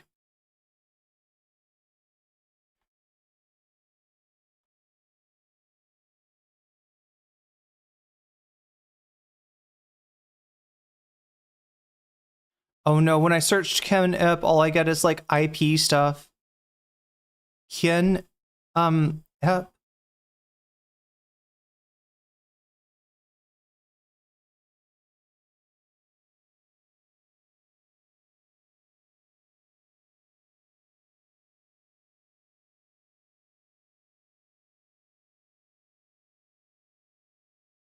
Oh no, all I'm getting is like who is information. Because it has that IP word in it. It's reading IP as IP. Have you watched Alien Earth? It's really good. Perilla lip? Kinep?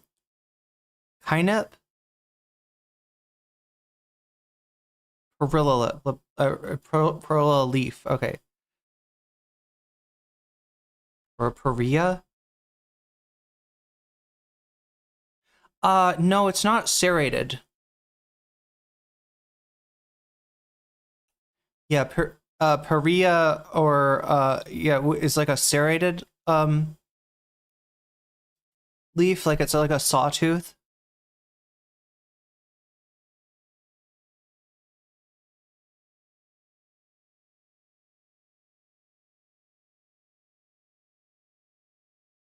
Okay, anyway, I was on a mission before we endeavored on the. Wait, why did marbles was what in the was marbles in the thumbnail? This really funny segment that was on Ethan Klein's recent stream. As you guys know, there hasn't been much developing on the story. Obviously, you know, my lawyers are still working hard. All right, so this is the headline is Pete Buttigieg loves God, beer, and his electric Mustang. I can't get it to show me the thumbnail because. Wait, I'll get it. It's a really funny segment that was on Ethan Klein's recent stream. As you guys know, there hasn't been much developing.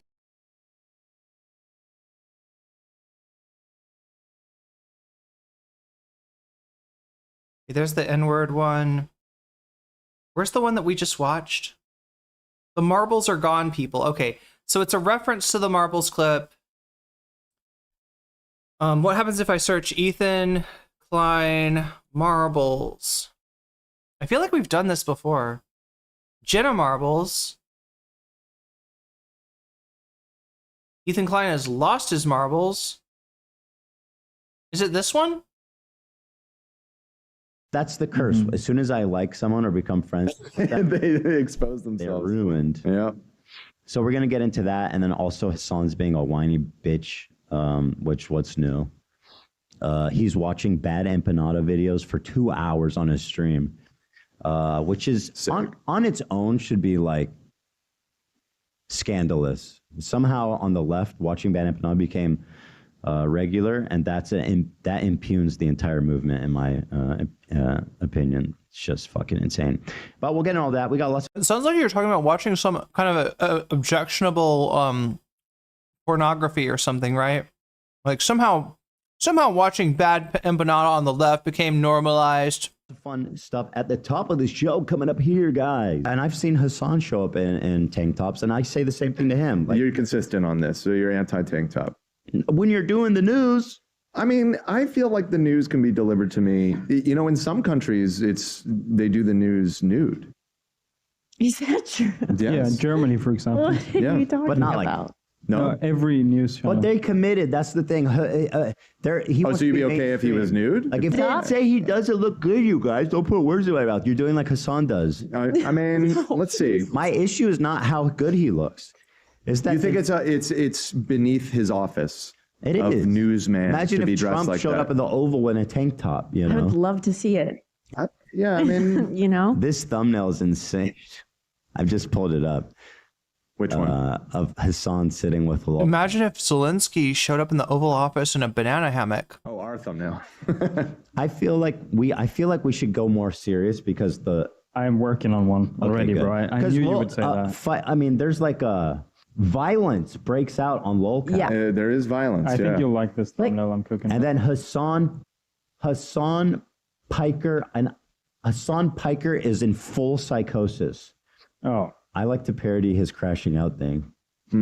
Marlboro Slore explained, Ethan spends like 5 minutes in one stream. Is this the one? Trying to come up with a stream title. Oh, this is it. This is it. Yeah. We've watched this before, haven't we? Hassan Piker I'm getting deja vu. Anybody else? Is in a full state of early onset dementia. Wow. Yeah. This is Marbles. Crashing out, I think. That's look more serious than crashing out. Yeah. That's like life altering. Yeah, he's that far gone, man. I forget. Oh, you forgot? No, I really do. Let me scroll up. What do you think about this for alternate title? I don't. Lolcow turns violent, comma, Hassan Piker has lost all of his marbles. The marbles are gone, people. Hard hitting, man. Hard hitting calls, questioning his mental capacity. Okay, done, saved. You like the marbles, or you? Yeah. I don't like the marbles. Hassan Piker has fully gone he has full on dementia. He has full on lazy. It's the Mueller Bros. Parkinson's. But remains sexy. You want to add he remains sexy? I mean, I'm talking about Hassan, not Phil. Yeah, no, I know. I'm saying it'll draw people in. But remains sexy. Okay, all right, we can add that, AB. Just to throw him a bone. Really? Yeah, sure. Okay. Well, it'll intrigue people. How about say, this? why is Ethan saying this? Yeah, no, I kind of agree with you. I do kind of agree that it is a little mysterious. And Yeah, you got to clickbait a sexual attraction to your ex co-host. I think that'll really draw people in. Yeah, definitely. Sexually harassing. Clickbait them that you're sexually harassing Hassan, and they'll come in and watch, and then he hates AB so much. You're not wrong. I think he hates Dan too. I put it in parentheses, and it really is. I feel like I'd click that. I need to know. I need to know So more. read the current title. Wait, can we have sexy in the title? Yeah. Sexy? I mean, people like fuck in the title now, man. Yeah, it doesn't matter. You all, yeah. Lol cow turns violent, comma, Hassan has full-on late-stage Parkinson's, parentheses, but remains sexy. Oh, you went the late-stage Parkinson's. That That one might be too offensive. Well, that's the one you told me. I don't want to offend. Well, which one do you want? That's the one you said. Parkinson's. Yeah. Oh my God. Okay. The Marios are gone. He has signs of Hassan Piker exhibits signs of early onset dementia. That's on the same. I don't understand that's why more you. offensive. Yeah, you would find issue with the Parkinson's Hassan thing, but Piker the dementia has thing is fully fine. crashed out. But I wanted to make sure it's more ironic because There we go. He said that we crashed out. He said that Ethan crashed out. So Ethan's going to turn it around on Hassan and say, oh yeah, I'm going to raise the stakes on you, buddy. Hassan Piker has fully crashed out. Fully. I hate that term. Hassan Piker has erectile dysfunction. Oh, that's good. No, I don't know. Not. That's not. I don't know. That's That good. wasn't a serious one. What? That's really good. No, it's too Keemstar. Wait, how is that not good? Yeah, it's too Keemstar. It also is just is. Keemstar would never title something like just totally. Yeah, he would go in a room full of people who don't know you and say that your dick doesn't work. Yeah, but we're doing it as a joke. Right, that's true. In your case, I it was don't true. know anything about the potency of his penis. Right. Yeah. How about just something like full-on brain rot or something that's a little less specific on the disease Hassan front. Piker's brain has fully rotted out. Right. That's fine. Okay. But remains sexy. In parentheses, but remains sexy. Yeah, let's throw him off. Let's But but he remains sexy because now we're talking about his brain. It's a little confusing. Oh, that's true. It sounds like his brain is sexy. Yeah. Ethan did, Rave is mentioning and I'm only saying this because he disclosed it himself, made it part of his show. But yeah, he's been, I guess, flexing his Provigil prescription, which you may know it is modafinil. It is it's a narcolepsy drug, which is used by people with narcolepsy to keep them from getting in dangerous situations where they fall asleep at the wrong time. But it is also used by people who want to maximize their productivity. Yeah.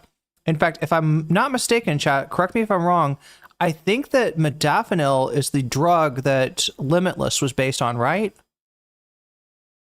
It's easy. There is a lot of abuse of. I don't know what the consequences of abuse of modafinil is, but yeah, it is something that people will try to get prescribed, even if they don't, even if they're not dealing with narcolepsy, in order to maximize productivity. I think is it the Limitless drug?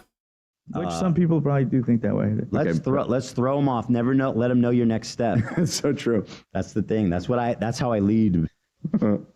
Thanks, AB. Okay. No problem. All right, we're locked in. Let's move. You are not locked in. Oh no, Laura Loomer versus MTG. Hell no, that sounds cursed. That sounds cursed.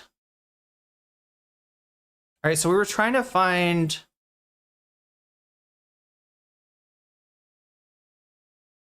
Anna Kasparian butt plug. This makes it sound like I'm being creepy now. I swear I'm not. Okay, so yeah, there's the original tweet. Somebody's here asking Anna, if the truth is out there, why keep running from a debate with Destiny the omni-liberal? Good question. Anna, I think it's because I read his DMs. Not DMs to Anna, but DMs that were leaked about how he likes to walk around in public with a butt plug a few days a week. I can't take him seriously after that.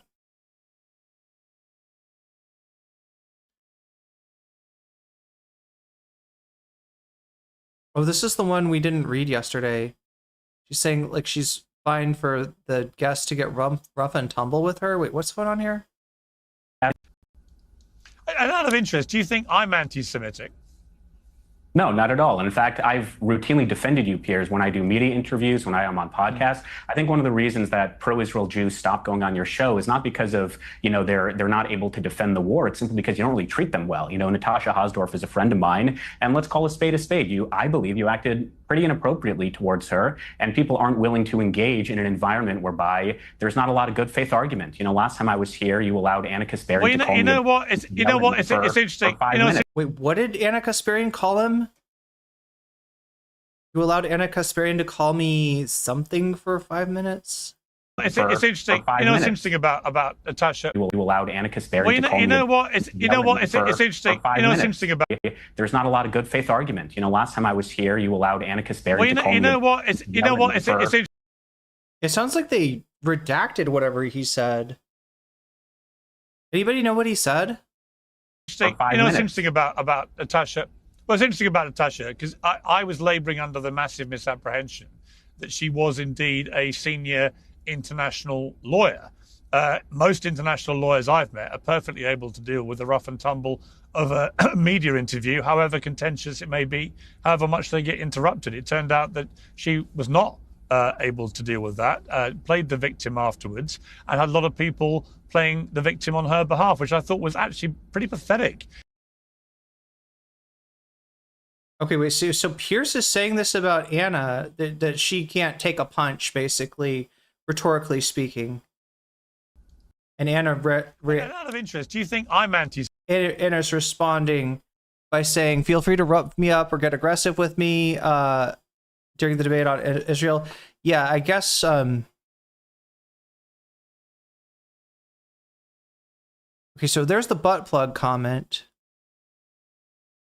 Your truth is scared of butt plugs? It's pathetic to chicken out debating someone, then personally insult them to random people on Twitter.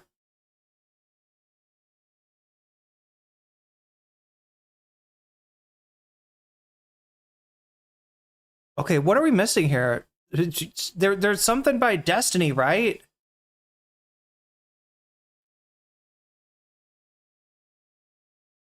Is his whole name? Let's try this again.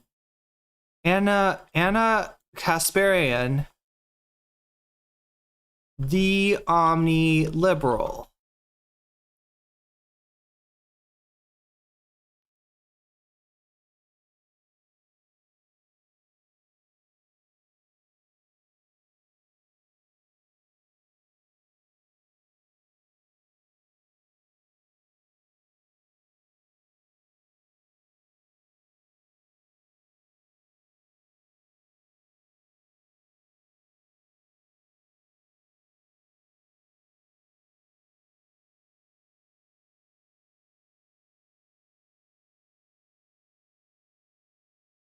I can't find this chat.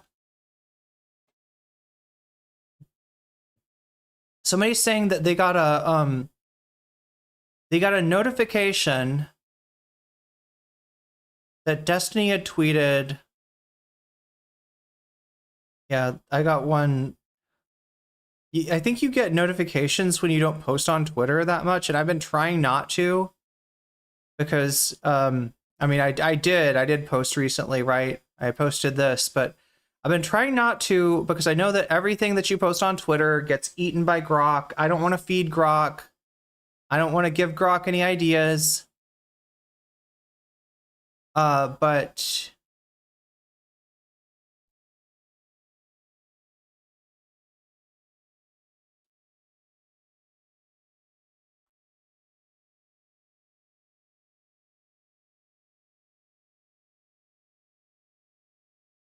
are people telling me that the clapback is butt plug? All right, let's see if we can find butt plug. Oh, here we go. Yep, there it is. All right, this is from a day ago. Funny thing, I've never walked around in public or private with a butt plug in. I feel like that would be a good way to get something lost inside your body. Maybe Anna has more experience with that, though. Who knows? Okay, so you were lying in your DMs? Because yeah, she's actually telling the truth. The DM leaks did, contain. He was talking excitedly with the person on the other end about walking around. He got a thrill specifically out of having a butt plug in when other people don't know that he has a butt plug in. Right? There was something about that just was, the prospect that he could get caught, I guess.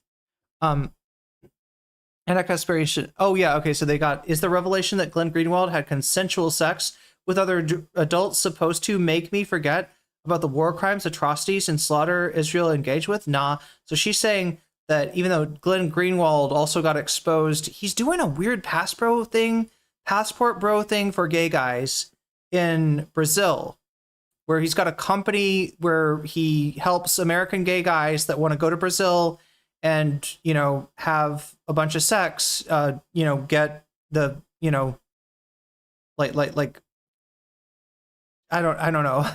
He assists their vacations, let's just say, right? If that's what they're interested in.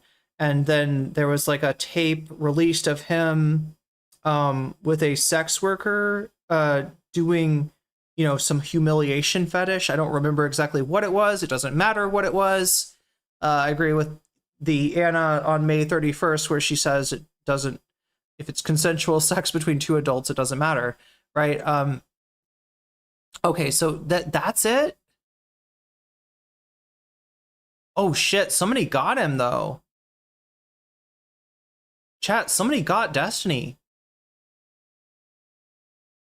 Fuck, have you ever worn a plug before? Butt plug? If so, yes, I wear one at least a couple times a week while I'm out. Also, why didn't you invite me to your Minecraft server? Oh my god. What the fuck? This sounds like humor. Right? This is like a parody. Butt plug? Yeah, totally. By the way, why didn't you invite me to your Minecraft server? He does have a Minecraft server, chat. He does. I think Mixed Vivian Wolf, when she was a Destiny Orbiter, used to play on that server. If I'm not mistaken, I've been using one for the past 2 days. For the past 2 days, I don't think you're supposed to leave it in that long. And oh my god, maybe he took it out overnight. I don't know. Oh my god, it's intense. And you can join if you join the Minecraft server, not join in the butt plug. That's what he's saying. I thought you were not into butt stuff. I am so surprised. Destiny, yes, I'm not normally, I guess, but I want to try. Do you like it? Yes, it's so damn intense. Damn. We can get matching ones. Yeah, that's twinsies, I guess. Oof. Okay, deal. Wait, I don't think Destiny wants to do that. I don't think Destiny's into the matching butt plugs. Did anything specific happen that made you want to try the plug? Ooh. This discussion he has about having his first oral experience with another guy is what people will connect to. This was around the time that he had Nicholas J. Fuentes on his stream, right? That and the fact that there is a piece of the revenge porn that was leaked, through him leaking it to, I believe, this person, Rose, right? And then somehow they got hacked, they say, or they leaked it themselves. It went public, and one of the pictures is Destiny going down on an unidentified member. People, without any proof, like to say that was a member belonging to one Nicholas J. Fuentes. Oh no, he's using Melina's butt plug. What? I hope he see, the only problem I have here is if he's not you got to ask somebody before you use their butt plug. Okay, it's not like borrowing somebody's, I don't know, you know what I'm saying? You got to ask. You got to ask. April 17th, he's even a better sex pest than me. Okay, that's... Anyway, I think we got it, chat. I think that's what you were talking about. Yeah, planning my Saturday night. Destiny has a Nazi... He does seem to have, a far-right fetish, yeah. It is... Yeah, I know, V. I feel the same way. I don't really want to know, but he is denying something that's true, right? And Anna Kasparian, bad person in her own right, says that she won't debate Destiny because of those leaks, because of those text leaks, right? And the text leaks were, I think, from the same person that the leaks of the NSFW material that he recorded, I think with the permission of the other parties in at least most cases. Maybe there's one exception to that. And then released to a third party without the consent. So there's the problem. There's, you know, when you hear about Destiny doing revenge corn, that is what, dude, where's my butt plug? Was an ill-advised sequel? Yeah, or really, dude, where's my wife's butt plug is what he's asking, right? But yeah, so when he denies you don't need to deny a butt plug, Destiny. It's, you know, a butt plug is a butt plug. We're all into sex, or, you know, we're all into stuff, and that's okay. Even if you're not into sex, that's also okay, right? They both suck. Seeing a debate between them would be so boring. Yeah, dude, there's no need for an Anna Kasparian Destiny debate. I don't think she doesn't really debate anybody that's like she does go on Piers Morgan, right? But I don't think it seems like she kind of avoids like debates that are, you know, I don't think she, in other words, somebody that's good at debates, I don't think she'd debate. And yeah, say what you will about Destiny, but yeah, he has a lot of practice in debate tactics and sophistry. It's a better word for what he does. He denied walking around with one. Oh. But he did say that he had one in for the previous 2 days. And yeah, anyway, they do have him dead to right on that. I don't think it matters. I don't look down on him for anything that he wants to do with a butt plug, assuming it's like not violating somebody's consent. But Anna, I guess, is trying to, yeah, I mean, I guess, is it a cheap way to get out of a debate? I guess, but also you don't have to debate somebody, so whatever. Let them fight, I guess. She debates Ben Shapiro about the Barbie movie? Really? Can we be done with master debating as a society? I don't know. Ask Cartman / Charlie Kirk. We'll have to get the debate master to agree on it. Anyway, chat. We've got some bonus content, all right? So Willie Mac, Hutch versus Bad Empanada and Quimon won. But once again, the effect of the bonus of the effect of, what am I talking about?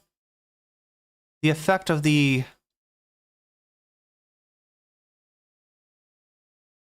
donations has come into play once again.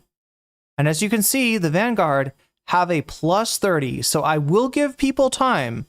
If anybody has any other ideas, right? We're going to go watch the Vanguard. They are ahead by 20 + 30 = 50.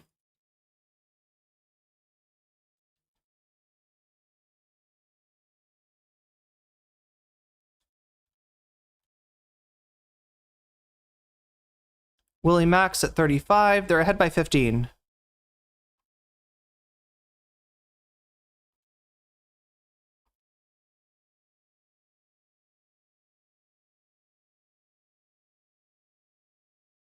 Okay, so those are the two top things. Speak now or forever, or actually donate now or forever hold your peace.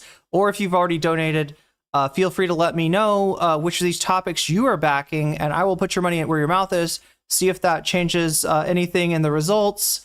And if not, we will proceed. We will proceed to the Vanguard, maybe with a little criticism from Hassan. I'm not sure what to expect here. The Vanguard will be there, sir, even if it's at the Hasanabi broadcast, right? And even if they're disagreeing with Hassan's defense of his uncle, they will be there. Butt plugs catching strays. Yeah, right? Anna definitely said that in a homophobic way.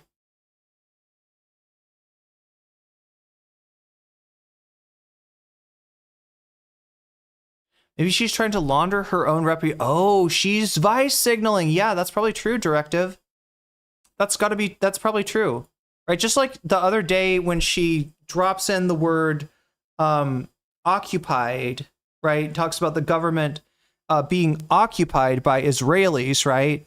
You know, she didn't exactly say Zog, but she's either using the word occupied because she's hanging out with people that do use that terminology, that do that are anti-Semitic, or she is almost worse yet, she's trying to capture more of an anti-Semitic audience. And I don't know, that probably works for her. Think about it. If you're Anna Kasparian and you're getting attacked by like intersectional leftists, by people that stand up for trans rights, people that stand up for the rights of the unhoused, right? If you're getting attacked by lefties, right? Who do you want on your side? If you're Anna Kasparian and you want to shut them up, right? Who are they going to be less likely to want to engage with other than a Nazi? So I don't know if it's that simple. Like I said, there's every chance that she is just hanging out with a right-wing crowd and has picked that language up without realizing it. But regardless, chat. Okay, so it looks like we're doing Vanguard, Hassan. I also kind of need to, like, I'm supposed to cover a little bit of the Pisco too. I don't know if I have time, but we'll see. The Vanguard. Oh my God, what? Sorry, I did a hotkey instead by accident. Come on.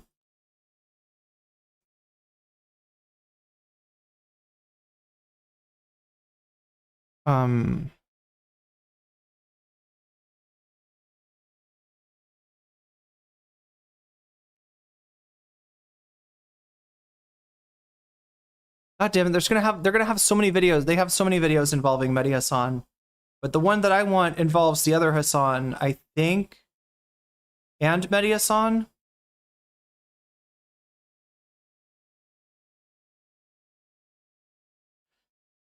When the UFC was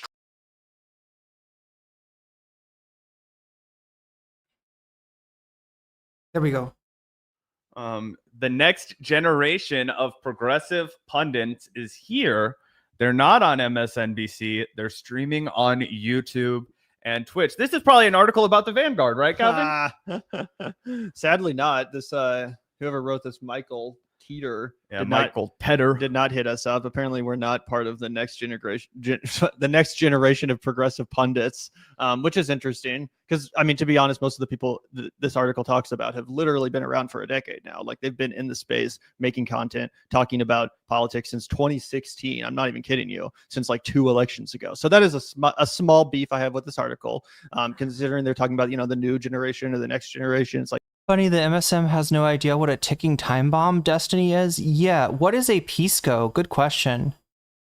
I think it means a fish, right? Isn't that what a Pisco is? Oh my God, chat, what's wrong with my freaking... That's not good. What the fuck?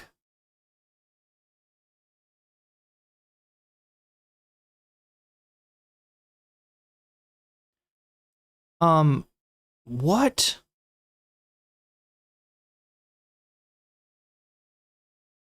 Okay.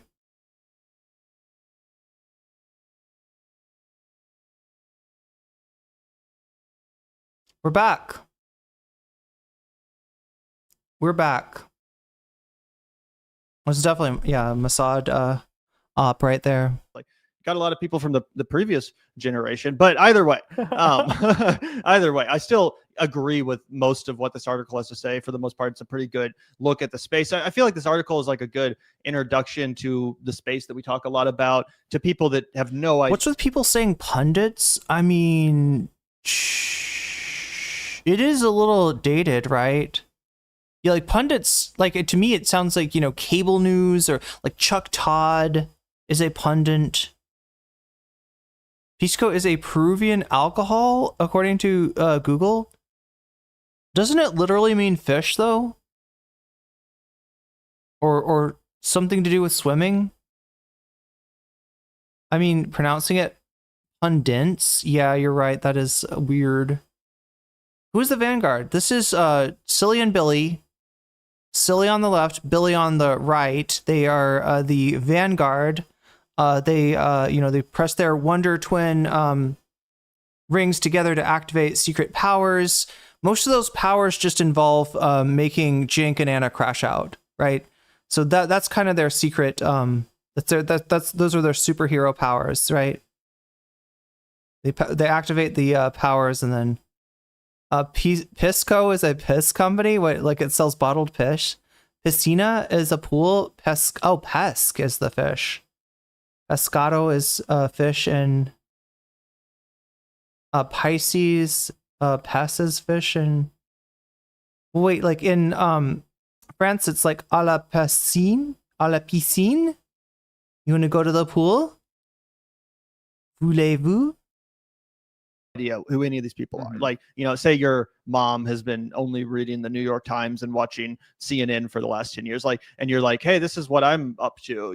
If you watch content like this will be a good article to send her, because it kind of breaks down what's going on, who the major players are, a little bit of the tensions, as you're going to hear about. But actually, guys, not to brag, but we were sitting at a bar in Brooklyn with Emma Vigland and Matt Leck, enjoying a couple beers. And Wait, actually, in French, I think pêcher, right, is to fish. Pearl Spritz. When this article dropped, and Emma was super excited because she apparently, gave a lot of quotes to the author of this article, and she was like, "Oh shit, the New Republic article just dropped." And by the way, she did explicitly give us permission to share that detail, that she was with us when it dropped. But it was pretty cool to see, her react in real time to these quotes that we're about to show you guys. And yeah, I happen to agree with most of what you said. Oh yeah, not only, guys, we're actually fulfilling an obligation right now. Not only are we humble bragging, we were given explicit instructions to come out here and remind everybody that we were, in fact, in a social setting with Emma Vigland and Matt Leck of the Majority Report FM. You guys might have heard of it. We were, crushing a couple of beers, hanging out, and they were like, yeah, you should definitely say that you were doing that on air, because when Jank inevitably watches your show, it will really piss him off. So shout out to Emma, Jank's former employee, current friend of the show. Yep. That was really cool. And shout out to Matt and Emma for, kicking it with us for a couple hours in Brooklyn. It was really cool to meet him. Obviously, we've had them both on the show before, but obviously, hanging out with someone IRL is always a different experience. And it was really fun to, chat. And it was just, great. It just felt like, normal conversation with normal friends, no weird pretensions or anything like that. Super cool, down-to-earth folks. So really glad to confirm that. But either way, Zach, do you want to get into a little bit of the meat of this article? Because like I said, I feel like everyone in our chat, they're more than familiar with most of the stuff that is outlined here. But there are some quotes about halfway through where they kind of get into some of this TYT beef, and specifically the difference in outreach that people like Emma and Sam have been doing versus the kind of outreach that people like Cenk Uygur and Anna Kasparian have been doing. I found that to be pretty interesting. Yeah, definitely. Also, big shout out to this guy that came up to me on the train after I'd had many beverages on our last day in New York. This reminded me of that. And I just wanted him to know that if I fucked up that interaction, that was my bad, because I was very under the influence. This guy comes up on the train and we're on our way home. It's like 1 o'clock in the morning. And he's like, keep giving Cenk shit or something like that. And I was like, what the hell is going on? I did not expect somebody to say that to me. So anyway, shout out to that guy. Fine. Yeah. He was being very nonchalant about it too. Like he was trying to be cool. He wasn't trying to be like, yo, the Vanguard. He just turned to you and was like, yo, keep making fun of Cenk. Yeah. And you were like, will do, bro, or something like that. So I think you reacted the perfect amount. Yeah. I was stressed about that because I was like, fuck me, man. I always do get excited when people come up to us, so don't stop doing that. But I'm always like second guessing how that interaction went after. You played it cool. He played it cool. It was chill. Anyways, this is where it starts to get into the Majority Report. If you want to start there, do you want to start at the top of the article? Oh, fuck. That's the problem. Cool. Because so this talks about zoom in just a little bit more too. Absolutely. And this is not quite the meat and potatoes, but this is where it starts to talk about the Majority Report and how they were supercharged by the 2016 Bernie Sanders campaign. And around that time, a number of other key players began entering the picture, including Uyghur's nephew, Hassan Piker, who started interning at TYT while attending Rutgers and eventually began hosting The Breakdown. He's been profiled by the New York Times, yada, yada, yada. His caustic wit vernacular, they kind of go into Hassan's rise here. Sarah says, just wanted to say thank you for the content. My clothes washer flooded the house in March. NCC helped me keep sane during the demolition. Oh my God, sounds like a lot of work that you had done. On the how. I don't know why I said it that way. I said it like, not that kind of work. A lot of work done on the house, right? A lot of refurbishment, a lot of demolition, and reconstruction. But yeah, thank you. Thank you for the and thank you for the super. Sarah super chatted $9.99. Red heart, red heart, red heart. Red heart. And thank you. YouTube shows, and then it kind of gets down here, and the Emma Vigeland part is what I was really interested in. I figured you would be too, Gavin. Oh yeah, absolutely. So it says, a newly prominent figure who emerged during the years of Trump's victory is Vigeland, the co-host of The Majority Report. She has a palpable, open-hearted sincerity and a good-natured sense of humor that offers a much-needed ballast to a combative all-elbows movement. And I thought that was a very great way of putting what Emma contributes to the space. She is... I thought they were going to say provides a much-needed balance to and like name streamer. Open-hearted. She's very kind. I'm sorry. I said they were Silly and Billy. Their names are Gavin on the left and Zach on the right. She's very... I would say like in the best way possible, like softer and compassionate in a way that a lot of us are prickly. Yeah, no, that's a really good way to put it, Zach. I think that's a really good way to put it. Yeah, 100%. And I think that article articulated it pretty well too. Vigeland's career began when she interned at TYT during the 2016 election. She stayed on at the network after the election, and then in 2020 took a job at the Majority Report following the sudden death of Cedar's beloved co-host Michael Brooks. Vigeland has since emerged as a voice of empathetic moral outrage over ICE aids and the genocide in Gaza, subjects that are often avoided or obscured in more mainstream liberal spaces, and as a counterbalance to the more sardonic Cedar. If progressive YouTube space is seen as being hostile to the mainstream Democratic Party, Vigeland has recently made an effort to broker peace. She has lately been appearing on, quote, different shows that are broadly on the side of the left to bring folks together and a bridge that everlasting Yeah, the Majority Report kind of does have that. They got like Matt Lesh, who is more, simpatico with other leftists. They've got Emma Vigeland, who can hold it down with the likes of Tommy Vitor and the Podjons, and they got Sam that he basically he not only is he abrasive and rude, but he he racks up like how many toilets can he clog, right? It's like every time he clogs a toilet, he puts a little stamp, it's like he's racking them. He puts a little notch in his sword every time he plugs up a toilet. Divide between more progressive Bernie-associated people and more traditional Democratic Party voter stalwarts.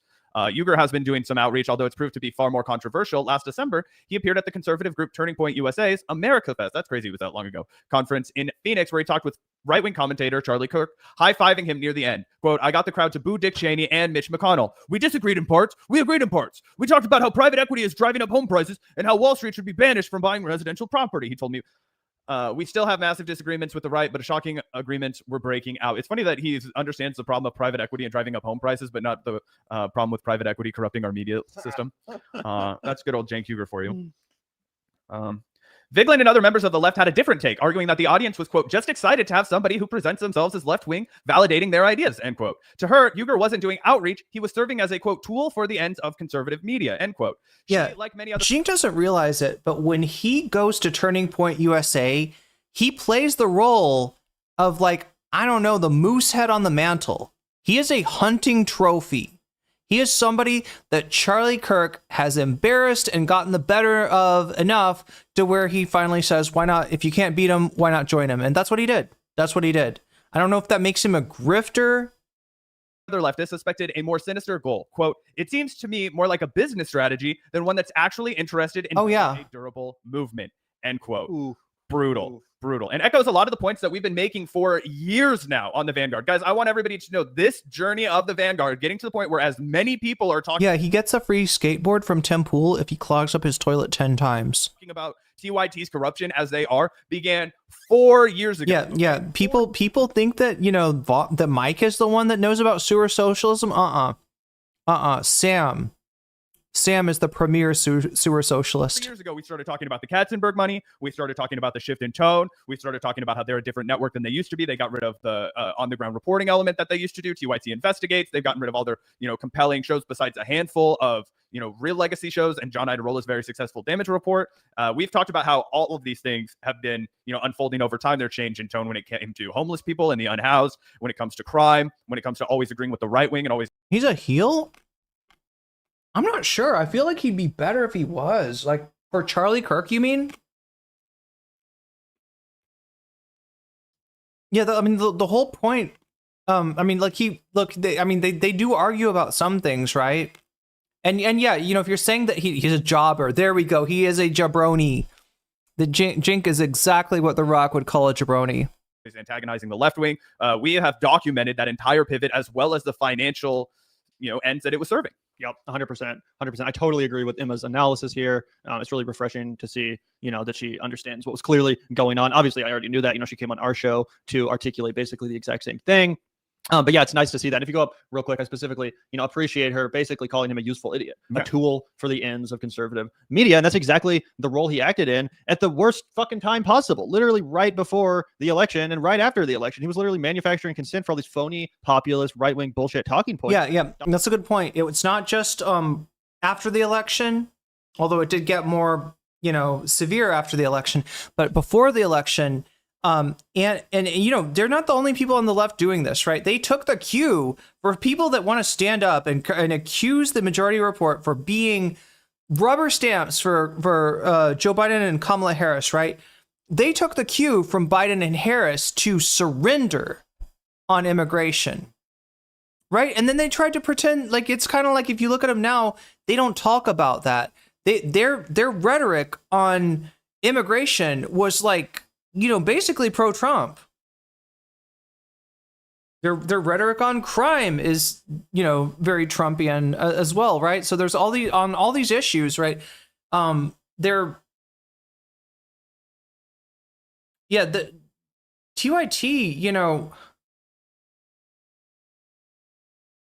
they were fence riding, I guess. And then, when Trump won, they were like, all right, that's our cue. And Jink posts like, I'm actually strangely excited and optimistic about the future now that the establishment has been defeated, right? Donald Trump was getting away with spreading.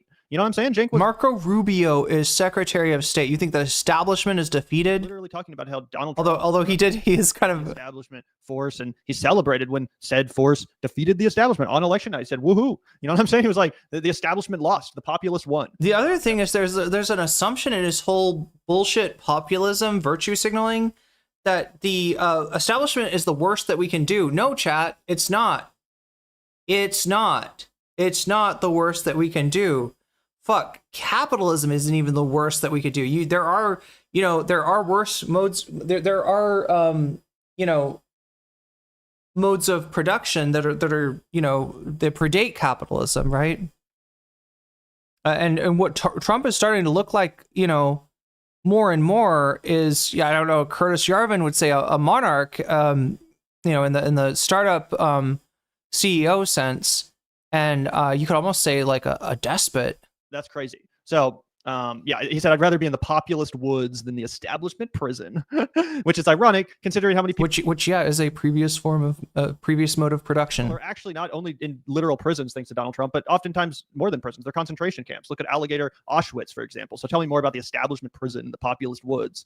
Either way, definitely appreciate Emma's quotes here. I think she's on point. And again, it is kind of annoying this article didn't hit us up, but I think Emma did a pretty damn good job, distilling our commentary as well. Basically, she's echoing everything we've said about this. So, it's okay. We might have fucked it up. We might have said the wrong thing. She ddelivered in a way that we, maybe could. Dude, and Emma's star is rising. She was, I guess they had a guest host on the Chris Hayes show on like the main primetime MSNBC, and that guest host hit Emma up the night before we were hanging out. And I was like, Jesus Christ, bro, you're getting main channel MSNBC primetime slots. Like, that's pretty big time. So Gavin and I are represented by the many others right here. Uyghur has come under fire, particularly by Vigeland and many others in progressive new media, for suggesting that Democrats are suffering electorally by emphasizing trans rights, inclusive language, and particularly the trans athlete debate, a move that is seen by his critics as the starting point towards a slippery slope that ends with throwing a vulnerable group of people under the bus. Quote, I believe in trans rights past the point of popularity, to be honest, quote, he said, pushing back on this claim and noting that he supports trans kids in sports through the high school and has long advocated for trans people to use the bathroom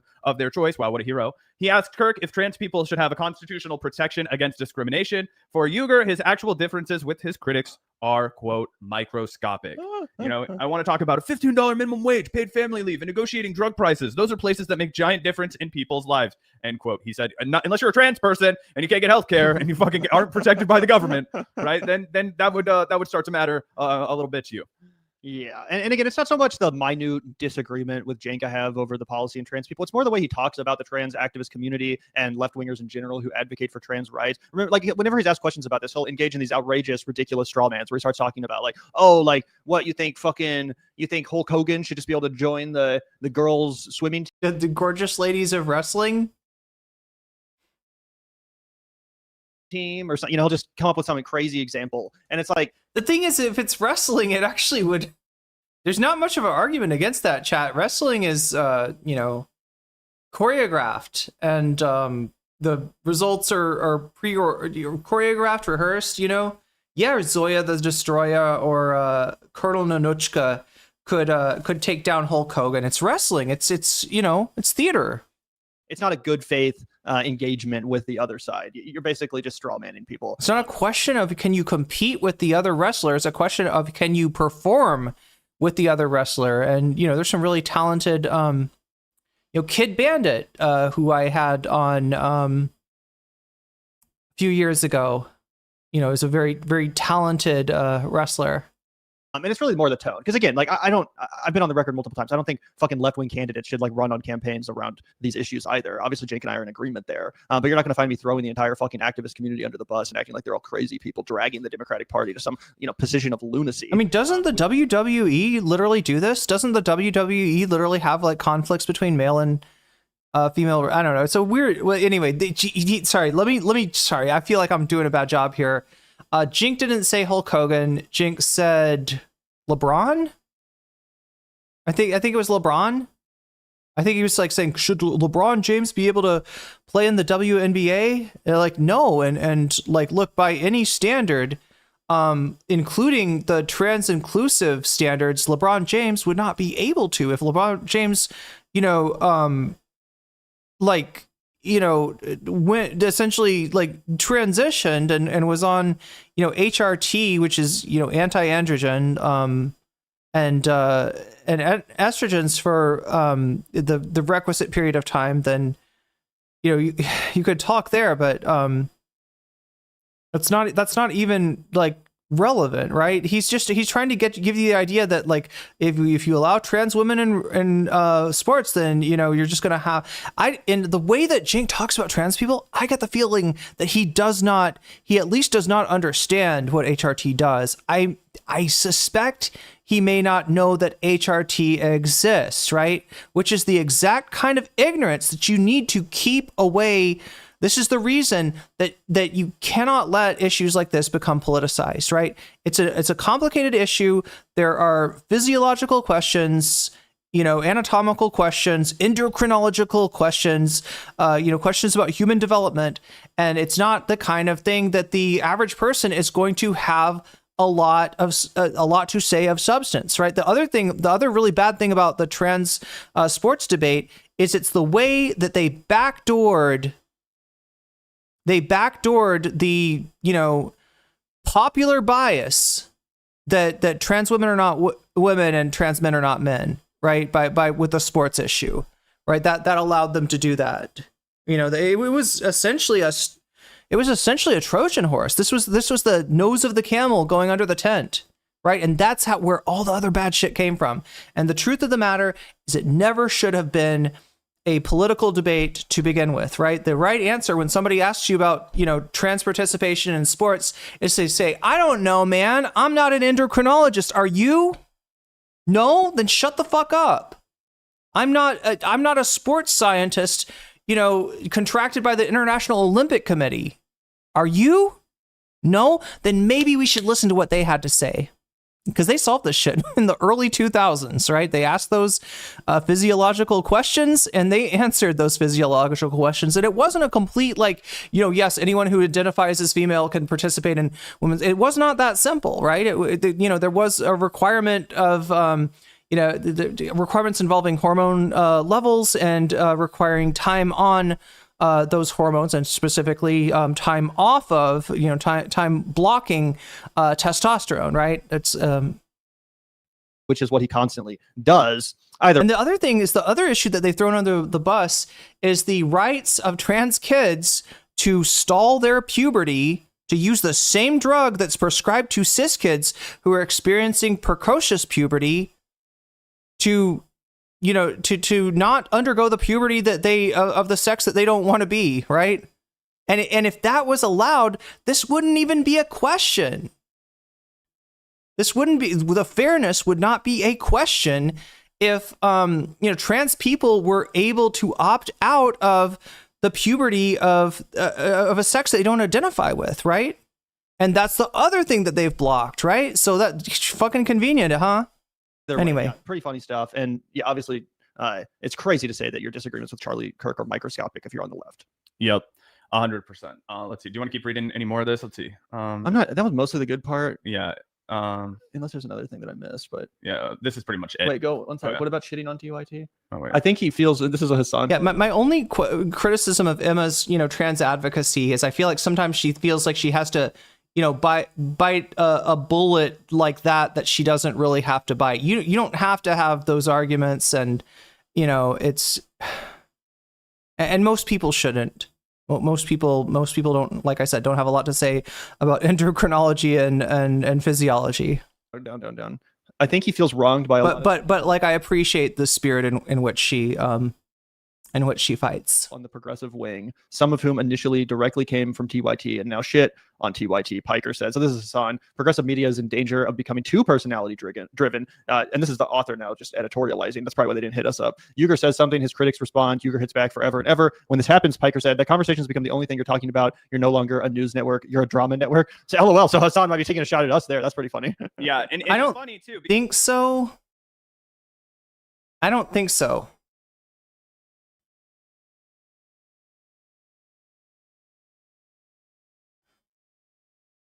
I thought they were joking at first, right? But I thought that them feeling slighted about not being mentioned in this article was maybe them joke, kind of self-deprecating. Now I'm curious. Sorry, what about shitting on TYT? Oh, wait. I think he feels, this is a Hassan quote. No, down. I think he feels wronged by a lot of people on the progressive wing, some of whom initially directly came from TYT and now shit on TYT, Piker said. So this is Hassan. Progressive media is in danger of becoming too personality driven. And this is the author now just editorializing. That's probably why they didn't hit us up. Uyghur says something, his critics respond. Wait, so the author, there is... I can't tell if Gavin's kidding or not now. I can't tell. Forever and ever. When this happens, Piker said, that conversations become the only thing you're talking about. You're no longer a news network. You're a drama network. So LOL. So Hassan might be taking a shot at us there. That's pretty funny. Yeah. He's talking about Willie Mack. He's talking about Mudahar. He's talking about Destiny. These kind of people. Yeah, this is not a slight at the Vanguard. I can't tell. I can't tell if this is a. And it's funny too because I want to hear. We have a clip of Hassan talking about this article right here, and he kind of defends Jank a little bit and says that he doesn't think Jank is a grifter. And I went ahead and did a little bit of homework, right? Because people are always like, "You guys just glaze this on. All you guys want to do is glaze this on." And I actually want to just set the stage and say I actually firmly have long disagreed with Hassan's position when it comes to the Katzenberg funding at the Young Turks. Here's a quote from Hassan Piker from a long time ago when a lot of people first started to criticize Jank's funding model. He abandoned the crowdfunding model. He abandoned the support from the audience. He decided to take venture capital money after crowdfunding 400. Yeah. He's definitely not shitting on the Vanguard. He doesn't have the Vanguard in mind when he's saying that. I know the kind of streams that Hassan is talking about. But I can't tell if Zach and Gavin are like kind of joking about. Maybe they're joking about, like, oh, he probably means us, right? They do get called a drama network. So, taking a really old quote when he's changed his opinions now. Wait, taking an old quote from who? From Hassan? Like, I mean, he's mainly talking about Destiny. $1,000 to build what he called the People's Studio, right? He sold out all of his principles saying that we don't want corporate media, we want progressive independent media. Well, his nephew Hassan came out here, and this was of course before Hassan was super successful in his own right, and said people getting mad at Jank for getting investments from Katzenberg are on the same dumb frequency with people who attack Bernie for making $1 million off his book. Did his advocacy change? Oh, this is the old quote. Okay, 2019. and started an organization to primary shit Dems after he got funding from Hillary donors. I mean, do they realize this is from 2019? And my response to Hassan is, fuck yeah, they've changed. That's why everybody's writing articles about him now, right? That's why. Yeah. Oh my God. Wait. Are they just not? Are they not looking at the date or something? 2019. Correct me if I'm wrong, chat. This was before TYT's leaving the left arc. Is it after they took the Katzenberg money? I wonder, chat. I know they weren't talking shit about trans people at the time. I don't know that they weren't talking shit about homeless people. Like, I assume that they weren't, but... Oh, can you hear the fan? Is the fan picking up on the mic interference? That's the fan. It does sound like interference. Yeah. Anyone hear the noise? Wait, do you hear the noise now? Can I get away with this?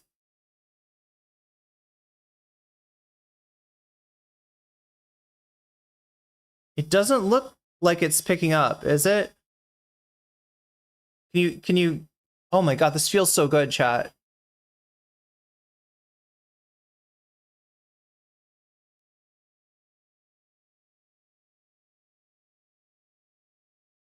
It's a bit, it's like slight.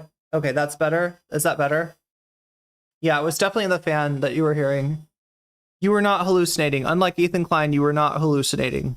Now you're getting hit up about people who are like, all these people used to work for Jank, and now they're talking shit on him. Why? Because his entire value set changed. I get it. You only hear it when I talk. You know how that is, chat? I've got a kind of a de facto noise gate on my mic. That means that if anything is below a certain level of decibels, then the mic shuts off.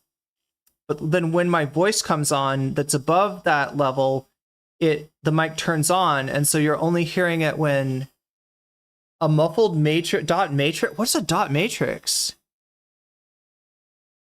Yeah, it's like a noise gate. It's actually a oh my God, what's the other thing?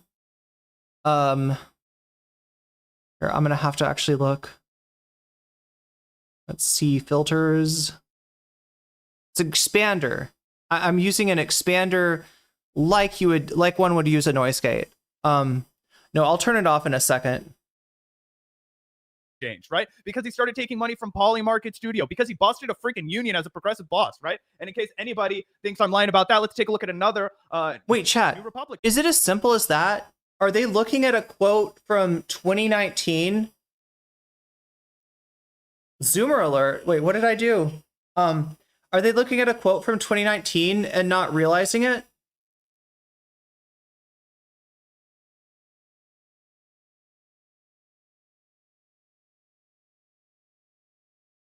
Oh, for not recognizing...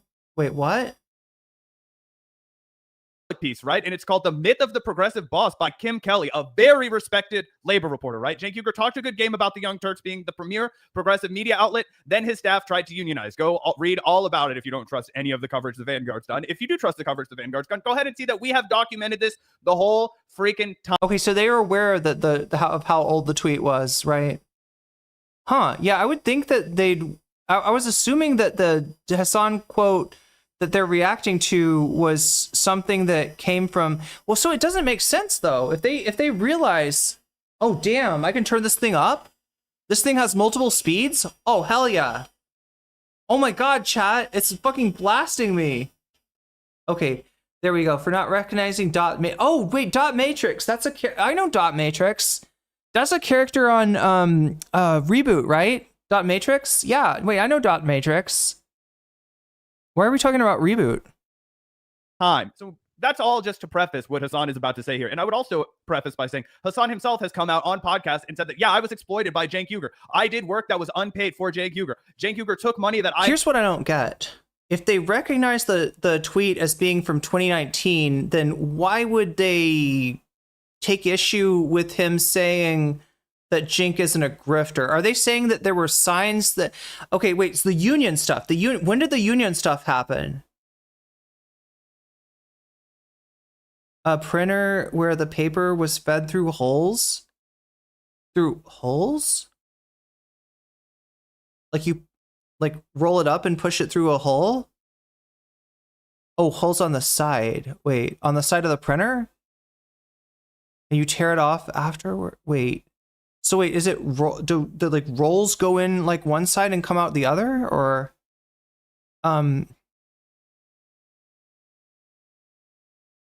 yeah, isn't Dot Matrix a character on Reboot? Like the chick with the pixie cut, right? This is post Hassan leaving TYT. Okay. Is it post Hassan I'm trying to figure out like where they're coming from here, right? So they're aware that it's 2019 that they're taking the Hassan quote from.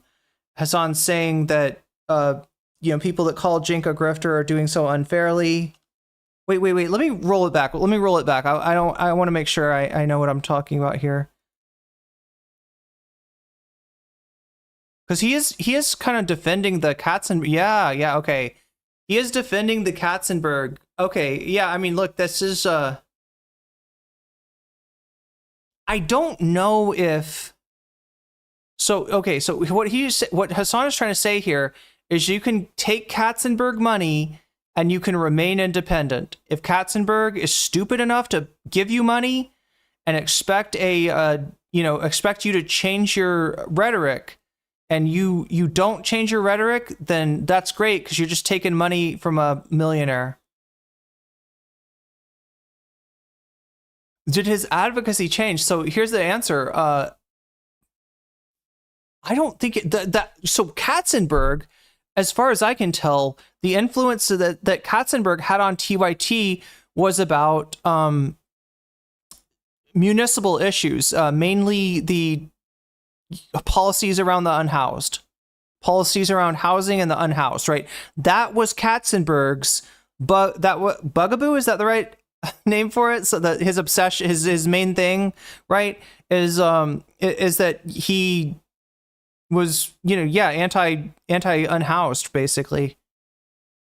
But I don't know that this is the unknown, right? I don't know actually when the TYT advocacy changed. I do know that it did change, and I do suspect strongly that it's because of the influence of Katzenberg. It's definitely changed after the Katzenberg money, but my man started an organization to primary so I mean, yeah, Jink he was involved in Justice Dems, right?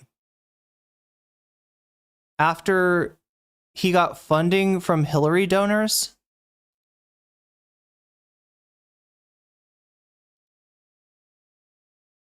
Shit on him. Why? Because his entire value set changed, right? Because he started taking money from Poly Market Studio, because he busted a freaking union as a progressive boss, right? And so when did the union busting take place? Let's look this up.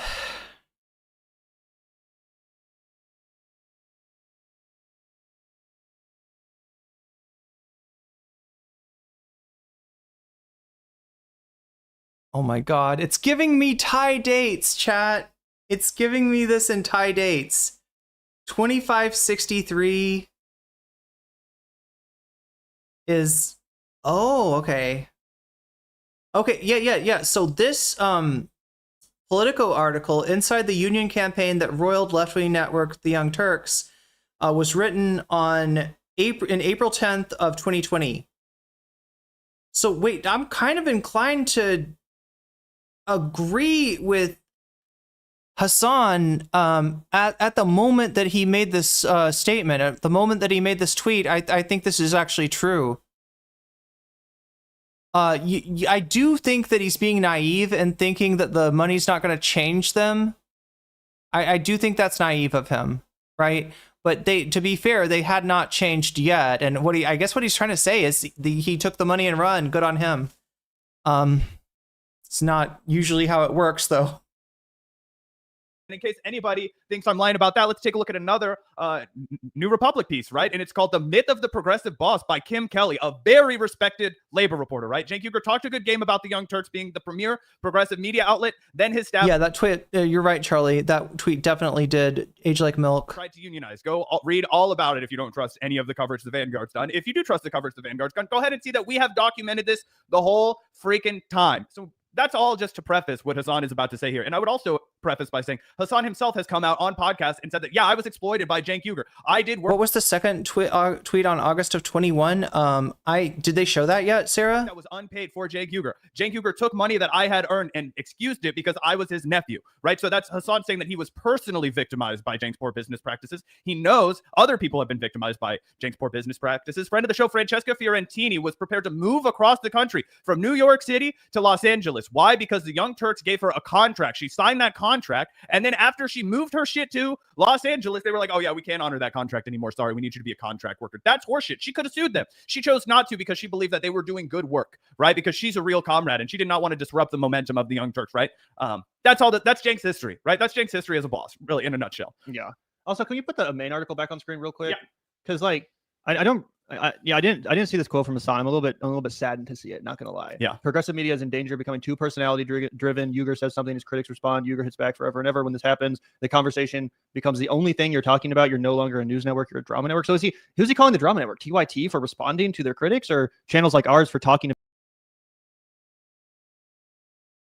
He's talking about Destiny. Hey, he's talking about Willie Mack, right? He's talking about slop tubers, right? You're not, say what you will about the Vanguard, call them the drama guard, say that they do too many videos on TYT, but they're not slop tubers. But they are taking umbrage. This is kind of wild, chat. They're taking umbrage with a guy that may not know that they exist. I mean, maybe he does. Maybe he does. They're pretty, active on Twitter. Maybe he's seen their tweets or something. TYT. Wait, I thought they were talking about Emma. Were they talking about Emma there, or were they talking about Francesca? I thought they were talking about Emma. About the drama, because obviously we would not deny that we're a drama network. We're not pretending to be fucking Democracy Now. No one. Oh no. They think that Hassan is like mad at them for talking about Cenk. I don't think that Hassan knows they talk about Cenk. I mean, maybe. That's not something we're ashamed of. It literally says. But even if he does, they're not. He's not. That's not. He's not talking about them. 100%. This is a misunderstanding that they are having right now. Beginning of our show, the Vanguard, look out the door if you hear an ambulance. The Vanguard will be there. We're the fucking, political. But this is also a chasers. labor issue. Yeah, well, that too. But I'm just saying, and that's the second part, is that it's not just drama. No. It's substance by way of drama, through the lens of drama. You know what I'm saying? It's like that tweet you posted the other day that was like, I think this is mainly Hassan, resisting talking about his uncle's network too much. He feels wronged by a lot of people in the progressive wing, some of whom initially directly came from TYT and now shit on TYT. Emma, Francesca,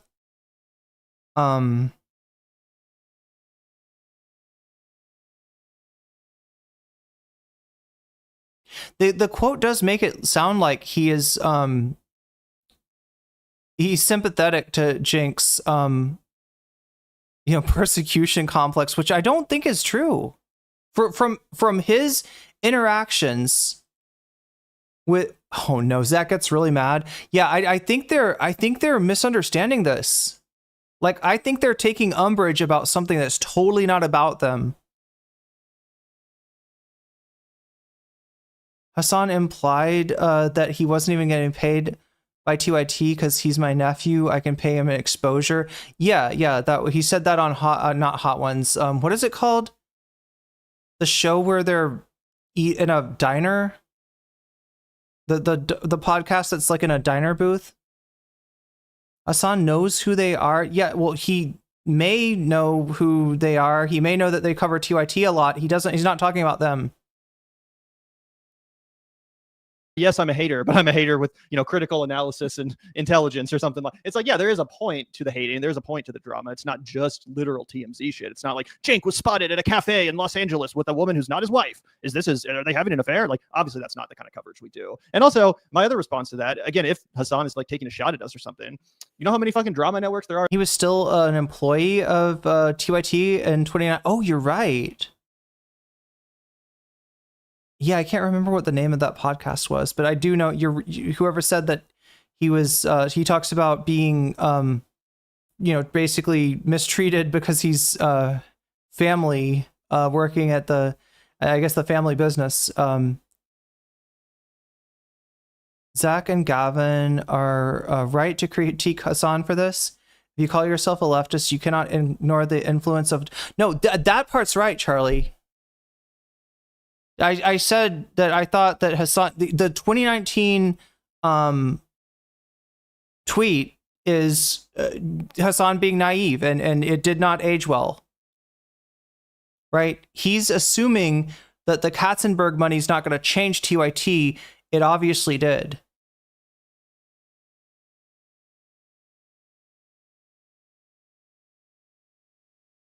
In the right wing, and you know how many views they get? You know how many fucking clip channels there are on the right that just pump out fucking slop? Yeah, we need to combat that. We need to have left-wing version of those channels. TYT offered Francesca a deal to move from NYC to LA and didn't fully deliver on their deal after she moved. Damn. To actually meet people where they are and to get in the algorithm. Well, yeah, it did. It definitely sounded like they were joking at the beginning. Are they farming? I don't know. I haven't ever seen them like pull an XQC.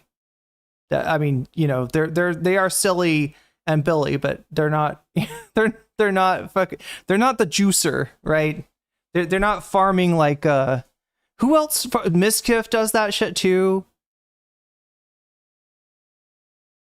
TYT might have gone shitty anyway, even without the investment money. Hard to know. Well, yeah, I mean there were problems with them for sure.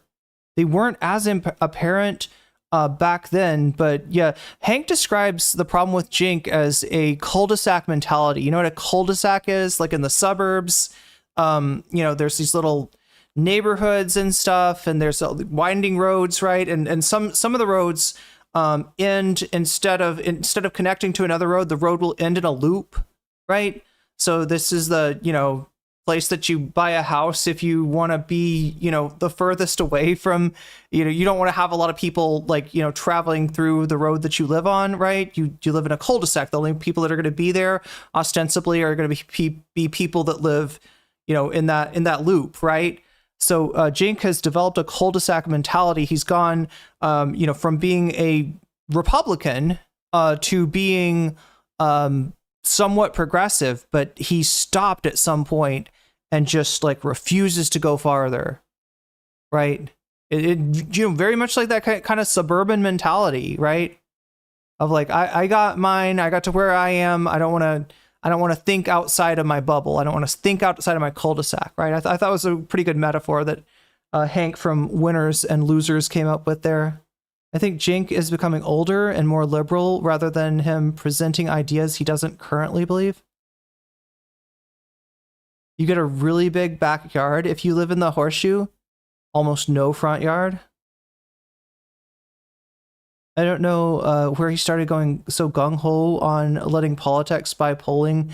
I do think that they're misunderstanding. Unless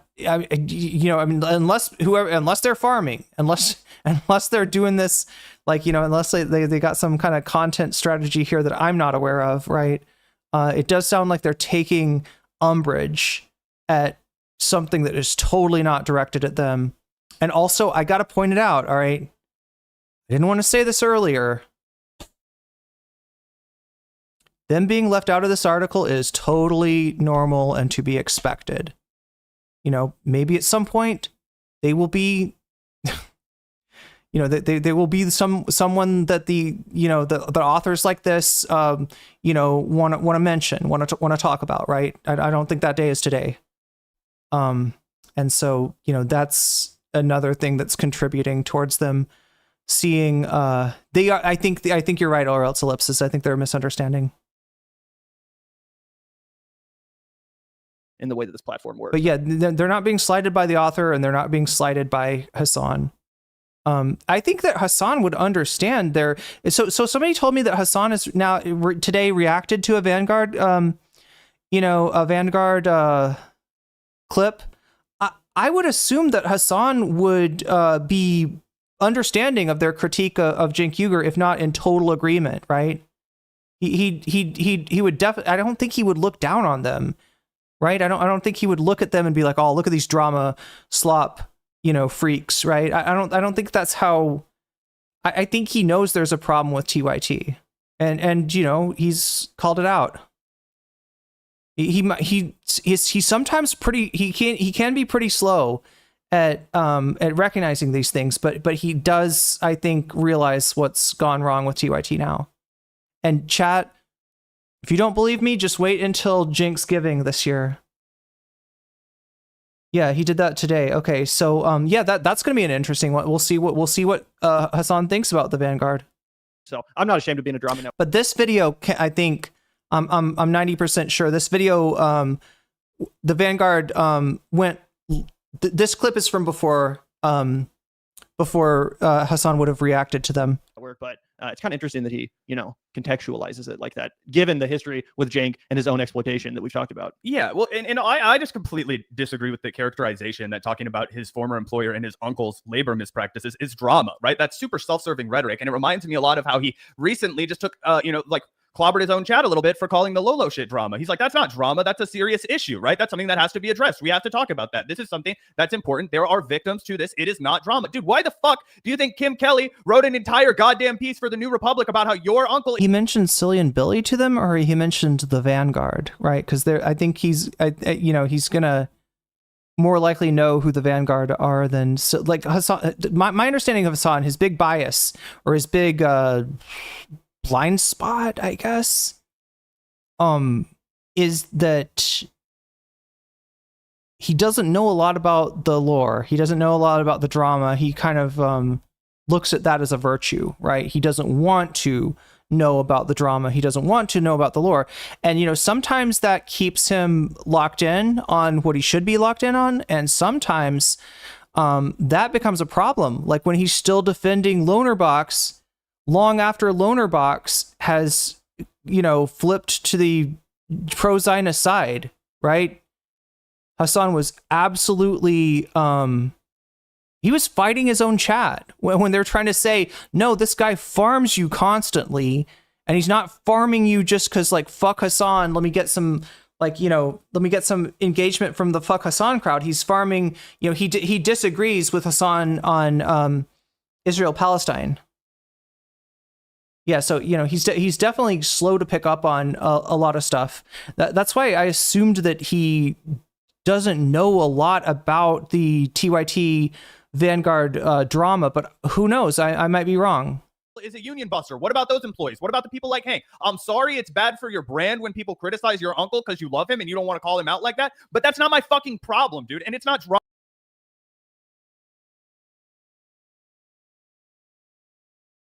Did they did Hassan react to this clip?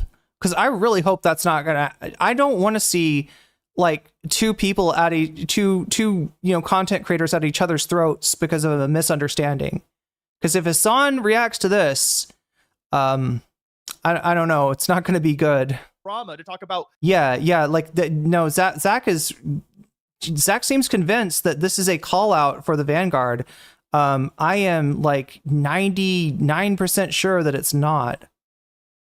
Hassan does not like to bash other leftists. Yeah, even Lonerbox, right? Even when people were telling him Lonerbox has shit talked you, he was like, well, it's okay as long as he's doing the right thing, as long as he's advocating, against. He just assumed that Lonerbox was the same video essayist that he had encountered like 3 years ago or 2 years ago, something like that. This Vanguard clip happened today? No, this Vanguard clip did not happen today. This is, let's see how old. Well, okay, so the clip itself came out 4 days ago, 9th of August, right? That means that the clip was probably recorded on the 8th or the 7th or before, right? So this is possibly this clip is as old, is anywhere from a week old to 4 days old, or 4 days old to a week old. Labor exploitative practices that are happening under the supposed progressive news show, right? And you want to sit back and be all high and mighty. He might not be talking about us. I don't care if he's talking about us or not, but I don't think that's drama. He doesn't always ignore TYT discourse. He has been critical of them. I don't think covering. Okay, this dude wants to go around town. But yeah, he does. He does. Yeah, he does still kind of treat Jink with kid. Not so much Anna, but Jink with kid gloves. Anna straight up hates Hassan, and Jink is criticized, openly criticized Hassan as well. But Anna hates him. Hassan did react to something from the Vanguard last day. Yeah, that's what people are saying. It wasn't this video. Okay, well, that's probably a good thing, because there's no reason for this to be like a fight, right? Hassan is not. He's not shivving the fucking Vanguard in this interview. I hate to say it, right? That's not. Down and get all. I don't think he's. I don't think they're on his mind like that. These mainstream interviews where he talks about how he's the oldest and largest progressive news source on YouTube, right? Well, guess what? That means I'm going to be able to be critical of you as a media critic. All right, that's not like, does he feel the same way when people come out here and respond to right-wing media for their career? There's plenty of people who come out here and debunk right-wing media for their career. Does Hassan think that's drama? Is it drama if I watch what Sean Hannity says and then tell everybody how he's fucking lying? Or is that a public service? Is that doing media literacy engagement? Is that actually helping people understand how they're being lied to by people who are taking corporate money like your fucking uncle is, which you defended? And you said he never changed his fucking politics. Well, guess what? Everybody else on planet Earth has seen that he has, bro. So that was. See, this is a question I can't answer. Did Jink change his tune before Hassan made that tweet? Right? I know that Jink and Anna, they're, the trans rights, the birthing person, right? God, let me see if I can track that down. I think it was like 2022. I think it was 2022. Maybe 2023. No, it was probably earlier than that, right? But it was the whole thing where, if you look at the Anna birthing person crisis, you can find a TYT clip from a year before that where Anna is arguing with someone else who's basically making the same arguments that Anna made against like inclusive language. Anna is arguing a year before that for inclusive language. This is definitely shots fired. Well, it's something fired. It may be chat. Those arrows that that you give to kids, and instead of having like a sharp point that they could hurt themselves on, the arrows have a suction cup, so you can shoot them at the window and they'll maybe stick to the window. I think that's what they're firing at Hassan. I don't think this is pointed criticism. It's called a beat. It's called a. Yeah, and mainly because they're misunderstanding something that he's saying as being directed to him when I am 99% sure it's not, and yeah, they're responding partially to a quote from possibly before the money changed TYT, right? We got the what was it, the Politico article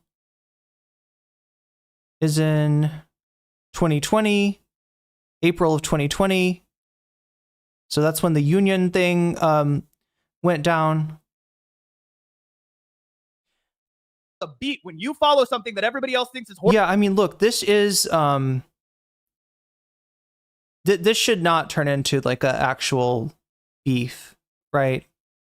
This is like hopefully this will get worked out, because there's no reason for them to I mean, not that there's nothing to criticize Hassan about, not like he hasn't treated Jink with kid gloves. I mean, there definitely is like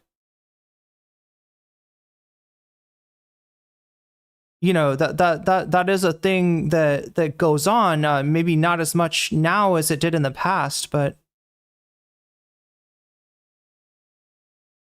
horseshit until it all bubbles up into the mainstream. That's what we've been doing. We let everybody throw trash at us. We let everybody say, you're not shit. You just care about drama. You just care about clips. Meanwhile, we compiled a treasure fucking trove of evidence about your uncle being a douchebag, being a bad boss, being a liar and a fraud, and a guy who wants to get beers with Republicans and shit on the fucking left. All right? I'm sorry. That's a beat. That is what our show is about. And I don't care if you think that's drama, because it's not. What's drama is when I want to talk about fucking, oh gosh, did Pedro Pascal getting kicked out of the Avengers because of the internet? yeah, did Destiny have a butt plug in when he, you know, went on when he went on the when he went on Fresh and Fit, right? That's drama. Shit that was getting done, and oh my gosh, no, that didn't happen. It was a lie. Maybe Hassan had reached out to the Vanguard via DMs. It may have been squashed there. Yeah, I don't know. I was just giving an example, right? Like, no, but the Fantastic Four is plummeting at the box office. We have a story about that if we have time. Ooh, It's it's not Superman good for flying, MCU. Fantastic Four Yeah. flopping. Either way, I don't want to come off as too triggered about the Hassan quote. Like, he didn't even actually name us. He might have just been, you know, kind of vaguely There we go.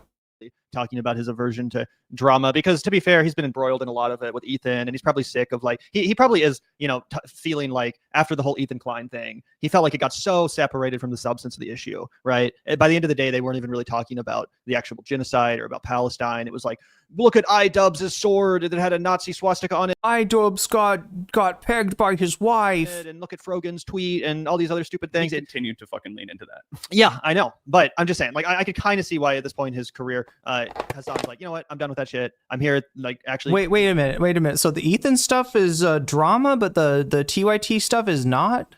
Oh my god. Shit on the ground at, you know, protests against ICE. And it seems like he might be. Chat, are they attacking me? Are they oh my god, this is about me. Oh my god, chat, I have to freak out. I have to freak out and go on a fucking angry rant and insult them. They're saying that Ethan Klein isn't important. God damn it. Trying to transition into more of a role in actual, like, activist leadership. He's at the DSA convention. So just to be fair to the guy, you know, not everyone needs to fucking, like, you know, have the same beat as us. But I do wish he would respect a little bit more the contribution that channels like us make, not just us, but, you know, people like us, again, combating the right-wing drama channels, the right-wing drama farms, which are plentiful, and which are more than happy to help facilitate Cenk and Anna's rightward shift. You know, there are a ton of channels that were, like, cheering them on, you know, go actual justice warriors. Yeah. Shit. We love you, Cenk. Keep fucking saying fascist shit. Keep saying that Donald Trump's not actually a bad guy, whatever. Either way. Yeah. And I do have some words from Hassan himself. We can get his reaction to this article because he was playing it on his stream the other day, and hear from the horse's mouth how he was feeling about all of this. Let me just move our camera so that we're not on top of Hassan. Okay. Why are they so salty?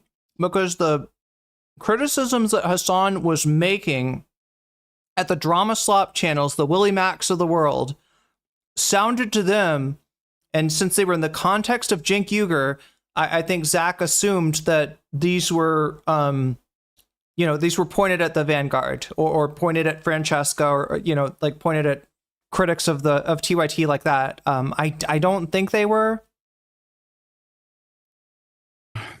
That's crazy. If the progressive YouTube space is seen as being hostile to the mainstream Democratic Party, Vigeland has recently made an effort to broker peace.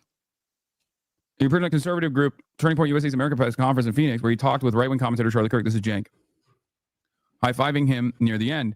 I got the crowd to boo Dick Cheney and Mitch McConnell. We disagreed in parts. We agreed in parts. We talked about how private equity is driving up home prices and how Wall Street should be banished from buying residential property, he told me. We still have massive disagreements with the right, but shocking agreements were breaking out. Exactly, Freedom 90. He's fighting for his right to drama. And other members of the left had a different take, arguing that the audience was just excited to have somebody who presents themselves as left-wing validating their ideas. I think they're right. To her, Uygur wasn't doing outreach. He was serving as a tool for the ends of conservative media. She, like many other leftists, suspected a more sinister goal. It seems to me more like a business strategy than one that's actually interested in building a durable movement. This part I disagree with. I know Cenk. He is my uncle. He does not do these sorts of things because he thinks it's going to benefit him. You can say many things about Cenk. You can't say he's a grifter. It's sad to recognize that this is a genuine attitude in his mind. He's still saying Cenk's not a grifter. I'm interpreting this as saying that Cenk is not saying anything that he doesn't mean, right? He's not, you know, he's not secretly like pro-trans rights, but he's just, you know, comparing trans women in sports to LeBron James, right? he's saying that shit out of his own transphobic bigotry, which would not classify him as a grifter. I kind of disagree, though. I do think there's some grifting going on. I disagree with Hassan on this, right? And it's not grifting in the sense of saying something that he doesn't believe. I think the ingratiating himself to like right-wing audiences is like the let's have a beer, right? That's what I see as grifting, but I guess that's not the classical definition, right? The Platonic ideal of grifting is like if I was like, socialists are spoiled elite and they want to do socialism because it's going to impoverish the poor. And, like if I said something that I knew not to be true, right. And I knew there was like a payday that I was going to get from that. That's the, bog standard grifting. I think they're grifting to pander. Yeah, exactly. Jink is no longer grifting. Now he's back on the right openly. Goddamn. Wait, Choki, are you talking about what he said about, has anybody seen Jink's video on, he said something about, he said he was wrong about Trump's tariffs. And I don't know, what he meant, right? But it kind of looked like he was saying, actually, Trump was right about tariffs, right? I mean, that's what the thumbnail and title looked like. Like I said, I didn't watch it, but has anybody seen it? He's trying to do what Hassan does to turn people, Jinkas, but they aren't smart enough to do it the right way, and they end up falling into a trap rather than skirting it. Yeah. I mean, I did some content with a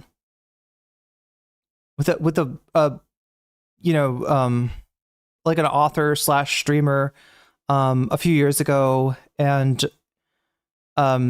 they brought me on to their podcast to talk about infrared Haas, right? Because who knows about Haas? Irene does, so they bring me on. And I'm trying to explain Haas's game to them. Somehow this dude either misses or is okay with the fact that Haas is a Nazgul, is a third positionist. Basically he's a fascist. And when Haas is getting attacked for the 3 holes thing, when he goes on CuteBot and she asks him, how many holes does a woman have, Haas? And he's like, 2. There's the poop hole, and there's the sex hole or something like that. Woman has 2 holes, and so she's like, oh yeah, really, Haas? Where does the pee come out of? The sex one? He said, what did he say? It was like part of the vaginal complex. Like basically he thought that women pee from the sex hole, so to speak.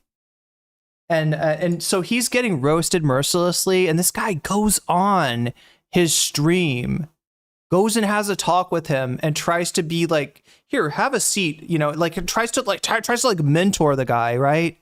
Like, he just needs some reaching out, and it just like completely misses the point of who this guy is.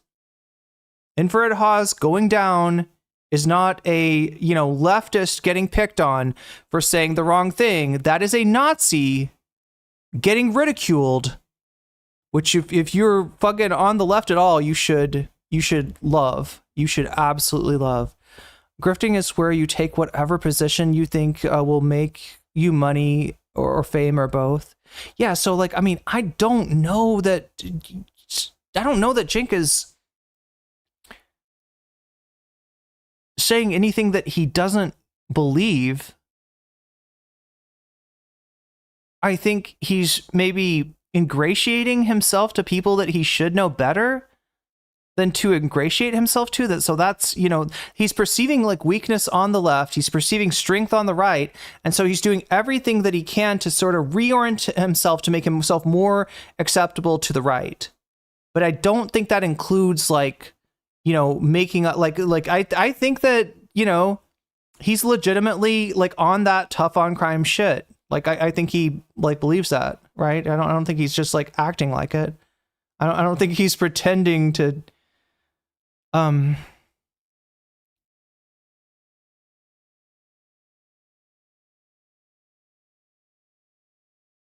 he's just showing his age. Yeah, there's a little bit of that too. Just a little bit of him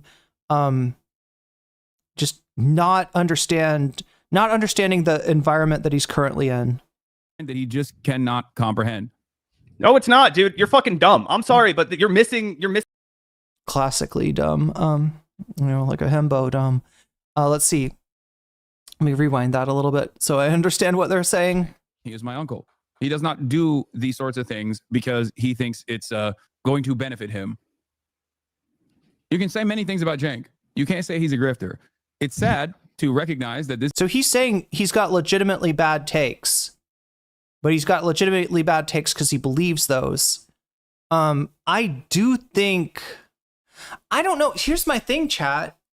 So when you talk about somebody being a grifter, right, and you define that as saying things that you don't believe because you think it's going to benefit you, the question that I would pose is he a grifter now? In other words, does he not believe in this tough on homelessness shit? Does he not believe in this tough on crime shit? Does he not believe that, the right wing are legitimate like populists that that care about the people, or on the other hand, was he grifting previously? Was he grifting when he said, yeah, like when he before all the anti-trans stuff, before all the anti-immigrant and anti-homeless stuff, right? Was he grifting now or was he grifting then? I can't really answer that question. This is a genuine change of attitude in his mind that he just cannot comprehend. No, it's not, dude. You're fucking dumb. I'm sorry, but you're missing the mark here. Like, you're missing the moment. And I'm sorry, I just can't. It has to be because this is your uncle, dude. You literally have talked about how your uncle exploited you. You know that he busted. I think he would agree with that. I think the point he's making is this, that he doesn't think he's grifting. He thinks Cenk actually believes all that stuff. But my point is that you can tell that he's financially motivated. If you're willing to do that to your own flesh and fucking blood. Yeah, I do think he's financially motivated. I kind of agree with both of them. Like, I don't think, I do think he's financially motivated, but I don't think he's changing his stance. Like, I mean, there's the other option too. Maybe he changed his mind about some of these things, right?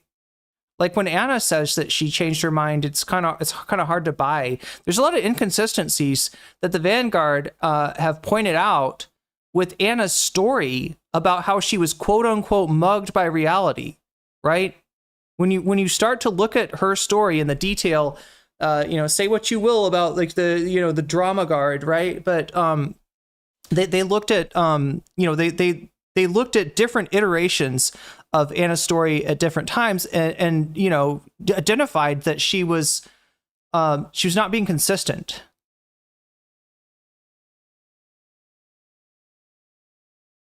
So yeah, maybe Anna's not. Maybe Anna has it, but I guess it's possible that Cenk is having that like old man conservative turn kind of thing going on. Personally, don't think it matters whether Cenk is grifting or not. Yeah, that's true. At the end of the day, he has shit. Yeah. That's probably more important than and again, we can't figure out what's in his heart. I mean, we can compare different statements that he's made at different times and see if he's like if it seems like he's lying. But other than that, there's no real way to know. What he really believes. Sam Cedar always makes this point, right? Some level, it doesn't matter what your congressman or woman believes. It doesn't matter what your congressperson believes, right? It matters how your congressperson votes. To do a lot of compromise shit for money. Exactly. Right? And he took that $20 million from Katzenberg and he took that Polymarket money. And here I have Hassan not changing his fucking position over 6 years of collecting evidence, right? People getting mad at Cenk for getting... I think he has changed his position somewhat. I can see what Zach's reacting to though, because there is like a consistency in the defense of his uncle. But I feel like we've seen examples of him acknowledging. In fact, even in this, he's saying that Jink is sincere, but he's sincerely wrong. Investments from Katzenberg I need on the same dumb tea. frequency with people who attacked Bernie for making $1 million off his book. Did his advocacy change? My man started an organization to primary shit Dems after he got funding from Hillary donors. Yes, it's undeniable that he changed. So here you are, still caping for your uncle after he changed dramatically as a result of this money, just like we said he would, just like we've been sitting here for years and years and years and years saying he would. Okay, but you don't want to admit it because then you have to call out your uncle and then you have to start going after your uncle the same way that people like us do because that's your brand. You're like, I am a socialist. I care about workers. He has. I mean, you know, it's hard to watch. It's hard to watch all of anybody's content, but I have seen him go after Jink. The thing is that what he'll do is he'll go after Jink. He'll react to something that Jink said or tweeted. He'll say what's wrong with it, and then he doesn't revisit it. I think that, you know, the Vanguard would probably rather him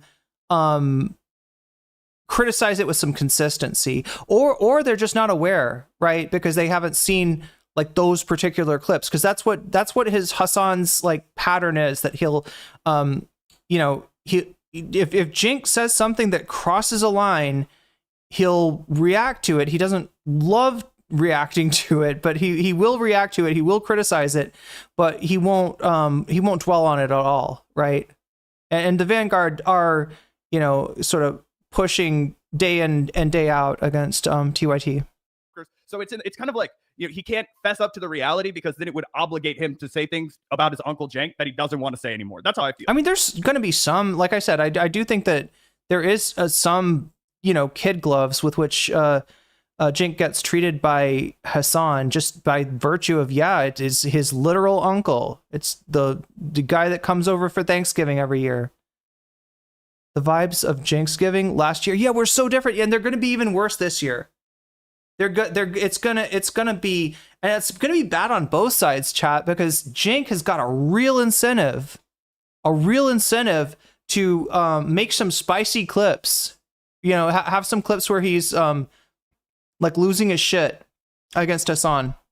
Yeah, it's kind of weird that not. I mean, he's literally directly disagreeing with Emma Vigeland's point there, basically saying that she was incorrect to identify it as grifting. Now, something really important to remember about articles: the person that's looking at everyone's quote is the author, right?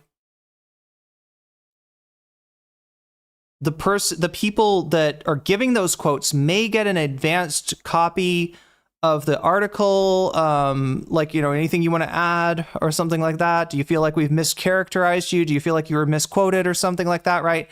But they're not like as aware of what other people in the articles are saying. So, you know, to say that he's disagreeing with Emma Vigeland, right? That he's like looking at Emma's,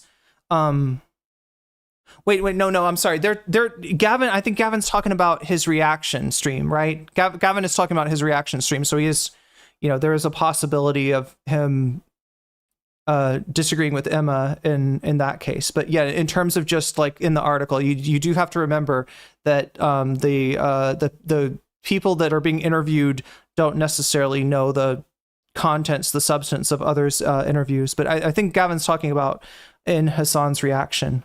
And you know what, like, because we've heard this now a couple times, not just from Hassan. I know Griffin came on the show and was like, I don't think he's actually grifting. Like, this word grift. People seem to think it's overused or like, what? You know what? Fine, throw it away.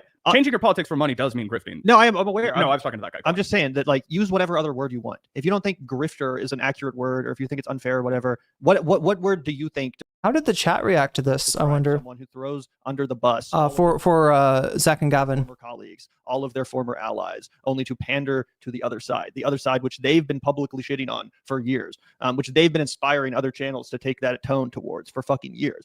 Now they want to come out and throw all those people under the bus, publicly insult them, humiliate them, fire them, even in Francesca's case, live on air. Okay, so what's the word for someone like that who does that to their friends, who treats people that trusted them that way, who treats family members that way, only to embrace the side which hates them and everything they stand for, in some bizarre pursuit that sure seems like it's financially motivated, to me at least. That seems like it to me. So I don't know. What do you want to call that, chat? You know, if you have a different word for it, feel free to run with that. Directive says, I think that's called selling out. Yeah. Hassan could enlighten us about some new word that, you know, he created to embody that definition. But that's what Jink did.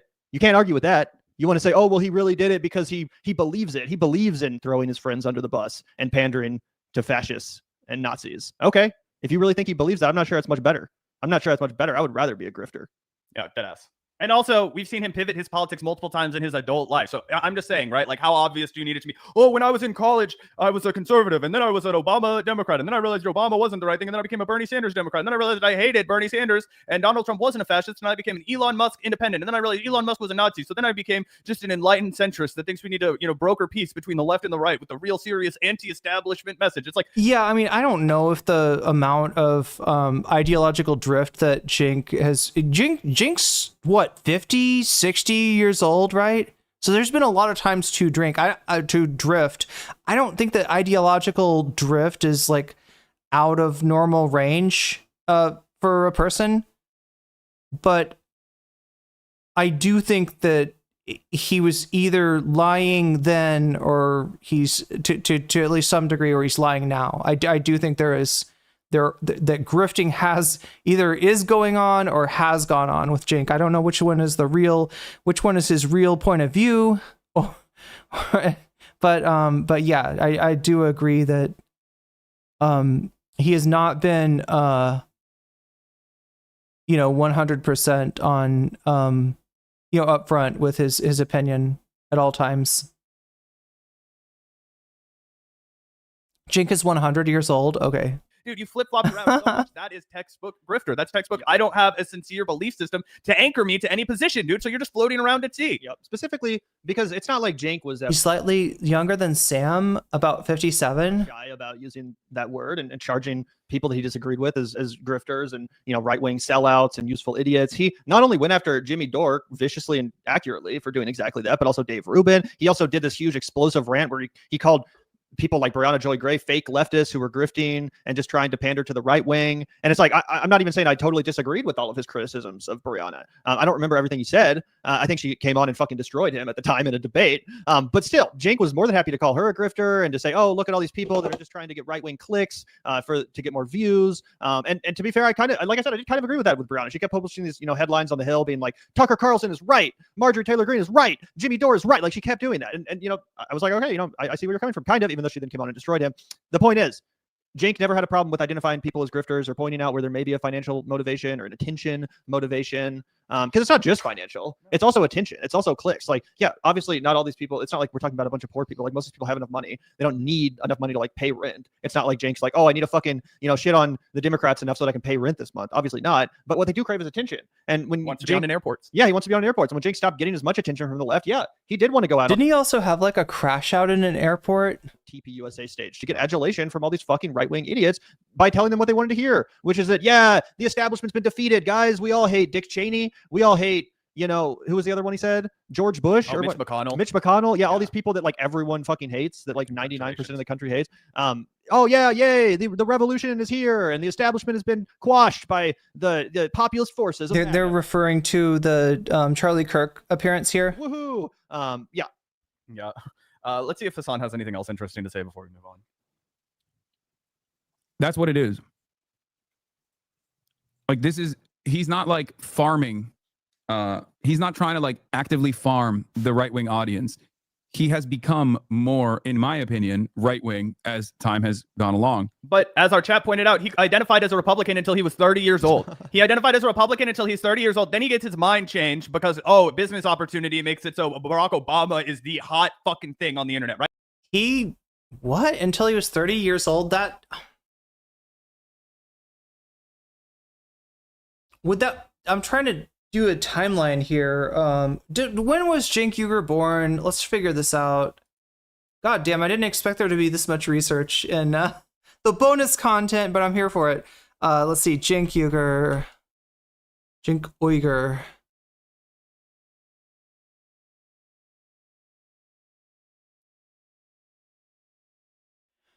Born in 1970. Okay, so yeah, he right-winger until he's 30 years old. That's the year 2000. TYT starts in 2002, right? So he was a Republican during the Clinton administration. He becomes a Democrat slightly before George W. Bush goes into office. Right? I don't think people understand that unless you've gone back and read about it or you were there at the time. But if you're our age or younger, you might not remember what the internet was like in 2007. Okay, I do. I happen to have been on the internet in 2007, and I lived around a group of parents that were talking about Barack Obama, and like one of my dad's friends' wives was a Barack Obama supporter, and everybody else was like fucking, hardcore Republicans, yada yada. It was a big discourse, but the dude was thriving online. The dude was thriving like a motherfucker, right? And when you go back and look at it, he was the first one to ever do that. Well, Cenk was running an online show at that time, and he was like, "Oh, if I start talking about this dude, my show is going to grow." So he parroted that, hope and change, and I'm going to be that kind of a Democrat. Then Bernie Sanders comes along, he was progressive during the Bush. Yeah, that's what I was saying. But no, I didn't realize that he turned 30 in the year 2000. Right, that's a new one. I assumed that he was in college, like, I don't know, maybe graduated in the late 90s. It sounds more like So yeah, he did switch from being a Republican to not a Republican, maybe a Democrat. When he was 30, but that was the year 2000. It's that message. Now it's not hot to trot anymore. So, do you mean over the course of 25 years in his middle age, the dude's changed his political map like this and then like this and then like this 3 fucking times, but somehow we're supposed to believe he's just so morally consistent and he really is just a guy with a lot of conviction to follow whatever. Wait, September 11th was his September 11th? It was when you said September 11th, Burpel, I legit thought you were going to say like September 11th. I'd do that. Like, or something. I thought you were going with the spicy loner box quote. He believes to the bitter end. Like, it's so dumb. It just sounds like hope coming from Hassan. Yeah, I honestly shocked to hear this from Hassan, not only because, as we talked about, Hassan literally discussed how he was exploited by Cenk Uygur, how even family was not enough to get in the way of Cenk's. It's an emote that I don't have. I should have. I must have Keck W, though. We certainly have Keck W. Money lust. His desire to make more money, not even his own fucking family member being in his business stopped that, or quelled it in any sense. We don't have Keck W. Think about the poly market thing. What was revealed? What? Last time Hassan and Cenk did a conversation over Thanksgiving. Do you remember the poly market bit? I think I might still have it. Oh yeah, absolutely. Let me play it. I think I got it right here. Actually. Perfect. Pull it up. Because this is directly from the last Thanksgiving. Oh. Okay. For poly market. Wait, no, seriously. Wait. You want to know something about? You want to know something about those? First of all, they got raided by the FBI. The CEO did. Yeah, the CEO did. I don't know if you know this, but they offered me as a starting point of the conversation $1 million to just sponsor my election coverage, and I said no. Good for you. God bless your heart. I probably would have said yes. Anyway, well, okay. So just like that's the entry point of the conversation. They were like, "We'll give you $1 million." I was like, "No." Wait, how do we fucking add this shit? Dude, I feel like I've enabled BTTV emotes like 6 or 7 times now, and I don't understand. Do I have to update them or something? Like, I don't understand why we don't have a full complement of Monkas and Keck W and all the rest, right? And I thought Keck W was like a universal. You have global BTTV and 7TV emotes. What are we missing? No. Anyway. Okay. So anyways, put that aside. Checking polymarket.com. Polymarket is one of our sponsors, and why I care about them is, number one, it gives you a state of the race. Oh, I see. I have some global BTTV. Yeah. I thought Keck W was a global. Other people are thinking, and they're not just thinking it. They're actually put money behind it, and hence they believe this with a lot of conviction. And so that's part of the reason why it's interesting. So again, I mean, there's literal proof that Hassan has a lot more fucking actual credibility than Cenk when it comes to this subject matter of grifting and sacrifice. You know what, Chad? I probably just need to name an editor on Twitch. I probably just need to give Zera editor your values to make an extra buck, whatever you want to fucking call it. Again, I mean, maybe you think that's totally fine to accept that kind of money from Polymarket, which is invested in by Peter Thiel, and as we talked about, is basically a crypto gambling company. It's not even legal to use in America. If you think it's fucking ethical to rename your fucking studio that was funded by your own grassroots audience, rename it the Polymarket Studio, plug that shit on your show daily, putting extra money in the coffers of those individuals who created that. And I mean, let's be honest. We talk a lot about Cenk wanting to get the attention of MAGA and the clicks of MAGA, but he really wants the attention of companies like Polymarket that'll come back and give him more sponsorships. That's what this is about. You get more sponsorship. You get more Polymarket Studio kind of sponsorships if you're, friendly with MAGA. Let's be honest. Oh yeah. There we go. Shastra G says he for some reason thinks we legit need to pull in right wingers to win. Yeah, he doesn't understand how it's played, right? He sees that Bernie Sanders, had some people supporting him who, when he dropped out, went on to support Trump. And I'm not just talking about people that were, that just hated Hillary that much. And so he's thinking like, how do we get these people? And the truth of the matter is that how you don't get those people is by looking weak. And when he goes on Charlie Kirk and kisses the ring, he looks weak. That is the antithesis, right? Because the truth of the matter is these right-wingers that vote for Bernie and then vote for Trump, they're low information. They are the 2016 equivalent of the podcast bros, right? And so to get them on board is more about your posture, right? It's about how you carry yourself, how you conduct yourself. It's about your attitude. It's about your vibes, right? That's what gets those voters. That's why Bernie had those voters and Hillary didn't. Just corporate friendly in general. Here's one last piece of evidence in case anybody was unfamiliar with this. He doesn't realize when he goes on Charlie Kirk, he's not bringing people over from there. He's making himself a moose on Charlie Kirk's mantle. He's making himself a hunting trophy, right? That you're making yourself a joke. You're making yourself a lolcow. I don't know what the name of this podcast is. It's called The Chuckle Sandwich. I've never heard of it, but Hassan went on there and he talked about. Thank you, Hank's got it. Yes, it's The Chuckle Sandwich. I couldn't remember what the fuck this podcast was called. Hank Uger, and he talked about how Cenk literally exploited him during his time there. We can play some. And I wanted to move to Los Angeles anyway, and my uncle was like, "Oh, this is an opportunity for me to hire someone and skirt some serious labor regulations in his family." Sure. You're gonna do Facebook. Well, that's because your uncle was letting everybody steal your sales deals. That's true. His uncle would let him massage a sales deal the last thing, then someone would swoop in and close it and take the commission. Yeah. So, but I started working with my uncle, and look, I think it might be a little Turkish of him to do this, but he definitely took advantage of the fact that I was his nephew. And this is a conversation with Sean O'Brien with my uncle, and look, I think it might be a little. I fucking hate it when that shit happens. Anyway, DIY guard. But that was when he was talking to Sean O'Brien, another two-faced rat bastard that we called out before fucking anybody on this podcast. Okay, I want everybody to know we took shit for calling out Sean O'Brien. I was like, this guy's a closet Republican. I have it on good authority from multiple people that he's a closet racist. And boy, he got in the fucking tank for MAGA. Yeah, 100%. And I guess the last thing I'll say about this is wait, people didn't realize that Sean O'Brien was a fucking right-winger? Seriously?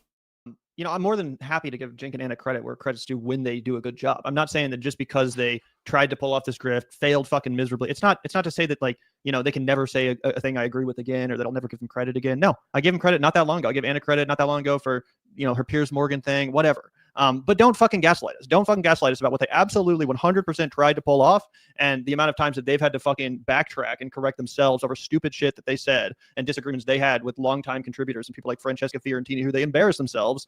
Slandering and smearing has triggered leftists now to only have to come around and be like, yeah, I guess we were a little bit wrong about that. Backtrack, gaslight, whatever. Look, if Hassan has any delusions that Cenk or TYT are salvageable, he's hopelessly naive, right? I think that 2019 quote showed a lot of naivete. We got to also remember 2019 is before a lot of this heel turn happened, but yeah, there, he does have a tendency to give people maybe more grace than they deserve, especially people that are friends or people, in Cenk's case, that are family, despite being fucking exploited by Cenk.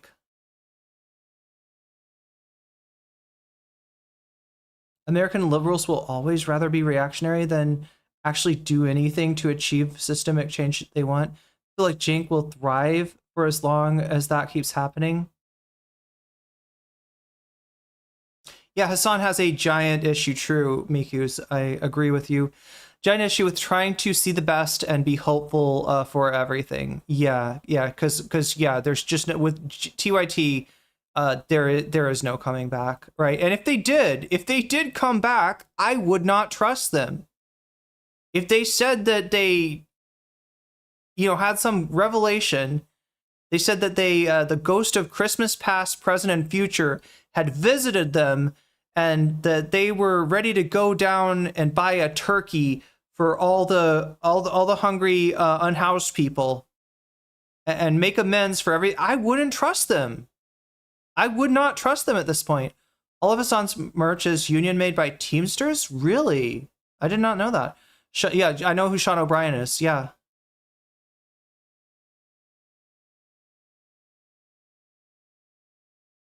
So don't fucking gaslight us. They absolutely tried to grift. They tried to reamass a right-wing audience because their left-wing audience was fading. And again, if you think that it's just like what they really believe, then that might be worse, right? Because then it's what? So now they're now Cenk is like a Bill Maher type, and I'm supposed to think that's better than being a grifter because he's just like this old man who fucking hates wokeness and leftism and stuff. Like that's not any better. Oh, and also the elephant in the room. We're talking about Cenk, obviously, because that's Hassan's uncle. But take a look at Anna Kasparian. What did she do? She went right. He's aggressively good faith, which I admit isn't a bad thing most of the time. It's a valuetainment, a conservative media powerhouse, right? Huge fucking propaganda network for MAGA and the Republican Party. They will never ever come for Donald Trump. When that one dude Vinny ever tries, every single person on the podcast panel dogpiles him for it. It makes him look like an idiot. It makes the audience tries to make the audience hate him, right? Because they're so in the tank for Donald Trump, and that's where all of their influence and that's where all of their financial incentives come from, right? Just validating Donald Trump. Oh, we'll have all these people on and we'll talk about MAGA, right? That's who Anna Kasparian is working for now, guys. Working for now. You need an PBD. Yeah, I totally get it. I used to bartend. I used to stand on my feet for 10 fucking hours instead of reading advertisements to you when I wanted fucking extra money, right? Because I have a soul and because we have a principle. And just because we got some fucking fruit dangled in front of our face doesn't mean we were going to bite at it, right? And it's crazy to watch Hassan, who has so much. Just stick up for Cenk Uygur, who has so much, and Anna Kasparian, who has so much. Meanwhile, he wants to act like he's the voice for the fucking working class and the poor people. It's like, dude, your uncle exploited working people who did not have the opportunities that you have. All right, straight up, that is the truth. And now you're running cover for this guy so that he can launder his reputation and rehabilitate himself. That's what you're doing. You are being a useful idiot. Okay, it's fucking crazy. Yeah, I don't really understand that quote, to be honest. It seems like a total change of tune from the last we heard from Hassan. Like, good point, Burple. It took Hassan a better part of a year to acknowledge Ethan's dog shit activity. Sure, he recognized it far earlier. Yeah. In some way, maybe he's overcorrecting for some of the tendencies of the platform, which, being that I've probably started more fights than I needed to, I can relate to. I think he was literally throwing, or not throwing him under the bus, but exposing Cenk for the exploitative practices that Hassan experienced while working at TYT. Like, and not only that, but the most recent Cenksgiving was totally off the rails. It was total confirmation of everything we've been saying about the direction that Cenk is going in. Go back and rewatch that if you want to see some crazy shit come out of Cenk's mouth. So I'm not sure. Maybe Cenk and Hassan had a family moment. Maybe they were drinking some beers. No, they didn't have a family moment. They weren't drinking some beers. Hassan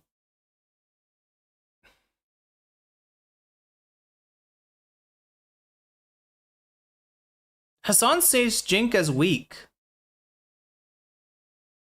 Rather than... And maybe does that get in the way of him seeing the harm that Cenk does? Sure. But yeah, Hassan was laughing at his uncle, which in some ways, we're talking about like, optically, the optics of it, right? How the content, reflects in some ways does more damage to Cenk than if he like honestly engaged with him and told him why he was wrong. Together and had a heart to heart. And maybe Cenk started crying in front of Hassan about how mean. Well, no, I mean, we can see, that Zach's got some, emotions that have come into here. Like, right. And I see why he's reading what Hassan says as a criticism of him. And I do find some of those criticisms that the Vanguard, when the Vanguard get criticism of, when they get criticized for calling out TYT, for drama purposes, like, I mean, that's really annoying, and that's not who they are, right? So I understand where his feelings are coming from. I do think he's, in fact, I'm 99% sure that he's taking something that Hassan was directing at the Willie Max of the world, right? The drama slop commentary bros of the world. I think he's interpreting that as being directed at the critics of TYT, right? Like the Vanguard. And Hassan's the way that Hassan worded that, I could see how that leads one to believe that I don't think that's what, like I said, 99% sure that's not what Hassan meant. 99.99% sure that he did not have the Vanguard in mind when he said that, right? So, I see where this emotion is coming from, and, they have fought long and hard to earn their respect. And they have had a lot of people be dismissive towards them with similar language to what Hassan used. That being said, I do think, Directive, that it's misdirected anger. And there are, to be fair to BKK, there are some, some things that they say that are maybe, legitimate criticism, certainly of TYT, certainly criticisms of TYT that Hassan is not seeing or is not commenting on, and maybe of Hassan's over. The way that Hassan kind of treats Jink with kid gloves as well. Do I have a Discord? Yes. We have a Discord. Is the link blinkered or something? Is the link that's showing up old or something?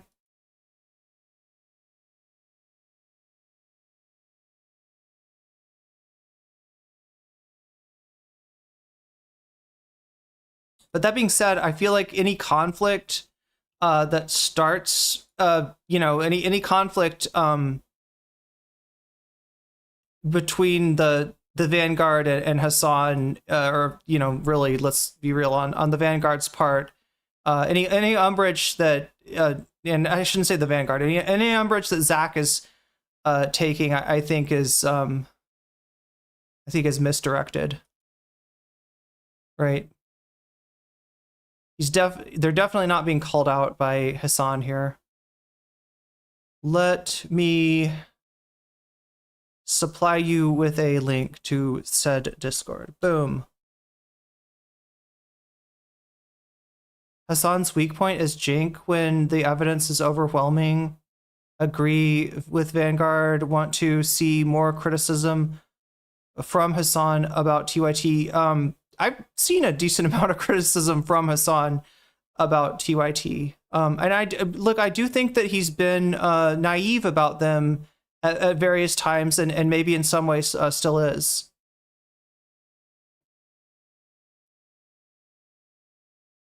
We are, and how much it gets to him that people are making fun of him or whatever the fuck. And then Hassan got all defensive. I don't know. I genuinely don't know. Again, I don't want to make a huge deal about it and act like this is some huge thing that I'm insanely triggered about because Hassan doesn't agree with the Vanguard's commentary. Ritzel says, I agree with Choki. I don't think he was referring to them or even knows them. Well, some people have said in chat that he, in recent days, reacted to a different Vanguard clip. So I think he is, at least somewhat aware of them. Like I wasn't, I did not know that going into it, but I'll be interested to. So for the record, chat, the chatter that saw Hassan react to the Vanguard said that he didn't react to this clip, which is good, and he should not. Right? A fucking beef between the Vanguard and Hassan. I don't see that as helpful in any way. As much as they do have things to say that I wish Hassan would recognize. I don't think that I think if this ends up as a back and forth, we're going to get misunderstanding compounding upon misunderstanding, and that ends up tying Gordian knots and creating conflicts with people who should be on the same team.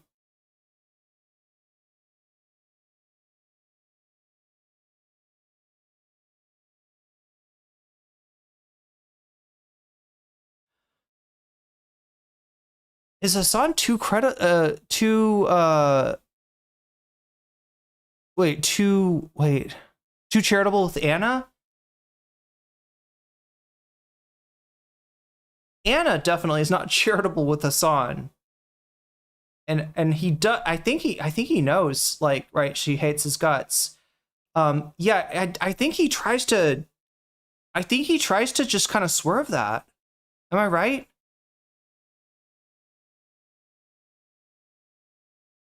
I mean, he has called Anna out before, but you know, when she gets weird with him, I think he kind of ignores it from what I've seen.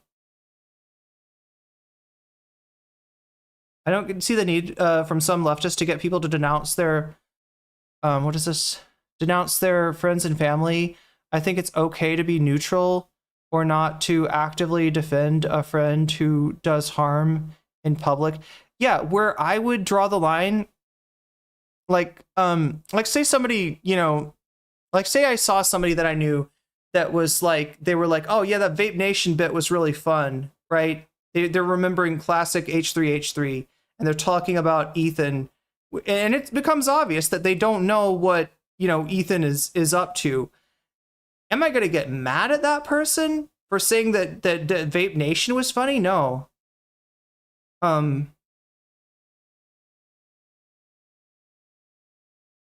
But if they see somebody saying that Ethan Klein is, I don't know, attacking, you know, every pro-Palestinian streamer that he sees, and then they attack that person, they defend Ethan to the point where they're like now, you know, going hard in the paint at somebody that's criticizing him correctly. I think that's where I draw the line, right?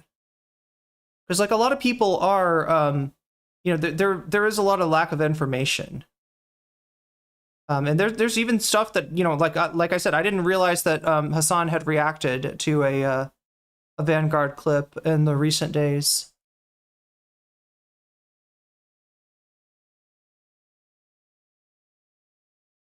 I thought because I saw him asking who is Iran Brown once a chatter mentioned RM Brown. Oh yeah.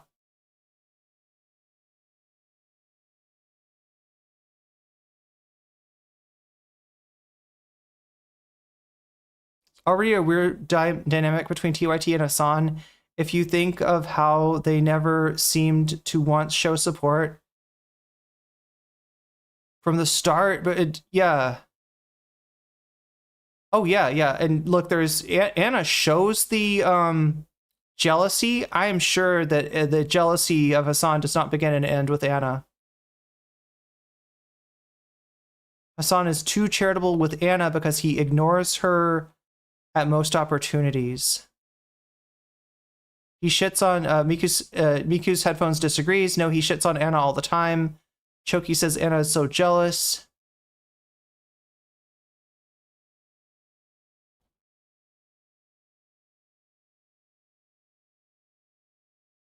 Hassan has said he doesn't like going after women, but he does stand his ground with it. Yeah, during the you know, transphobic shit from Anna, I think he was calling her out.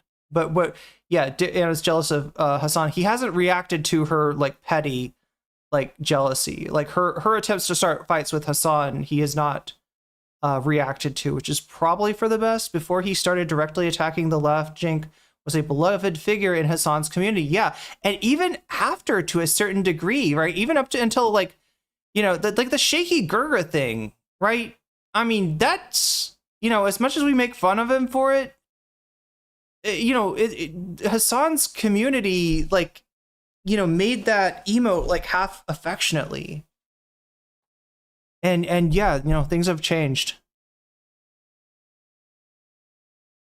Family first, Hassan is respectful and probably feels like the work that he did with TYT contributed to his ultimate success. He might have learned some stuff there, but he started streaming from the ground up to like less than 100 people, right? He had to, he actually, there were, you know, people who at the time were friends of mine that helped Hassan get his feet on the ground as a Twitch streamer.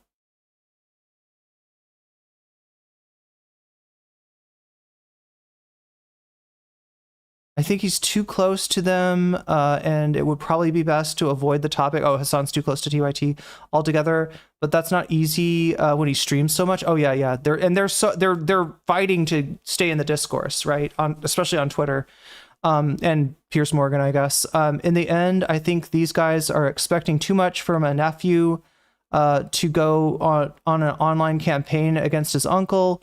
Anna is closely tied to it. There are better things for him to cover. Yeah.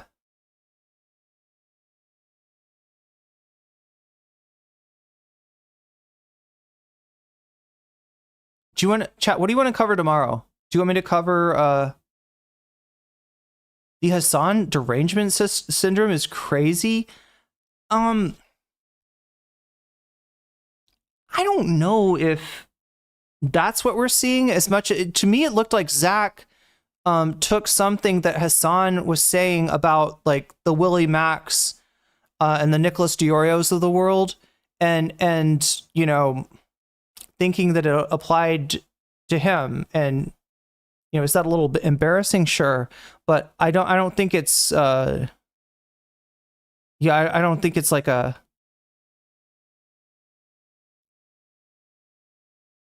like you're not going to hear Zach be like, Hassan is a terrorist. He had a terrorist on his stream. You're not going to hear Zach be like, he says he's a socialist, but he has a nice house. You know, you're not going to get your standard, you know, Hassan derangement disorder stuff from this. But yeah, you know, it is, you know, he did kind of go hard in the paint today against Hassan, and I think over a misunderstanding mostly. I mean, they're not to say that, you know, Hassan, you know, has been, there's a little bit of naivety definitely in that 2019 tweet, and maybe, you know, he's still kind of handling this with kid gloves. Hassan tries to be the peacekeeper. I joined the Discord, so hopefully the mods will get the application under the way. Yeah, that's what I say whenever I apply for an e-visa with Vietnam. I'm like, I applied for my e-visa. I hope that the Vietnamese authorities will go ahead and process that shit, so I don't have to, you know, so I can get on the plane and not have to reroute to Malaysia again. That would suck.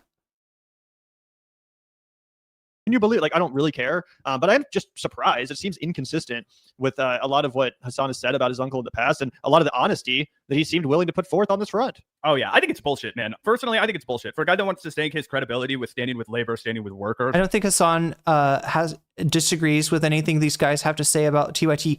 Yeah, that's my I would guess you're right, cats eating birds. Although I don't know, you know, maybe they'll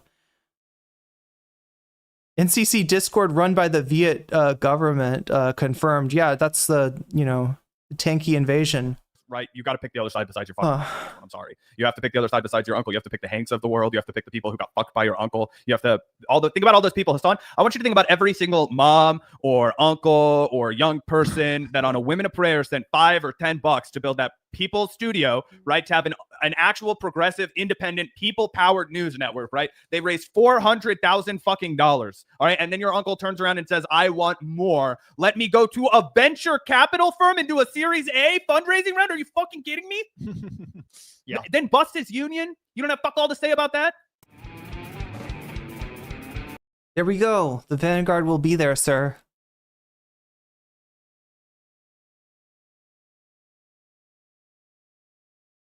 Oh, there it is. Oh, the bot channel's got it up, chat. Well, hopefully by this time tomorrow, or you know, by the time I start stream tomorrow, the it'll be on more than just the bot channel. Wait, that's from 2 months ago. So he reacted to the Vanguard like 2 months ago. Something to do with you know, Kyle and Ethan, or maybe this was just two different clips. I don't know.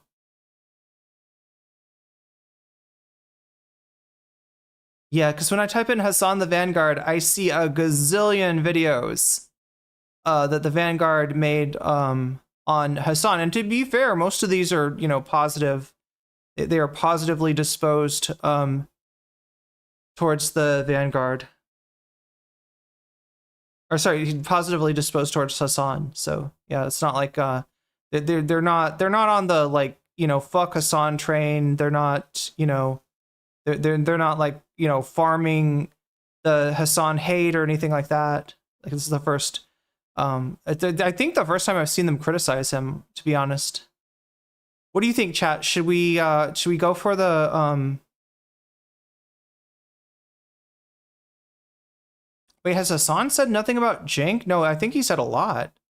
It's just that he doesn't like keep at it. He's not like, constant, like he'll criticize. Jink will say something ridiculous on Twitter, and he'll bring it up on stream and kind of laugh at it, but he won't like he's not like constantly criticizing. I think he, some people talk about such things privately with their family. The Vanguard can make that critique. And it's valid. Hassan has his family member.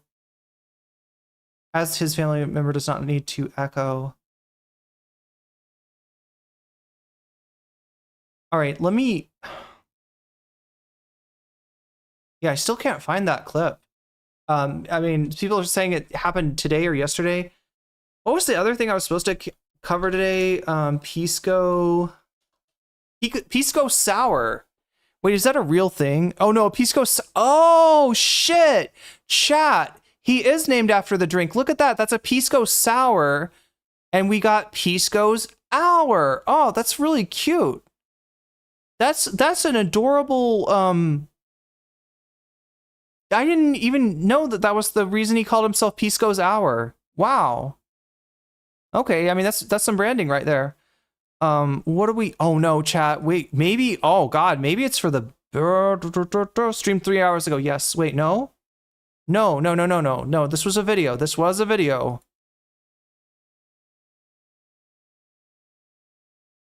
Adam friended. There we go. If you tweet something on your Twitter and you're a political commentator, you are opening your. So chat, this I mentioned this on I mentioned this video on the. It's in the Twitch title. It's in the Blue Sky thread. Self up for criticism, and I do need to go pretty soon, and we haven't. But I just want to cover a little bit of this at least. Interaction. I ask, who will you vote for? Things could change between now and the election, but at this point, I'd vote for Trump over Biden. 2 years ago, Adam said lack of confidence in the 2020 election was based on Trump's lies, that obviously Trump did something pretty crazy shit to hang on to power. He said that he was definitely persuaded by the January 6th hearings not to vote for Trump. This is me basically saying to Adam, like, what changed? Adam took it very personally and blocked me. If you're opening yourself up, if you're already offering your views on Biden's fitness, why wouldn't you offer your views on Trump's fitness? Why wouldn't you do that? Unless you were maybe trying to cater to one audience versus another audience. They have yet to point to a single lie that I have ever told about them. This guy is soft as shit. Super, super, super soft. Hey folks, please like, comment, and subscribe. And make sure to check out my newsletter. Information is in the description. For those of you who weren't aware, there's a show called Sitch and Adam. It might be live right now, where Adam friended, who I take to be some kind of like artist or comic or something. Chat, I hate to say this, but his intro is giving Xander Hall. And that's not a bad thing. I do think that Xander Hall's intros are actually, something that I should endeavor to do more. I try to do a little explanation ahead of the segments, but some kind of guy and his friend Sitch, some other kind of guy. It's Sitch and Adam do a kind of political commentary show where their whole thing is being a kind of, I don't know, a little bit of a commentary channel on woke stuff, especially woke stuff and some political things. It's not super hard politics or like hard commentary on. So yeah, I'm going to do at least a little bit of this, chat, and then maybe we'll try to do the Hassan. Pisco is a kind of Peruvian brandy. I feel like I would like a Pisco sour. It's brandy, which I like, and it's sour, which I also like. And I'm not even a big fan of alcohol. Political happenings. It's more kind of just stunting on individuals, easy targets for these folks. So these guys kind of just pander to their audience from a very, like, I would say, the remnants of pushback to cancel culture and woke culture that existed 2015, 16, 17, 18. Yeah, so far so good. Let's see where he goes from there. these kinds of types. You know them, right? Sargon of Akkad, kind of Bearing. This guy Bearing, remember that guy? These kinds of channels that pretty much exist. No bullshit, Bearing, Sargon of Akkad, the Quartering. I guess you could put him in that basket as well. To talk shit about wokies on campus, a kind of online version. Wokies on campus. Pisco, what do you know about wokies on canvas? Of Charlie Kirk, with respect to the cultural stuff, and that's their shtick. Now they venture every now and then into some kind of observational political stuff, but they're really kind of dumb and stupid on that stuff, and like get trounced on whenever they bring people on to debate, and so they're now very selective about who they debate, and they have a reputation, Adam especially, for having a quick trigger finger when it comes to blocking people and banning people from their stream or from Twitter. This is especially Adam. And it should tell you a little bit something, you know, their main, I guess, ally in this space is Anna Kasparian. I would never say that they're like hardcore MAGA people or hardcore right-wingers. They also chafe at the notion that they're neutral. People think that they're like centrists. Sometimes they have called themselves centrists in the past on some issues. But they hope everything's going good for you in Thailand. Yeah, pretty good. I mean, I have to get my I'm trying to get my longer term visa right now, which is a little bit scary. You know, I need everything to go right. And when I go to Vietnam and apply for the visa, yeah, I have to like leave the country and then come back in order to get my education visa and start my which I've paid for, at least the deposit on the Thai language school that I'm going to be learning Thai from. So I'm pretty excited about that, but it's all got to go right? Because if it doesn't, I'm going to be stuck in Vietnam for longer than I planned. And I don't know what I would do, right? I don't, you know, normally I bring a streaming setup that's like my laptop and maybe the microphone.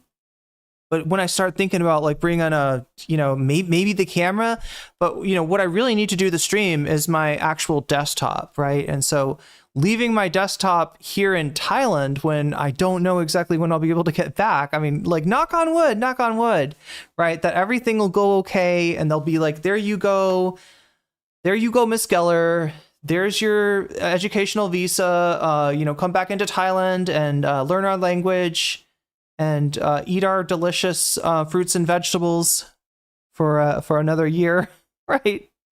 I hope that's what happens, because I do not want to have to deal with a thing where like you know, there's friction, there's problems. So hopefully everything will go well. Homework this month is to be able to say 2 useful sentences in Thai. They kind of don't. I think I've got that already. Unless you're talking about like long sentences. Like these labels being attributed to them.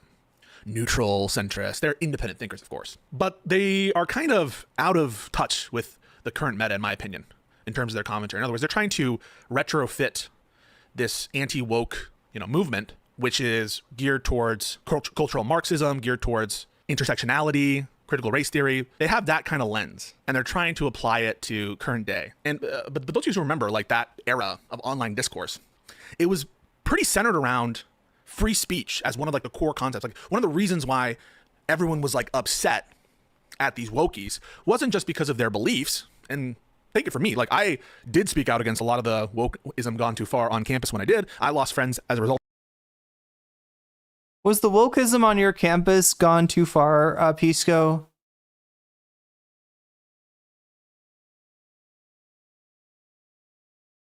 That's the best way to defeat shit ass right wingers that are making up issues, is to you know, attribute some degree of truth to the issues. Yeah, you know, the wokeness. I mean, you know, like it would basically, and I've heard this point of view before, right? But you know, in case you were, you know, getting a little too comfortable with Pisco, let's remember that he is a DGG law tuber at the end of the day. You know, he's made some really good points against Destiny. But yeah, this is the Wokey in the room with us now? Yeah, I don't know. Pisco and coffee is popular.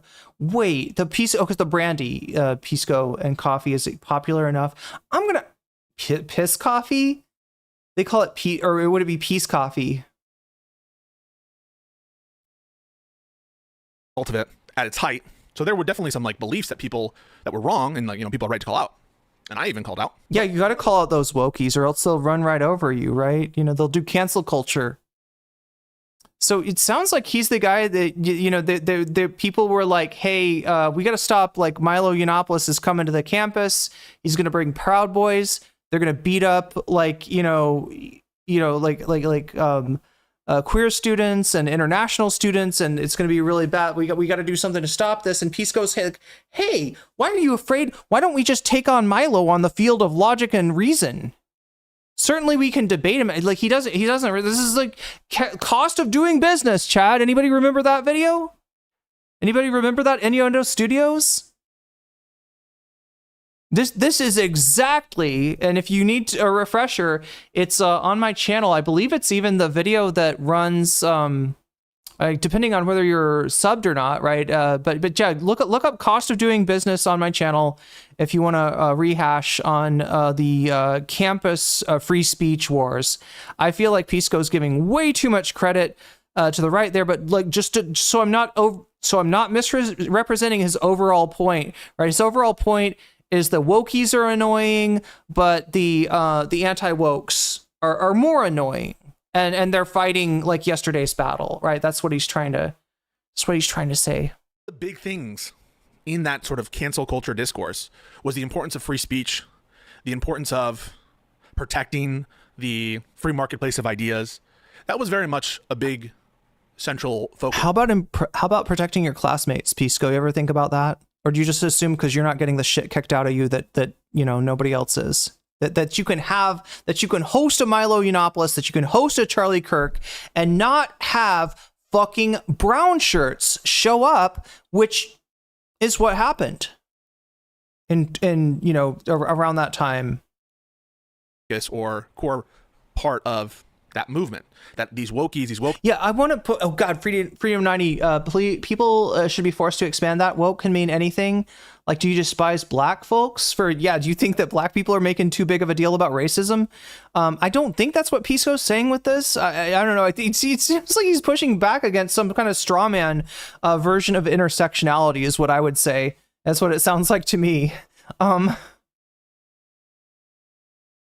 But is it about so if you don't know, chat, woke as a term was part of AAVE. Woke as a term was part of black culture.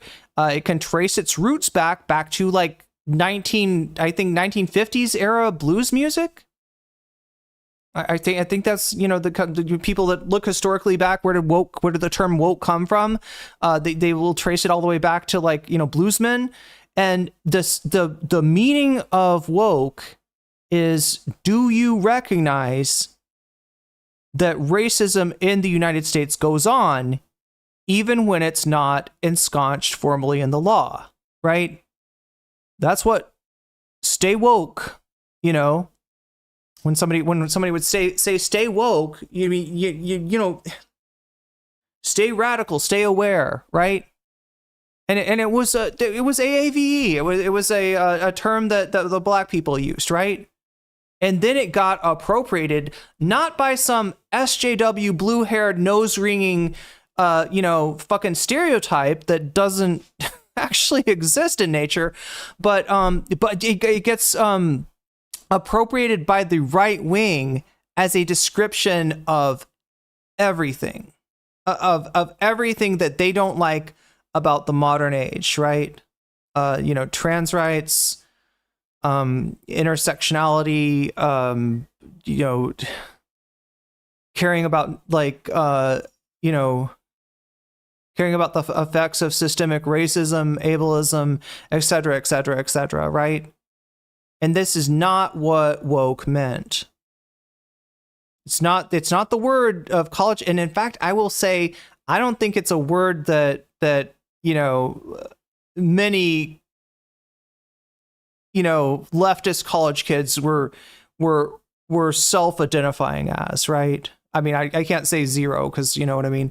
I don't usually speaking in Wokie's Andrew Tate vernacular English. Nice. I don't want to speak in absolutes here, right? And there's appropriation can certainly can and does happen in like academic settings like this, right? From well-meaning liberals and the like.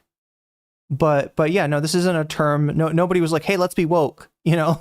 Let's be right. It had a very specific meaning. It was then appropriated by the right wing to strawman the left. And it is generally used in a very, reactionary and anti-intellectual way. It is a reaction against the coming to consciousness, the little bit of coming to consciousness that our culture has achieved. Right. And that's what Pisco is, kind of giving way too much credence to. So, is Pisco wrong here? No, he's in the process of criticizing Adam Friended. And I think he's absolutely right. I think Adam Friended is a disingenuous bastard. And I think Pisco rightly calls him out here. But I just had to point this out in case you were getting any ideas about Pisco, in case you get any ideas about Quiman, right? The enemy of my enemy is not necessarily my friend. It's good to have, people on our side, even if they don't agree with us, completely. But it's another bisexual lighting streamer. Yeah, I guess. I mean, wait, is that bisexual? Isn't bisexual lighting when it's like on you? Is the background lighting considered bisexual?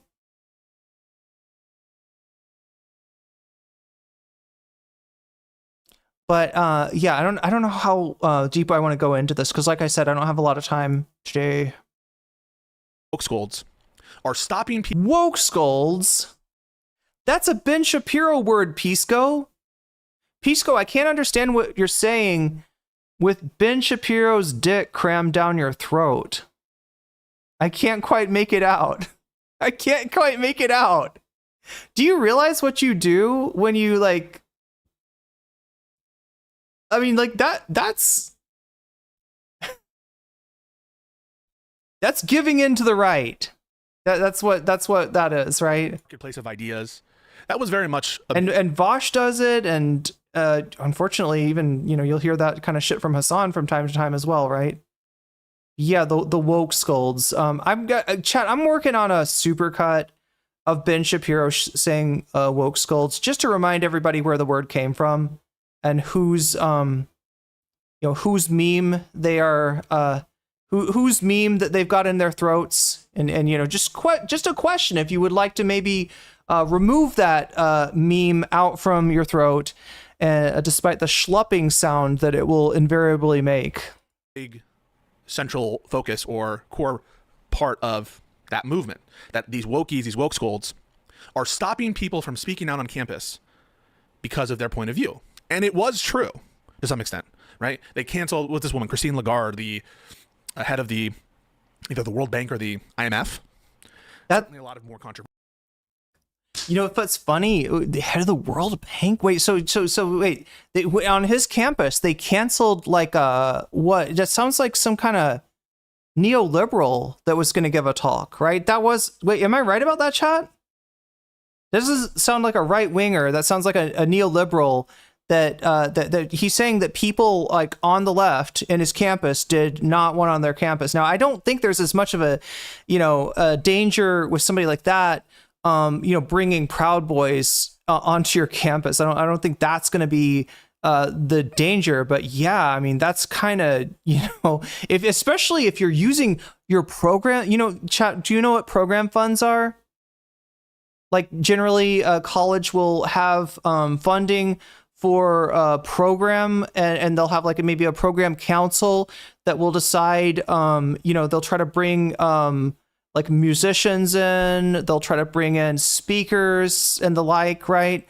And they've got a limited budget, right? So they they'll pay something, sometimes depending on who it is, they might have to pay for a hotel for the person, or it might be pretty expensive, or it's more expensive for more famous people, it's less expensive for less famous people. But yeah, there's limited, the limited funds, right? Do you really want to, I don't know. I hope no programming funds are going towards the, bringing on the, IMF,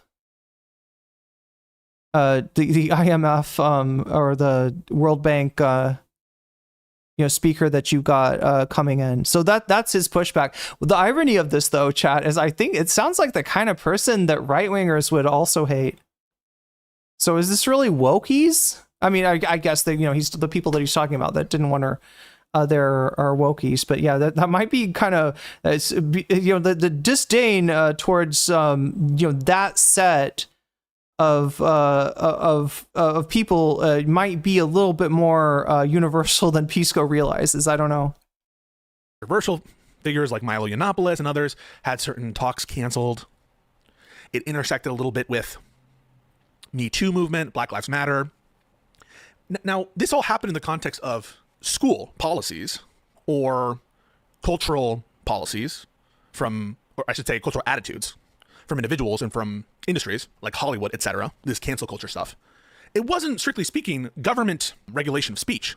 It wasn't government censorship, which is really what the First Amendment is about. I think there's a broader concept. It was an attack on academic freedom, not from the wokies, but from the right wing. And suckers like Pisco let them in the door. And what do we have now? We have a bunch of researchers that can't get funding, right?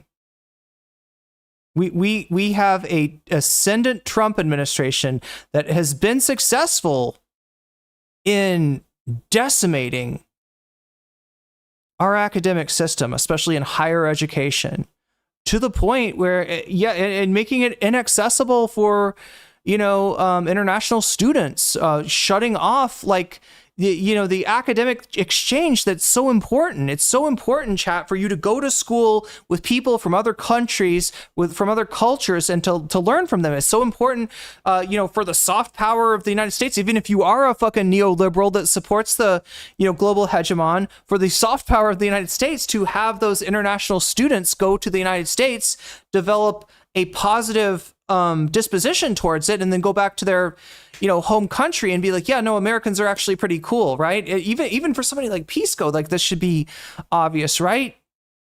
Like, allowing that to even get started was a mistake and has resulted in a horrible situation, right? I don't know if I'm going to be covering this, right? But there's a situation with Professor Dave and Sabine Hossenfelder right now. Is anybody following that? Professor Dave's videos on Sabine Hossenfelder. She is I guess you'd call her like a science educator. Same thing with Professor Dave.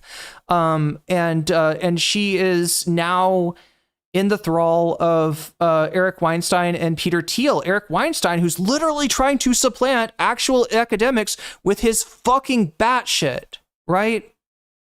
And the reason that this works, chat, is that now, if you want money for your research, if you want to get funded, you need to kiss the ass of a Peter Thiel, because the government money is drying the fuck up, right?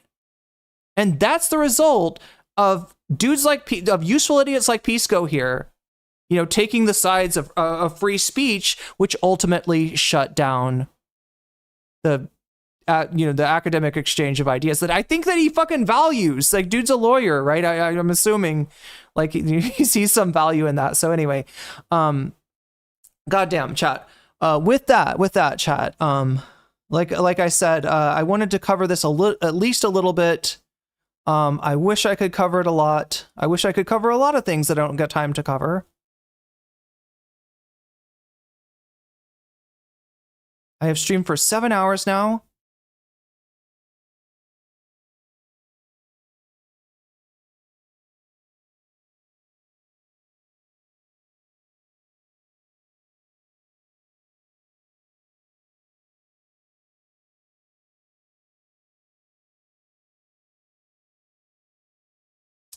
Okay.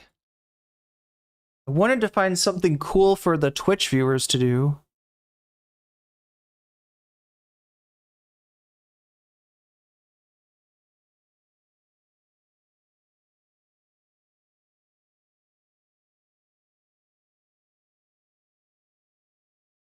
Oh, here we go.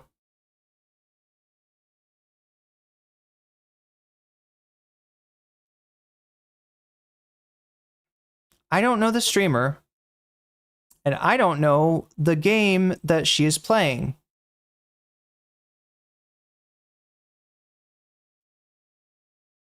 But there's not a lot of people streaming right now, and you know, she's we got a chance to give her a bigger audience maybe than you know, or at least a bigger audience than she's got right now. Right, so I'm gonna give Maddie the Magical Girl a follow here, and I'm gonna raid you into her stream if you're watching me on Twitch. While I'm doing that, chat, let me shout out once again my Patreons, who I very much appreciate. When I see, you know, streamers on YouTube getting banned, people on Twitch getting banned, I am so appreciative to have that base of support that's not attached to any platform, right? People that support me every month with a donation. If you support me on Patreon at the $5 level or above, you get a fancy shout out at the beginning and ending of each stream. It is now the ending of the stream. We're approaching the ending of the stream, so let me do that now. Shouts out to Oral's Ellipsis.